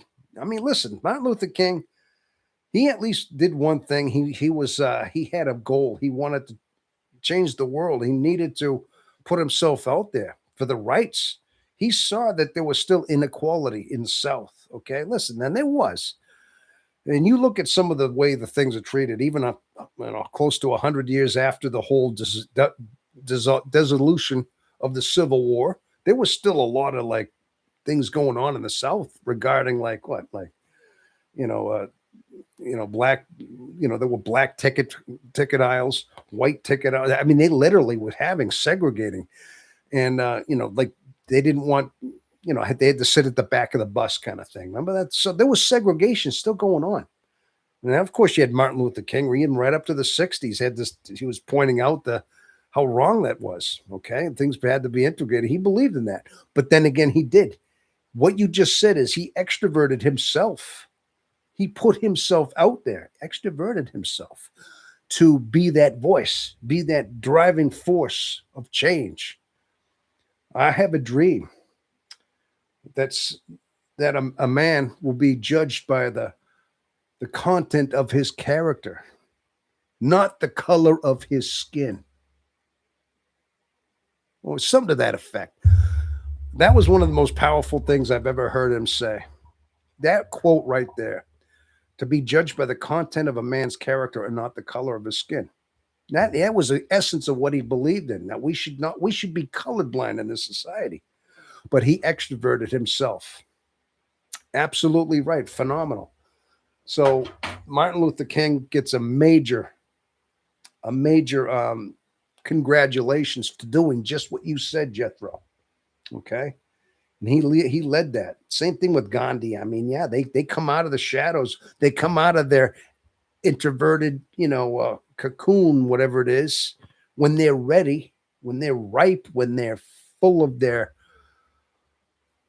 gumption to make a change, and they'll stand up in front of the world and face the world and extrovertedly, the way Martin Luther King did.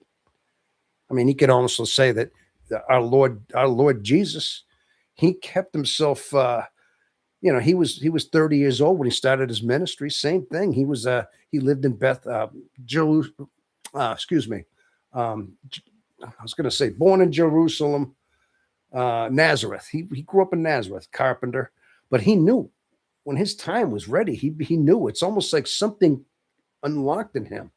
He was just a small time carpenter, probably growing up through his 20s, building furniture, building homes, carpenter. But at one time, he knew his mission started. He became the extroverted type. You could say that about our Lord as well. And he had his mission, but he had the ultimate mission. I mean, not only was he an INFJ, as you know, he was the immaculate conception of Mary. He was the perfect story of how he had no physical father. He was born of a Virgin Mary, who was given given a child by the Holy Spirit to be the Messiah, the Savior. The man was born to die. Bottom line is, can you imagine the idea though? Jesus had gone through this. When he turned 30, he was just a humble carpenter up and through his 20s. Probably had a fairly normal life. I'm sure he had some philosophical things. I mean, I'm sure he was somewhat divine in his own way. Was he healing people when he was young? I don't know. Supposedly, there was a gospel of Thomas. Do you ever hear this story? There was a gospel of Thomas. And I think they expounded this from the New Testament, but Thomas had his own gospel. But I don't think he was really a very good, they didn't take his writing serious enough. I mean, they couldn't put his gospel in there because he had stories more on the legends of Jesus. And he talked about how there was one time when he was a child and he probably was hanging around with a couple of his friends. And something happened where he found a dead bird, or one of them accidentally killed a little bird, and kids are. Sometimes you find a bird that's limping around. It's got a bad wing. You try to help it out. Doesn't work too well. But bottom line is, what happened was Jesus, whatever, 10, 12, 13 years old, takes that bird into his hands, and he breathes into it. All of a sudden, that little bird came to life in his hands, flew off. Now, see, did that happen? Was he just 13? Could he breathe in and do a miracle? And I don't know. But this is part of the, but this is one of the reasons why. But my point is that Jesus was divine in his way, but he stayed dormant. He stayed dormant. He stayed quiet for most of his life. I mean, he just did his thing. He grew up. He lived. I'm sure he had wisdom. He had knowledge. I'm sure he was very wise beyond his years. But it wasn't until he was 30, all of a sudden, like just as that cocoon, just as that metamorphosis takes place, and the the unleashing of the caterpillar, the unleashing of the chrysalis, he unleashed. There was that time. He was 30. He knew he had his mission. He was in his prime. He was in his right form. And he had to do what he had to do, what he was born to do. So at this point, he started his ministry. He got up. At one point, he was almost thrown over the cliff by his own people. You know, his own people in his own town didn't recognize him. At one point, when he started his ministry, he went into a temple, and he started talking like a Pharisee. He started talking about God in a very deep sense in a temple. But at this time here, he was in his hometown temple of Nazareth, in a synagogue, whatever it was. And so he was doing this sermon. He was talking, and people recognized him, saying, "Isn't that the son of Joseph? What is the son of Joseph doing here? What is he speaking of?" Like all of a sudden, here's the kid they've known all these years. This is the kid they've seen growing up in there. He's the carpenter's son over there. He's a carpenter. What is he doing? This blew their mind. Do you know that I can't remember exactly what he had said, but he was basically, he didn't look like he belonged in that situation. He was not qualified. He wasn't, at that time there, you had to be somebody of a higher up. They actually took him, and they were ready to push him over a cliff, his own people, because they figured it was, back then it was all blasphemy. When you were speaking about God, when you were speaking out of turn, it was like, it wasn't your place. And being that he was an unknown, they actually tried to kill him, push him over the cliff. But something happened where they stopped him when he was just feet away from them pushing him over. Okay. I mean, at one point they just stopped. They abandoned the whole thing. I mean, it was in one of the Gospels. This happened. But my point is that he was awakening. He was becoming the extrovert, as you said. The extroversion, he was taking over at his right moment. Okay. Just as you said before, Jethro. And now rest is history. As you know, he went on his ministry. He started attracting thousands of people. People were glomming onto him. He was healing people. People were touching his robes, feeling the power of his presence. People were, being healed. People with hemorrhaging brains healed. People that were blind from birth were healed. Yeah. People with lame, couldn't walk, healed. Everything. Rising people from the dead. He's a legend. But he was becoming extroverted. His moment was due. He was awakening to his mission. Just as you're saying. I mean, as you know, it eventually led him to his ultimate role in the world. He had to show the way. But bottom line is, yeah, you're right. Exactly right. Very good point. See, you got me rambling on there. You got me talking about Martin Luther King, and he had his moment. But again, they come out of that shell, and when it's time for them to do their mission, their purpose, then they come out of their shell. And yeah, they're very extroverted. And usually, some of them, I mean, even Martin Luther King, you could look at it in such a way where the guy was physically assaulted. He was arrested, thrown in jail, just as Jesus was. I mean, listen, I'm not comparing the two. I'm not saying that he was like that, but he had the same internal guide, that same internal, like you said, the awakening where he became that forefront, that leader, that extroverted a leader in that way. Okay. Very good point. Excellent way of describing that. And we can cite those two right there as a way of saying that. Hey, Billy the Goat is out there. Hello there, Billy. Good to see you out there. Vamp, personality, Pill, Billy. Howdy, Tom, in the chat. It's good to see you out there.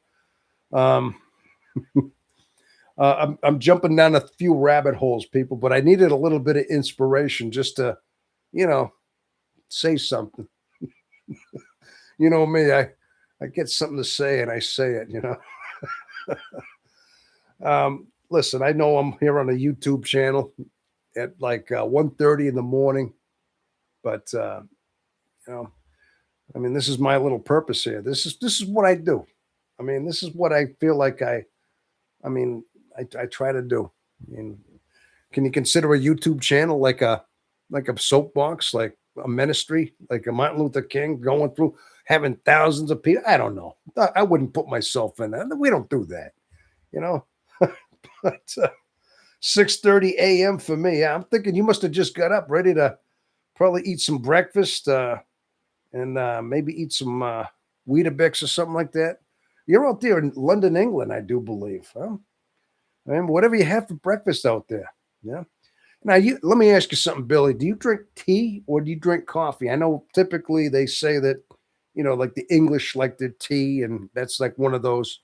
But I mean, I'm thinking there's a lot of English like coffee as well. I'm thinking some mess like coffee as well. So just to know if you were a tea drinker or a coffee drinker out there. Just curious. Uh, I had Weetabix for breakfast. Yeah, Weetabix. Oh, okay. So they do. I guess that's one of those brands. I know it's something popular out there in like Britain and maybe Australia. Now, I don't see that brand too much here in the United States, but I do know that's a popular brand in those countries. So I drink both, but yeah, I drink loads of tea. Yeah, see, I know that's one of those things. Tea is like very, and that's like that's an English thing out there. Hey, listen, occasionally I'll drink tea. I like some of that green tea once in a while.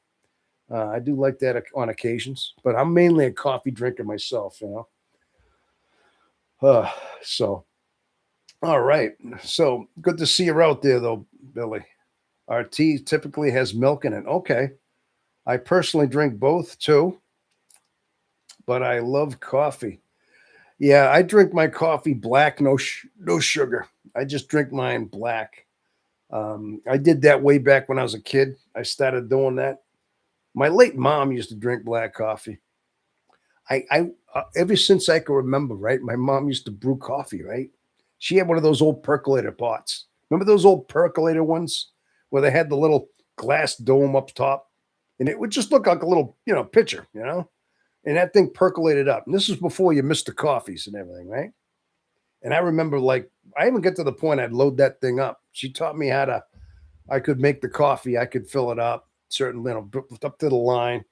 Put the coffee in the filter. The filter had that little hole in it because it had had the little spout that went through the middle. I put the coffee in, and of course, I just like to sit there and watch that thing percolate. I plug it in. You're talking back in the '70s, right? So I plug it in, and I just wait till because then now you're watching the water boil. You're watching the little thing, and then it would start coming up, and it would be like just water, and then it would get darker and darker. And after about 15 minutes, it would get black. You could always tell the color of that coffee, how dark it was, and you knew it was done. But that was the old percolators. So my mom would pour that cup in there hot. She'd pour a hot black thing of coffee, and she'd drink it. She'd drink it black. Now this is when I was still too young. I remember I asked her if I could drink coffee because she did. And I remember her telling me I was like too young to drink coffee. I mean, I was probably 9 or 10, 11 years old. So I realized, so you're too young to drink coffee. They don't want kids drinking coffee too young, you know. Man, at least with my mom, it was like that. It wasn't until I got to be about 16 or 17 I finally try coffee. So, but it turns out my mom used to always drink her coffee black. I tried it with milk and cream, and finally I just started drinking it black. So that's just a little history into that, just a little memory I had. Um, oh, geez, whoops. just um, I do drink quite a bit of coffee as well helps to balance the cosmos. Billy, so you drink coffee to balance the cosmos. Okay. Listen, I've heard a lot of people say they drink coffee for many different reasons. Usually with me, it's just to give me a little jolt in the morning, give me a little bit of a pep in your step, wake you up a little bit. But you're balancing the cosmos. Okay. We'll go with that. You're kind of deep there, Billy, with that. Coffee balances the cosmos. There you go. All right. Hey, after some of the discussions we have on this show, I'll go with that. We'll definitely go with that. You know what I mean? There's no doubt. Um, so used to as well. When I was young, people didn't like it. Oh, I knew which container you meant. My ex-friend's. Oh, you're talking about one of those percolators, Vamp? Yeah, those percolators had those. Yeah. Um, my mom had one of those things for years. In fact, that was the only real coffee maker they made before until Mr. Coffee came out. Mr. Coffee, I seem to remember, was more of a. It was late '70s. I think it was mid late '70s when Mr. Coffee started taking over, and they did. It just had a different way of just you know instead of just percolating the coffee over and over again, it just dumped it in one time and it sifted through and did its thing. You know, either way, they both work. I use a Mr. Coffee, but now those old percolators, I think they're more like just antiques. I don't think they even. I think they're just an outdated way of brewing coffee. But as a kid, my mom had one. And I remember just liking to watch that little percolator go till it started turning black. And then, of course, she'd give me the little job of saying, "Okay, let me know when it turns it turns dark." And then I would watch it. And then I'd say, "Mom, I think it's dark." It wasn't light anymore. It was dark. So I knew it was about time. And it was usually about right. So I do drink quite a bit of coffee as well. Helps to balance the cosmos. Okay, we already read that one, the cosmos. So coffee to balance the cosmos. So I tell you, the audience out there, you kill me. I'll tell you, you crack me up. I mean, what a crowd out there you are. I'll tell you, I love you all too. You know what I mean? Yeah. Well, I tell you what, people, it's getting close to 2 o'clock. I went almost 2 hours beyond. I was ready to shut it down at about midnight. And then I just got a little bit more talkative, you know, but that's what I do. That's all I can do, really. But we're going to go another 20 minutes till about 2 o'clock. So we will try to get some more conversation in here in the meantime. Okay. If anybody has anything interesting, listen, people, get something you want to talk about. If you get something you want to get off your chest, something that you want to talk about, anything, you know, anything you want to bring up. If anything's bothering you, anything has been. Now, listen, I don't think a lot of us we don't do that too much. I don't really spill out too much things that bother me, especially not currently. And but I don't think we do that. You know, I think we're too humble for that kind of stuff. But if you ever are, who knows? I think typically what it is, you get a lot of a lot of people spill their guts to us. You know what I mean? That aren't pretty much INFJs. You know what I mean? Whether we want to or not. So, I watched this interesting video today by Lauren. You ever watch Lauren Scapella? I think that's how she's getting better video. She's starting to make her videos pretty good.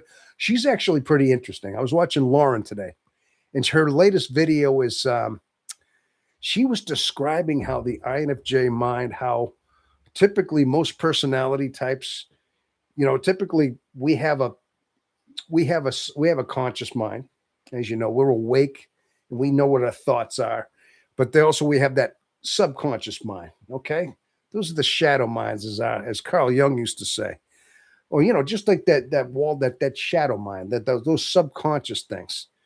And she described the way that most personality types have this have this very rigid, like almost a wall between their subconscious and their consciousness, where it's very rigid. Like you can't really. You almost have to put these people into hypnosis in order to see their subconsciousness.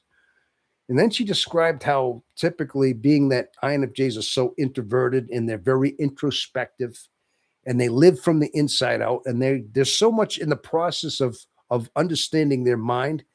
They have a better depth into their unconscious mind.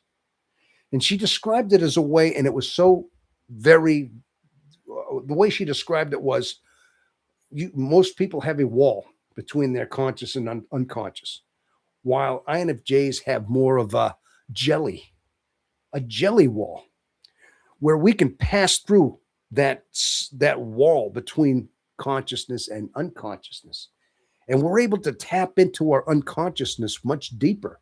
We see that dimension of our I says, oh my gosh, I thought, you know, when she was unfolding that, I says, she's right. She's right. There is a way. She spelled it out well. I got to say one thing. She has a brilliant way of describing the INFJ mind, and I was like right in like saying in awe what she was saying. And then she was talking about how typically people, if we're in, certain people we're in tune with, certain people will typically, tell us everything, like spill things and tell us their life history, tell us what's bugging them, really confide in us and things like that, because we have that depth that what they're looking for. Now, some people are threatened by that and they don't like that. Narcissistic people, we don't jive with everybody. Some people are turned off by that. But so she went on to saying how that's one of the reasons why, INFJs can see their own depth, their own unconsciousness so much better. Like we're one of the few personalities, if not one of the only ones that has a good view into their subconscious. And as she said that, and being like, what got me was, like I said, there's either a wall between the two, or there's like that jelly wall that's not quite solid. You can kind of reach through there, reach into that unconscious mind. I thought, oh my God. I thought that hit home right there because I thought that was brilliant, the way she described that. It's one of her latest videos. If you ever listen to Lauren, so occasionally I see her come up on my feed, and I do watch her from time to time, and she's got a way of like articulating unbelievably. I'm volunteering as a nursing home now, found out, and 2 clients now, they are both introverted. Oh, okay. Yeah. Now, how do you know that somebody's an introvert? They're kind of just very quiet a lot. They're the type when you see them, they might be just spending a lot of time by themselves knitting.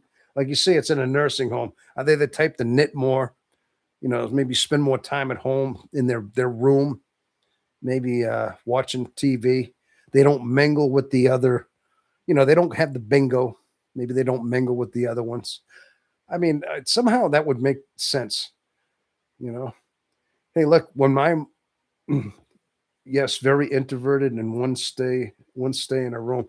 Now, listen, when my mom was in a nursing home back a few years ago before she passed on, and when I started I was starting to visit her a little more often, just before COVID outbreak, and but I remember she was the type that she stayed in her room a lot.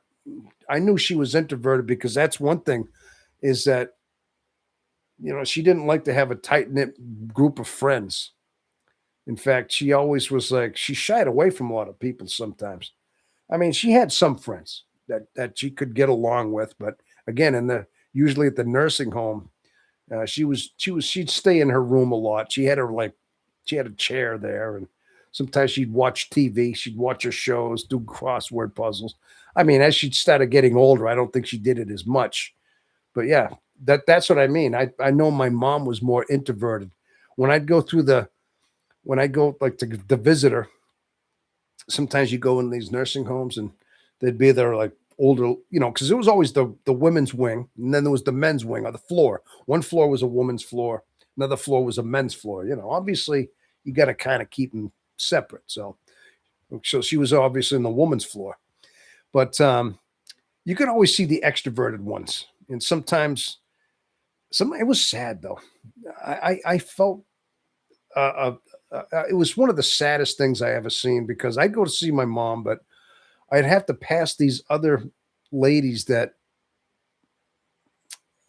it was sad because there was this one lady that kept kind of trying to poke herself into my mom's room when she first got there, and she just like me and my wife would go visit my mom. Now this is years ago, like 8, 9 years ago, whatever it was. When my mom first year she was in the nursing home, she still was. Well, there was this one woman that kept trying to wheel herself in. She was in a wheelchair, and she kept kind of walking into our room and trying to join the conversation. And my mom would say, "Excuse me, you don't belong here. This isn't your room. I'm sorry." I mean, she was nice about it, but she wasn't like, "Oh, hi, this is Ethel. Oh, why don't you stay where, she could have been like that. Why don't you, oh, this is my son, Tom. This is his wife. Yeah, she didn't do that. She was more like dismissive. And then as I'd go out to leave, and then it was another time my mom kicked her out. Well, not, in so many words, asked her to leave. And then she'd be out there crying in the hallway. I mean, bawling her eyes out, like, because, maybe her parents, maybe she didn't get visited. And she was just trying to take a little bit of company, even though they were strangers. And it was the saddest thing. I seen her crying, and yeah, I never liked those places. Even though my mom was in there, it just, I never, the sad vibes I had in there was so overpowering. They really were. The loneliness. I mean, I was sensing all that. Like people were just being abandoned in there. Yeah. But anyway, that's very, very introverted, and one stays in her room. Yeah, but like I said, my mom was the same way, in that way too, as well. Okay. Um, yeah. So we're talking about coffee, about nursing homes, and things like that. Um, what else you got? It's heartbreaking. Yeah, it is heartbreaking. One of my clients doesn't get anyone visiting her, so I've decided to visit her twice a week. Well, you know what, Vamp, that's nice of you. I sense you being that type to kind of just step into that role. Some people don't. And I could tell, I mean, I always know that some people used to say I was cold. I'd go to see my mom, but sometimes I couldn't bring myself to. And I always wondered why. I want to see my mom, but when I'd go there, I'd always come out of there um, feeling drained, feeling like picking up all these sad emotions, and that I carry them with me for a while after. I'm like, my gosh, every time I go there, I go to see my mom, and I leave out there feeling sad, kind of for my mom because she's there, but also the other ladies that are in there, and that because you'd see them too. And yeah, Tom, when were you really young? Did you think about passing away much? When I was young, did I think about passing away much? That's a deep question there. I don't think so. I don't think so. I I remember one time I had this friend, right? I had this friend, I hung around with him when I was early on. His name was Bart. I mean, I used to have more friends than I do now. I used to actually have friends back growing up. And one time, I don't know, but Bart, he had some issues. He was kind of the extroverted type. He was strung a little bit. He's my friend, and we just used to hang out. And we had another friend that we hang out with, Paul Milanopoulos. Well, guy from Lynn, Paul. And so I seem to remember one time, out of the clear blue, we were just hanging out, and I must have been, I don't know, 12, 13, 14 years old. And he says, him and Paul were talking. Bart says to me, "Hey, Tom, you want to kill yourself?" And I said, "What? Come on, do you want to kill yourself too?" I says, "What? What are you talking about?" Me and Paul. we're going to unalive ourselves. We're going to kill ourselves. Do you want to? Do you want to? And I'm thinking, at first I thought he was joking with me. And then it's like as if they were both talking and I wasn't in on it. And then he just randomly started saying that. And I said, no, what, why? Listen, my life was not perfect. I had some miserable moments in my life. I had a lot of things going on, but I never wanted to kill. I never wanted to take my own life. I mean, if that's what you're talking about. But did I think about passing away? I used to think about certain things that was going to lead me there. It's funny you bring that up. Now, I never actually thought, I always thought I was kind of healthy. I didn't think I was going to lose my life unless I did something really stupid. Now, for one thing, I was getting reckless with like smoking weed, smoking cigarettes.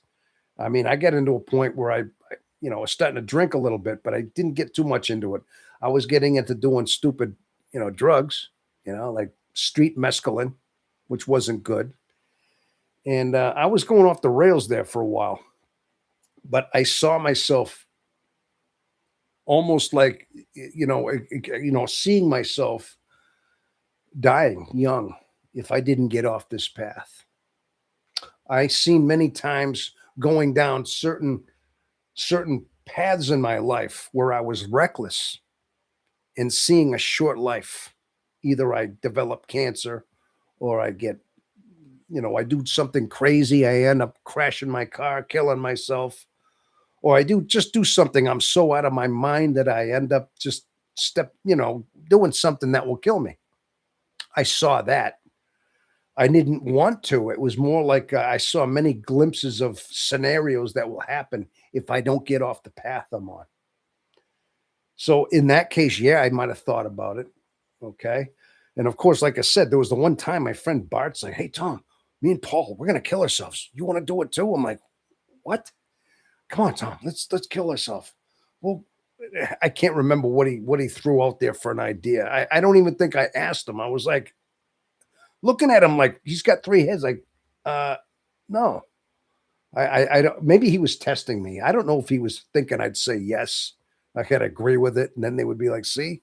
It almost seemed to me like he was just testing me, like he wasn't even serious. Well, needless to say, he didn't do it. He didn't do it. He's still alive. His friend. I mean, I guess I haven't seen Paul, the other guy. I haven't seen him in like 45 years. So I mean, I heard he's still alive. He's still doing his thing. I haven't seen him, but I still remember that. But so they didn't do it. It's not like because I said no. Did they change their mind? I don't know. I mean, it seemed to me more like he was testing me. He was just trying to see if I would. I didn't, you know. But anyway, I hope that answered your question, Jethro. The only time I thought about it was when my own conscious, my own future projecting, my prognostication of where I was leading my life with my reckless behavior was going to lead me into a shallow, early grave if I didn't stop what I was doing. And typically, when I got to that point, what I was doing was no longer appealing to me, and that's what got me off the. That's those are the things that got me stopping the momentum. It was just knowing I was not going to live long if I kept doing this. Right? I thought about not existing when I was really young. I had a deeply, I had to deeply think about it when I was young. I chalked it up to being highly aware of life at an early age. I was 11. Just not existing, huh? Yeah. I got to tell you the truth. Now that I get now that I'm older in life, I think I mentioned this before on this show here on this program, um, that I start to see like things start narrowing down when you get your whole life ahead of you and you're young. Sometimes you don't think about it. You think you got all the time in the world, you know. But then sometimes when you start getting older, you start thinking things differently. Okay, you start seeing that your time is short now, and I've been seeing that more and more. I mean, I literally think that in 10 short years, I'm going to be in my 70s. I mean, in 9 years, I'll be 70 years old, you know? And then you think to yourself, okay, what's the average life expectancy? 76, 78 years old. I'm talking average. So that would mean literally like from now till then is like 15 to 16 years. So part of me says I'm seeing the end coming up. Now I could live into my 80s. I could live in 20 years. I'll be 81. Think about it. 20 years goes by fast though, you know? So you start seeing things from a different perspective as you start getting into your later 50s, like in your 60s. All of a sudden that whole view of your life, that whole view that looked like it was expansive starts to shrink down a little bit. Now all of a sudden you're seeing this much of your future, your life. You see what I'm saying? You're not seeing that whole vast many, many years of a lifetime. You know what I mean? Now, I hate to sound morbid or be a downer. I'm not trying to be a downer. I'm trying to be a realist at that point. But you asked me, do I ever think of that? Yes, I do. And lately now I'm thinking of, I look at the math, I do the math and see what my age is going to be and how much time I got, you know? And listen, I had a few health scares going on. I mean, I may look all healthy. Maybe I look all studly. I look like, yeah, this guy's young looking. He's studly looking. You know, he's all that good stuff, you know. He's going to live a long time, you know. But then I realized, I mean, I've had a few health scares. I don't tell you a lot of them. I've told you a couple. I had heart things go on. I've had a couple procedures done. I've had things go on in my life that concern me. And I wonder, you know, how that's going to affect my immediate future too. So, hey, you know, it does happen. It does happen. But again, I just see the writing on the wall. Plus, I've already lost two brothers. I mean, I lost another. I had my oldest brother. He passed on 10 years ago. My oldest brother. I mean, yeah, did he have something to do with it? Yeah, he kind of abused himself to do it. You know, he you know, he pretty much smoked and drank and abused himself until his body could take no more anymore, and he pretty much did that. But you know, but that's beside the point. But yeah, um, I made it less afraid. It made me less afraid of death. Yeah, I mean, I don't know if I'm afraid of death. I don't think I'm actually afraid of it. I'm having to. I come to the grips that it's going to happen. You know, just as the sun rises and just as the sun sets, eventually, we our time is going to come up. You know, hey, you ever heard that song by Pink Floyd? You know, time. You know, ticking away, the moments that make up a dull day. You fritter and waste the hours in an offhand way. You know, kicking around. Basically saying that you think when you're young, you've got all the time in the world, kicking around on a piece of ground in your hometown, waiting for someone or something to show you the way, right?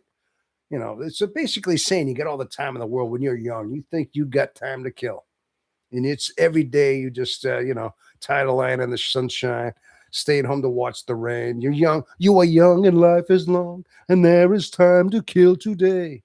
And then one day you find 10 years have got behind you. No one told you when to run. You missed the starting gun, you know. Then you get the first intro, you know, the whole. Okay, so he's basically that first verse is you are just seeing the youth and you're gonna live forever. You don't have much time. Yeah, you get all the time in the world, right? And you're just doing stupid things. Like I said, you know, you're not really thinking much of your life. You're living reckless part of your life. You know, second verse is, but then second verse is, and you run to catch up with the sun, but it's sinking racing around to come up behind you again. The sun is the same in the relative way, but you're older, shorter of breath, and one day closer to death. Yeah, see? So that second verse is just that. Now you get older. All that time you killed in your life, it's catching up to you. 10 years go by quick. 20 years go by, 30. All of a sudden you're 60 something years old. Now all of a sudden you're looking at the clock saying, whoa, it's getting close, man. You know, the sun is the same in the relative way, but you're older. You're shorter of breath, one day closer to death. So basically, yeah, that's all what that is. That's all about time. Your perception of your mortality has something to do with the time that you are in. I mean, you think you got all the time in the world when you're young, and once you start getting older, now all of a sudden you start realizing you don't have all that much time anymore. Yeah, and you think you're trying to catch up, try to make up for things, and sometimes it's a little late. Yeah, and every year is getting shorter. Every never seem to find the time. Plans that either come to naught or half the page of scribbled line. Hanging on in quiet desperation is the English way. Hey, the English way. The time has come. The song is over. Thought I'd something more to say. Yeah, Pink Floyd Time from Dark Side of the Moon. See? That explains the story pretty well right there. Okay. So I sometimes I think of it like that too. It's just that's all about just that. You know, it's our mortality.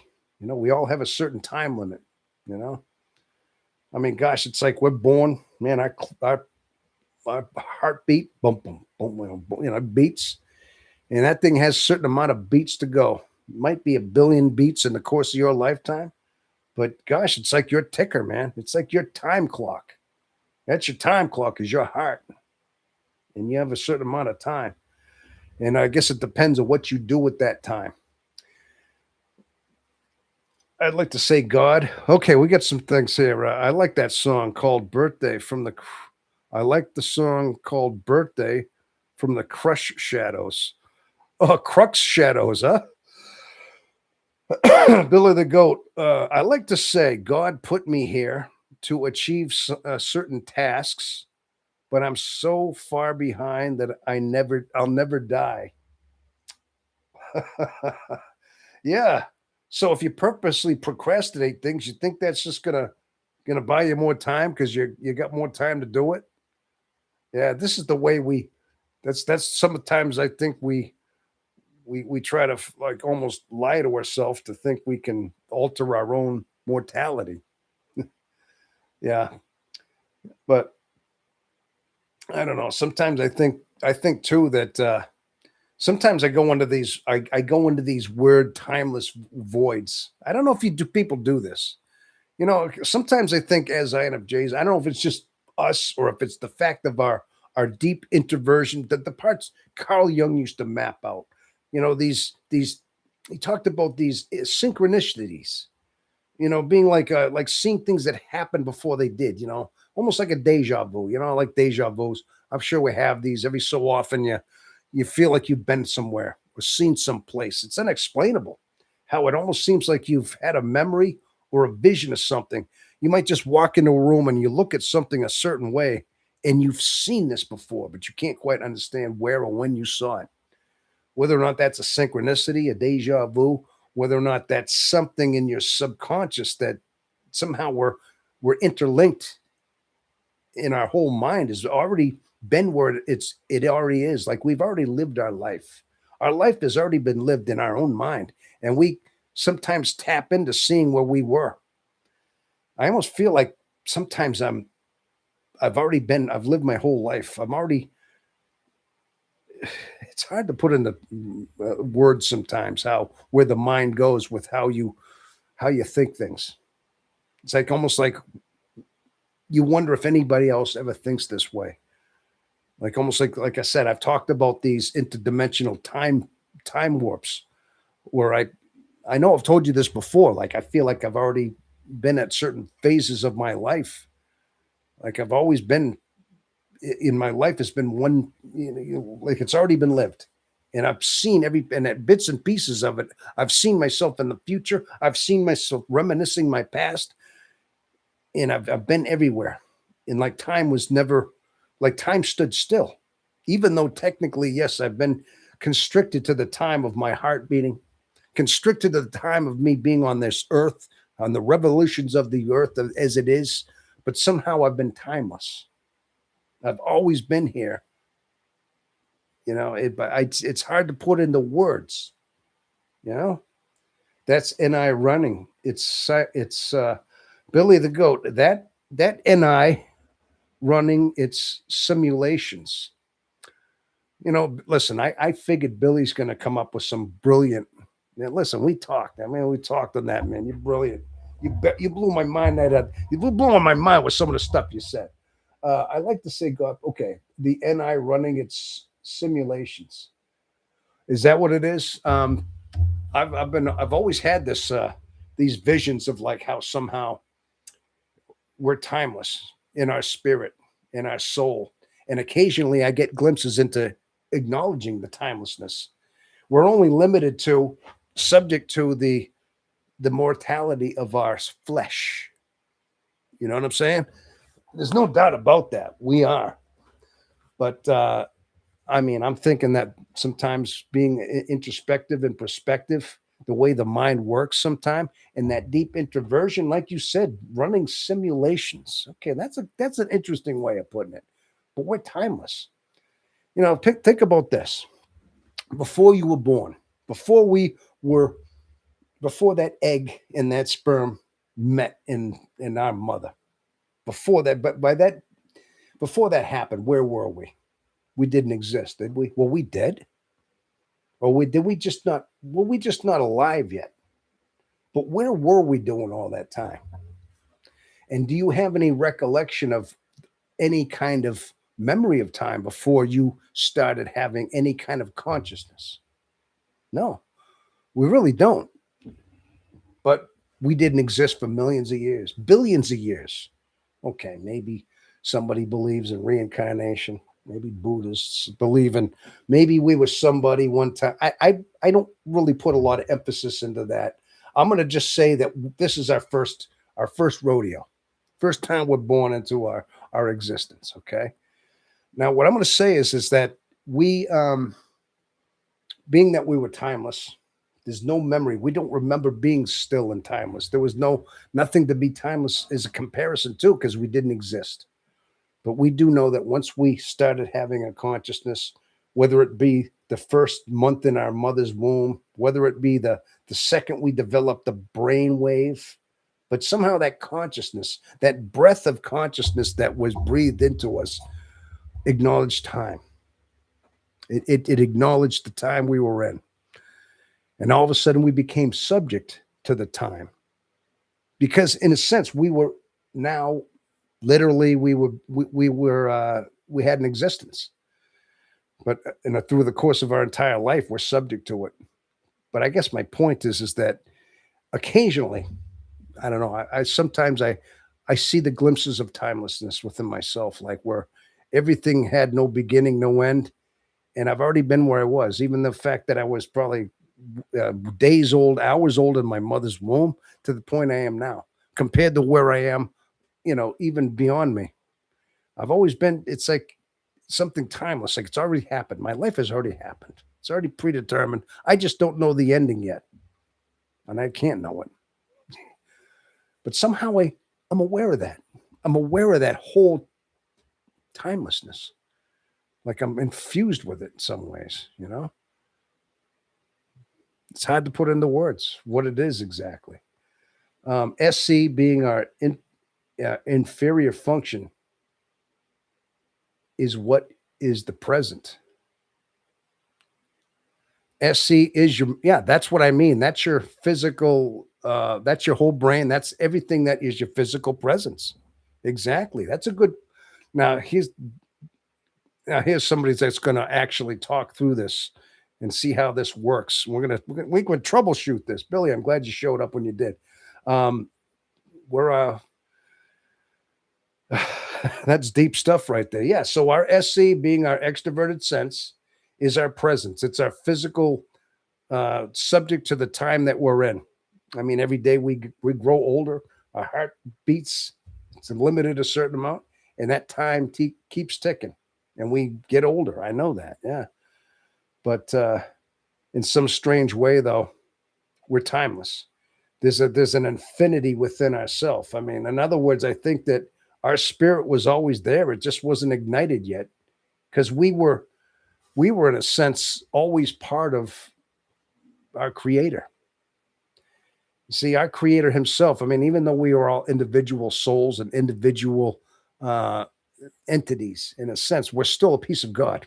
That consciousness, that breath of life that was breathed into the lungs of Adam, okay, upon his creation from God. That breath of life, we've always been part of that. We share this as an entity, as being part of God. And in a sense, it's like we've always been. We've always kind of almost had a piece of that without even acknowledging it. It's hard to put in the, but on occasions though, I sense this. I sense this spirit being timeless, like being, uh, yeah, just that infinite in a way. Like somehow, even Scripture says that eventually we return back to the, our soul returns back to God in a sense. I mean, it says things like that in there, and it's like we're kind of like these bodies are just borrowed.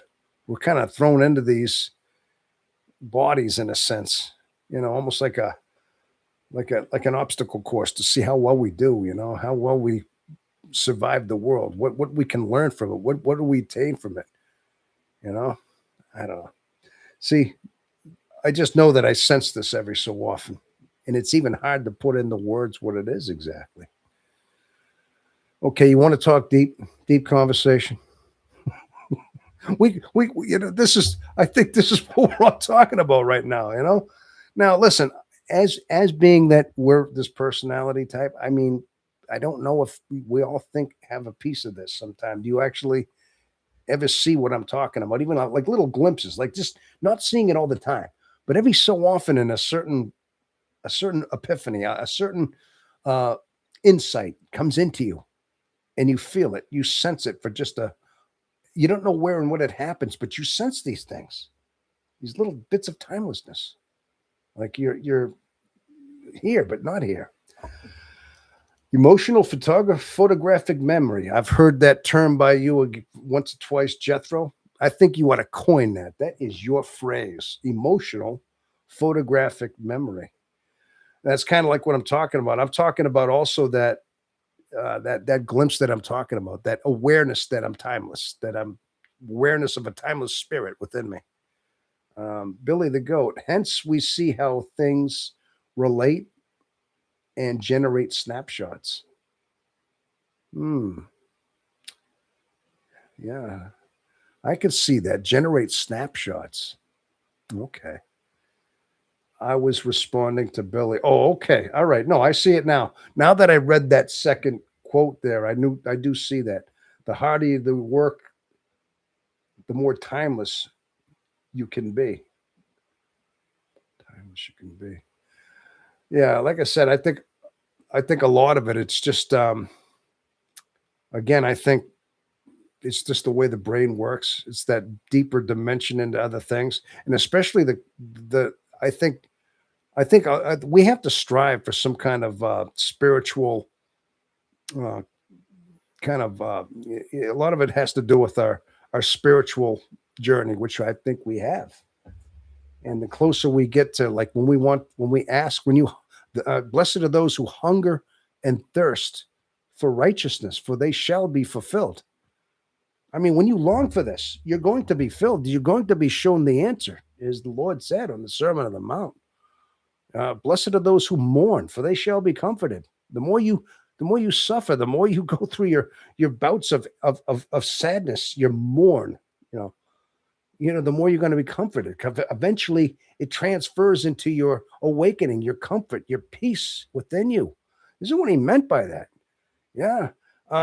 So I think that just kind of came to me. I mean, blessed are those who hunger and thirst for righteousness. Hunger and thirst means yearning for some kind of truth, for righteousness. Hunger and thirsting for some kind of acknowledgement, some kind of righteousness, meaning like fulfillment. You'll be fulfilled. You ask, knock on the door, knock on the what? The door will be opened unto you. In some ways, I think God Himself, our Creator, wants us to know the depths of His of how He created us. I mean, I think more than anything, I sense this that our Creator wants to um, us to be ready to experience his creation, his work in so many ways. I mean, that's what he's looking for.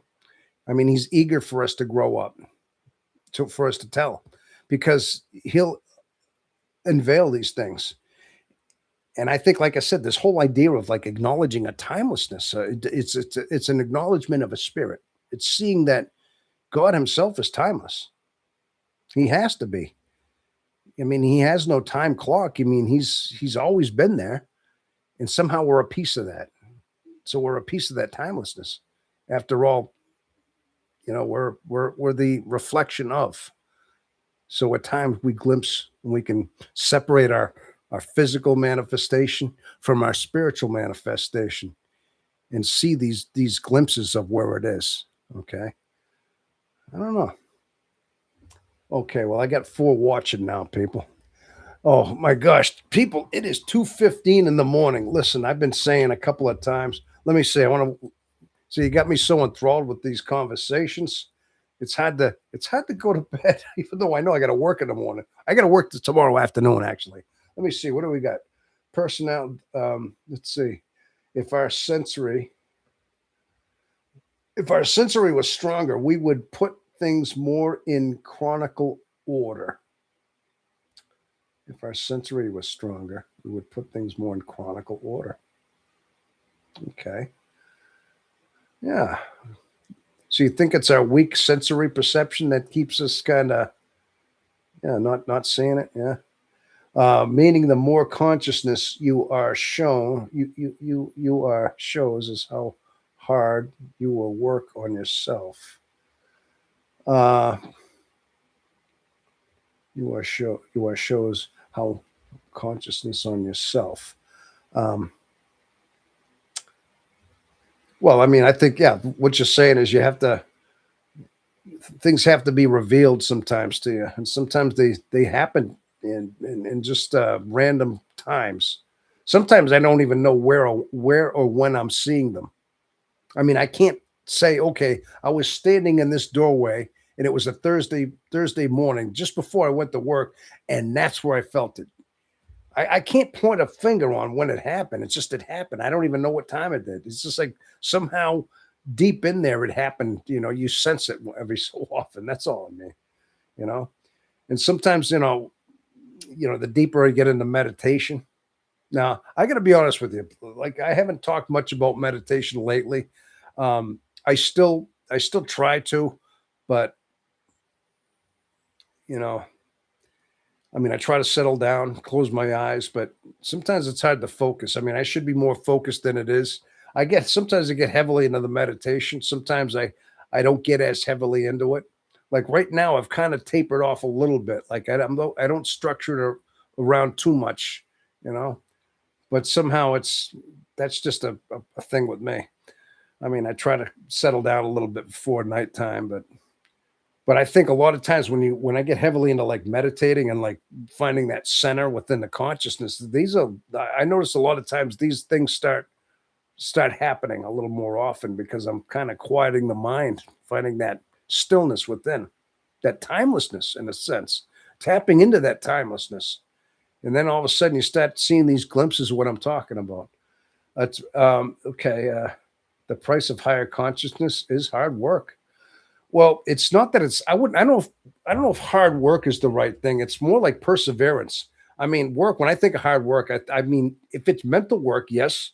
I think a lot of it has to do with you're not really working for it. What you're doing is you're persevering. You're staying the course. You're letting the you're letting it be there, especially the discomfort part, because it's hard work. Because, like I said, I mean, like I said, blessed are those who mourn, for they shall be comforted. I mean, there are certain levels of suffering through sadness, loneliness, mourning, through certain grief in our life, which we tend to do, having to face it, having nowhere to go, not escaping from it. That's your hard work. Is if that's what you're talking about, Jethro, is that we have to, yeah, just face it for what it is and stay the course. If that's what you're talking about, the hard work. And usually this perseverance is when we start finding levels of new consciousness, when we're not shrieking from the pain of it and escaping into narcotics or somebody, a relationship. You're not escaping into the sensory world that it wants to consume you into. You stay with the spiritual world, and you gain strength that way, even though it feels as though your sensory world is dying. Your your body, your fleshly desires are dying in a sense, but in reality, the reflection is that your spirit is becoming more alive. Okay, that's the hard work you're talking about. It's that perseverance.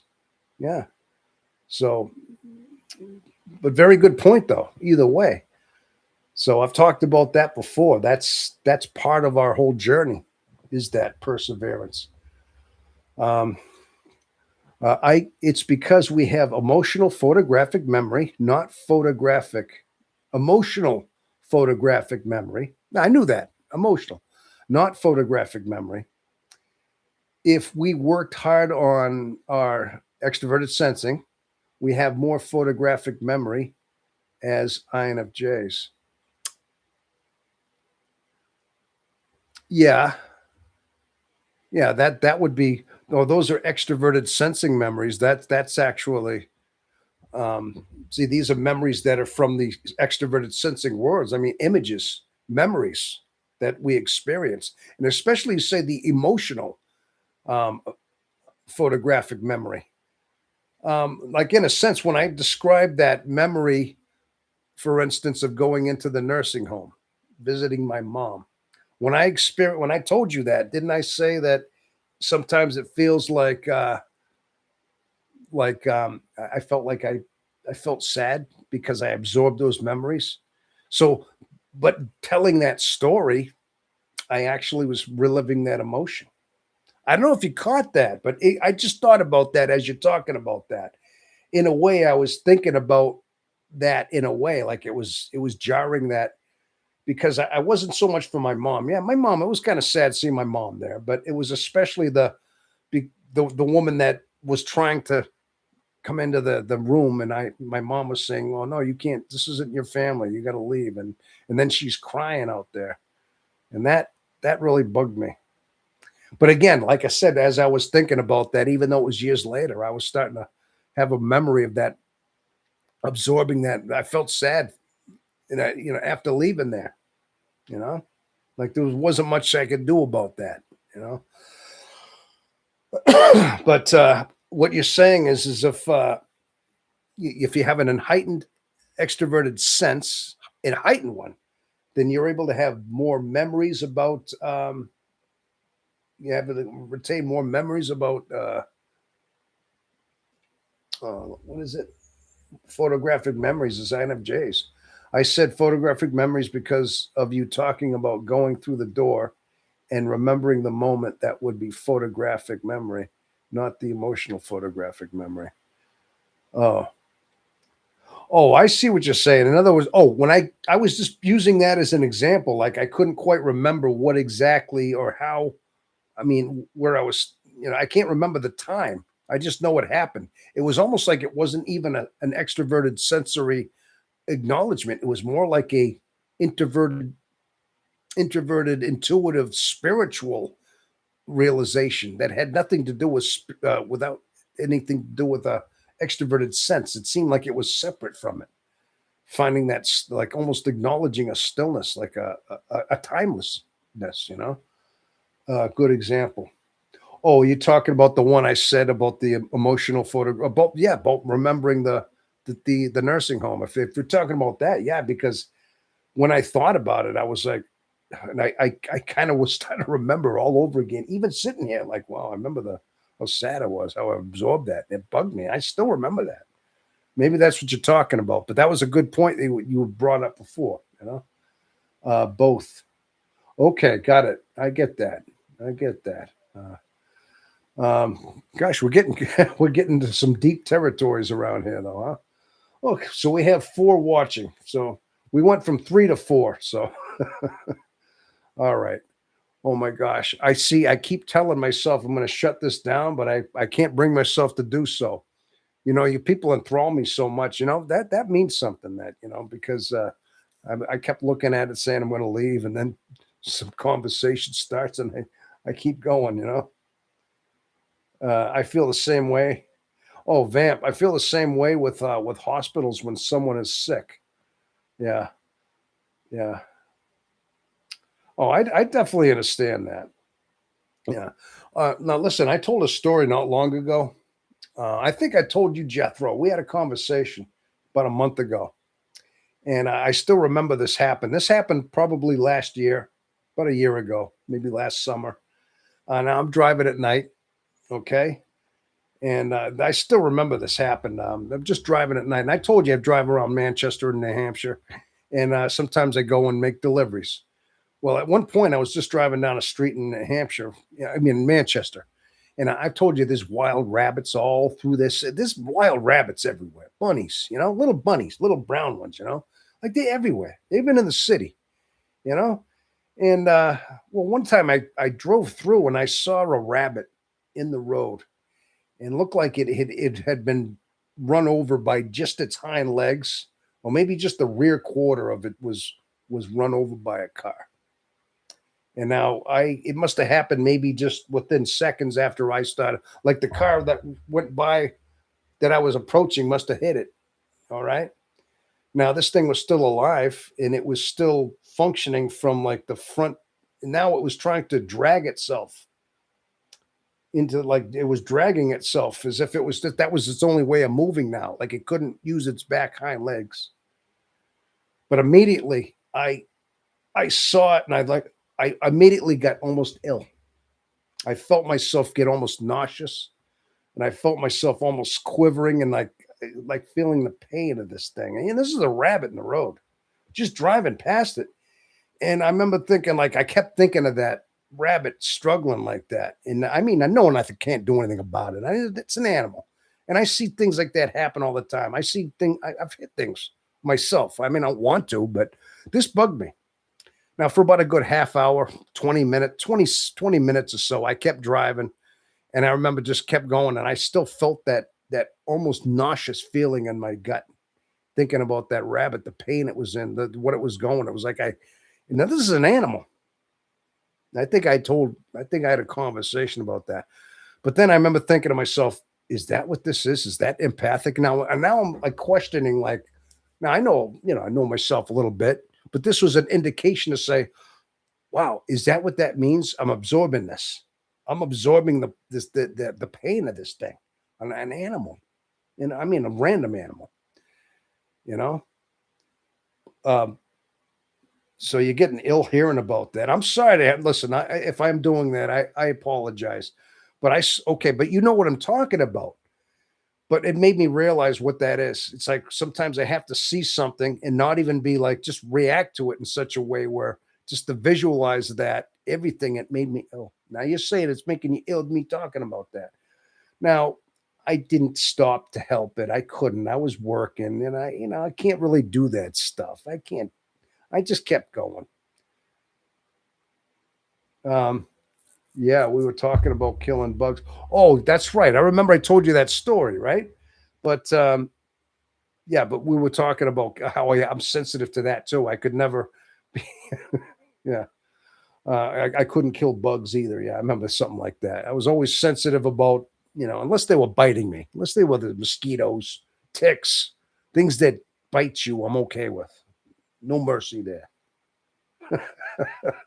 But bugs that are innocent, that I don't think are harmful to me, I don't go out of my way to kill them. I think that was where that came from.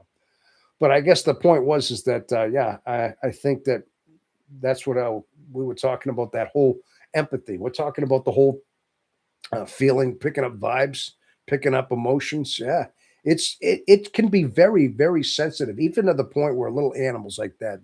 That's what this is where I realized how truly sensitive it is. I mean, sometimes you see in these videos and they talk about that, but they don't talk about the depth of this, of how minute it can be. I mean, how it has no boundaries. That FE, that empathy is very sensitive. Okay. And I've seen examples in my own self. Now, eventually I got over it. Of course, I forgot about it, but I never forgot quite that feeling. Now, I got to tell you the truth. But Jethro, what you said about emotional photographic memory. Now, I remember what that was right there. Now, I'm starting to piece together what you were talking about because I have a memory of that. But I mean, I can tell the story. I'm not reliving it as I'm telling it, but I'm sorry if anybody's getting squeamish because of that. But that's how sensitive it is. It really is. The older I get, the more sensitive I get. Really? You think so? A funny thing is, you mentioned that. I feel like sometimes it's kind of a it's a double edged. It's kind of a coin. It's like a double coin in a sense. Like part of me is still sensitive. Like I've never lost that sensitivity. And this was just recently, the rabbit story.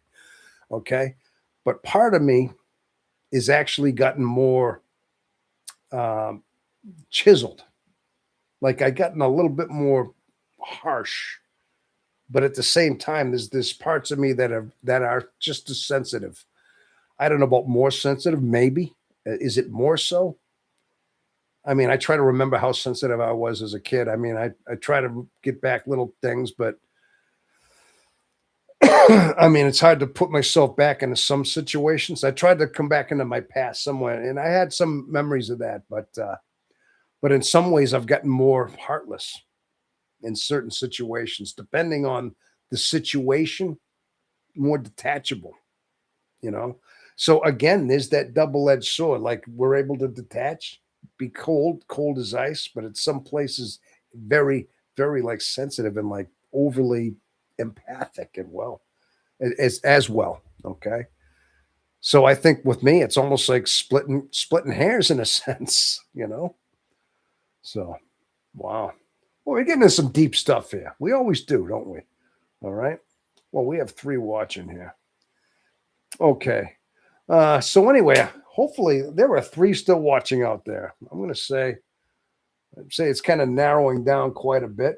I mean, we had quite a chat here. What did we do? Boy, there's hundreds of people chatted on this thing. I'm scrolling up here to the top.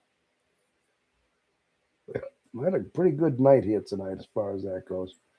Um, let me see. Okay, what did Vamp? You just said I get like that with animals. I get very extra sensitive and emotional. My friend calls me a neuropathy, a neuropathy spicy, neuropathy spicy. What is that? I'm trying to spell. What is a spicy? Is that a slang? What is a spicy? Neuropathy. I know what that is. Yeah, that's neuropathy. I'm not sure if I understand what is spicy like a slang there in Australia. Because when I think of spicy, I think like spicy food, peppers and stuff. I don't know if that was a slang for something.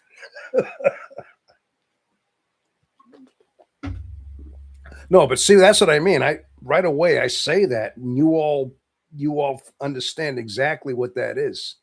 That's that sensitivity that's out there. But see, sometimes when that happens to me, it's so random. I'm not even trying. It's like, but I see myself doing it, and then I say, "Oh, I guess." Then it kind of proves to me that I have this. Like it's kind of an indication that it's still there, and in fact, in some ways, it's even more sensitive, than it's ever been. In some ways, Let's see. It's basically I pick up a lot of energies. Oh, okay, all right, got it. You're picking up those energies.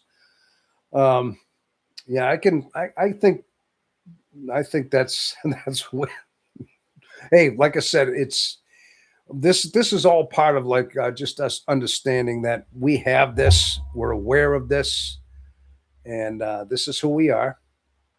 And the best thing we could do is have the awareness of this and just know that not much we can do about it. I mean, it's how do you what do you do?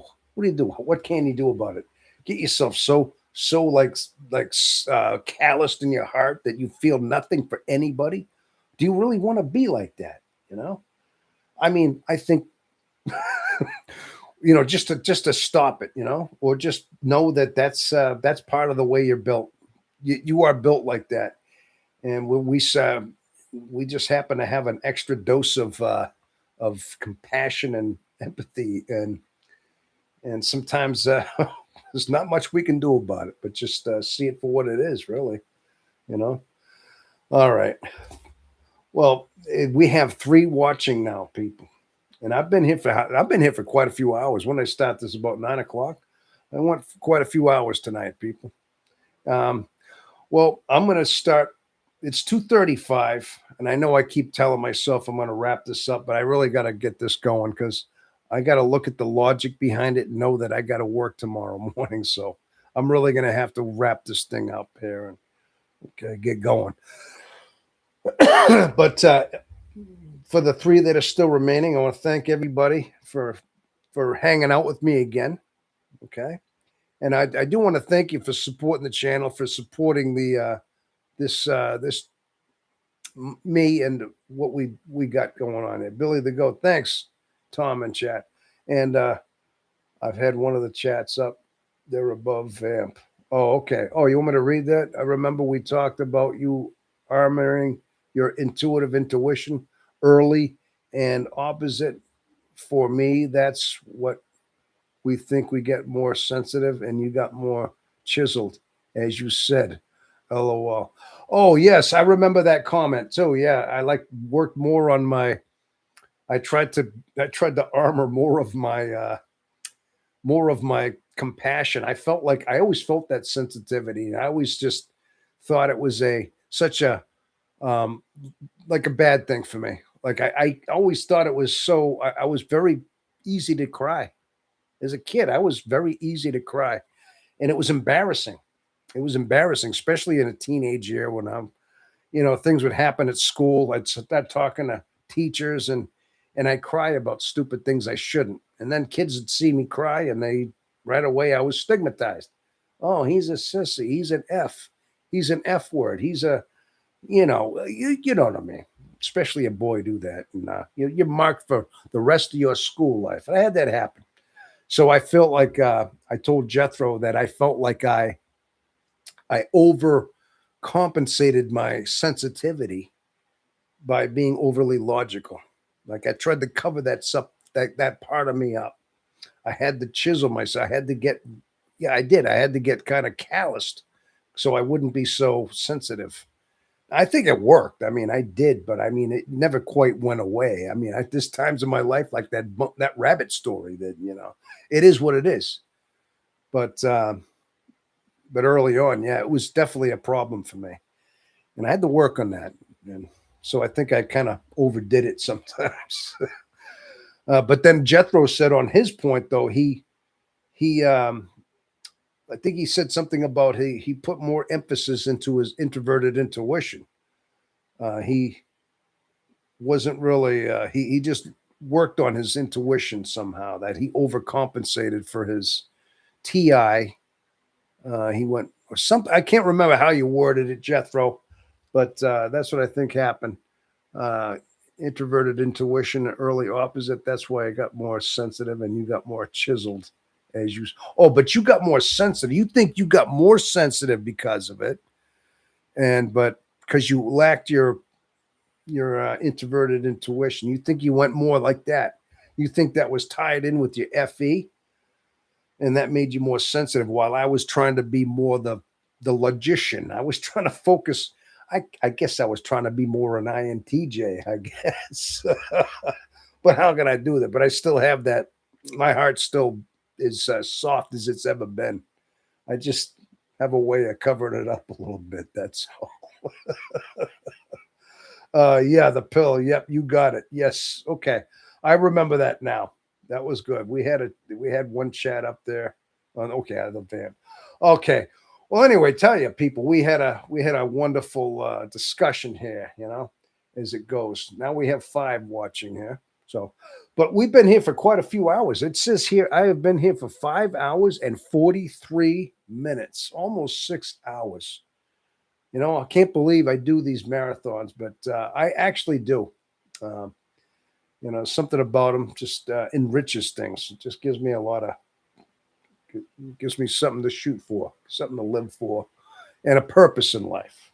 Not my only purpose, but you know, like I said, I like to think we're doing some good for the world. Okay, as you know, the INFJ personality, the INFJ experience. The whole premise of this is the fact that we are. This is a sanctuary. This is a safe haven for us. Okay, that's what it's all about. Now I'm down to two watching. Well, it looks like people are going away anyway. Well, thank you so much, people. Yeah, we're gonna. I just want to thank everybody for showing up and hanging out with me as long as you did, and we're gonna have to. We'll do this again next week. We'll have to come up with a same bat time, same bat channel. Maybe we'll do this. Let's say, um, maybe another Saturday. Well, we'll get back on one of the weekend schedules. We'll see how things go. But typically, it's been a Saturday night, and maybe we'll go back to that old routine that we were doing before. Okay, that seems to work out pretty well. All right. Okay. Now tomorrow I do have a couple of videos. Listen, people, I have a couple videos lined up to be. I already downloaded them. I just got them holding. I got them kind of percolating in my inventory. I got to clean them up. I got to edit one of them tomorrow before work. I just got to trim it up a little bit, put some end screens on it, do a couple of things, and it's basically about the Sigmund Freud and the Carl Jung feud. Just you know, just me talking about it. I think we talked a little bit about it already. And there's another one. There's another one I can't remember. It's just another one that I can't even remember what I'm going to call that. Oh, I get so much on my mind. Well, you'll find out when it comes out. But I do have two I'm going to be releasing this week, next couple of days. So hopefully you'll watch them and comment on them and let me know what you think of those videos. Okay. Should try to watch Dark Persona, the truth behind personality tests for next week. Oh yeah, you know what? Actually, Frank James is like, does he host that? You sent me that. I didn't watch that yet, Jethro, but I knew you sent me that one. Um, yeah, I know. I think Frank James has something to do with that. You know, the yeah, the magnificent Frank James up here. Yeah, that guy. Yeah, I can't hold a candle to that guy, can I? You know? Yeah, he's I don't know. He's like up here in the YouTube thing with the INFJs. He's like the YouTube guy. He's like a guru, that guy, isn't he? But the funny thing is he's kind of a goof, you know. He's a good guy, you know. You can tell he's got a unique personality. He's just a down to earth guy, but somehow he's got everybody glomming onto his channel. You know what I mean? He's got these videos. He's very talented, but he puts a lot of hard work into his videos. My gosh. Uh, he is on it. Yeah, okay. I knew he was on it. Does he have a major? I think he had a major part in that too, didn't he? They talk a whole bunch of people in that. They talk a whole bunch. I'll have to do that then. I'll have to watch in a little bit on that. You know. Okay. Well, thank you so much for attending again, people. So what we're gonna do is, like I said, we'll do this all next week. Okay. Well, thank you all for hanging around as long as you did. I appreciate that. And until the next time we meet again, have yourself a wonderful week, and make sure you all stay healthy, happy, and prosperous. And also have yourself a wonderful rest of your day as well. Okay. Well, thank you so much. I love you all, people, for supporting this channel. Okay. Well, thank you again. All right.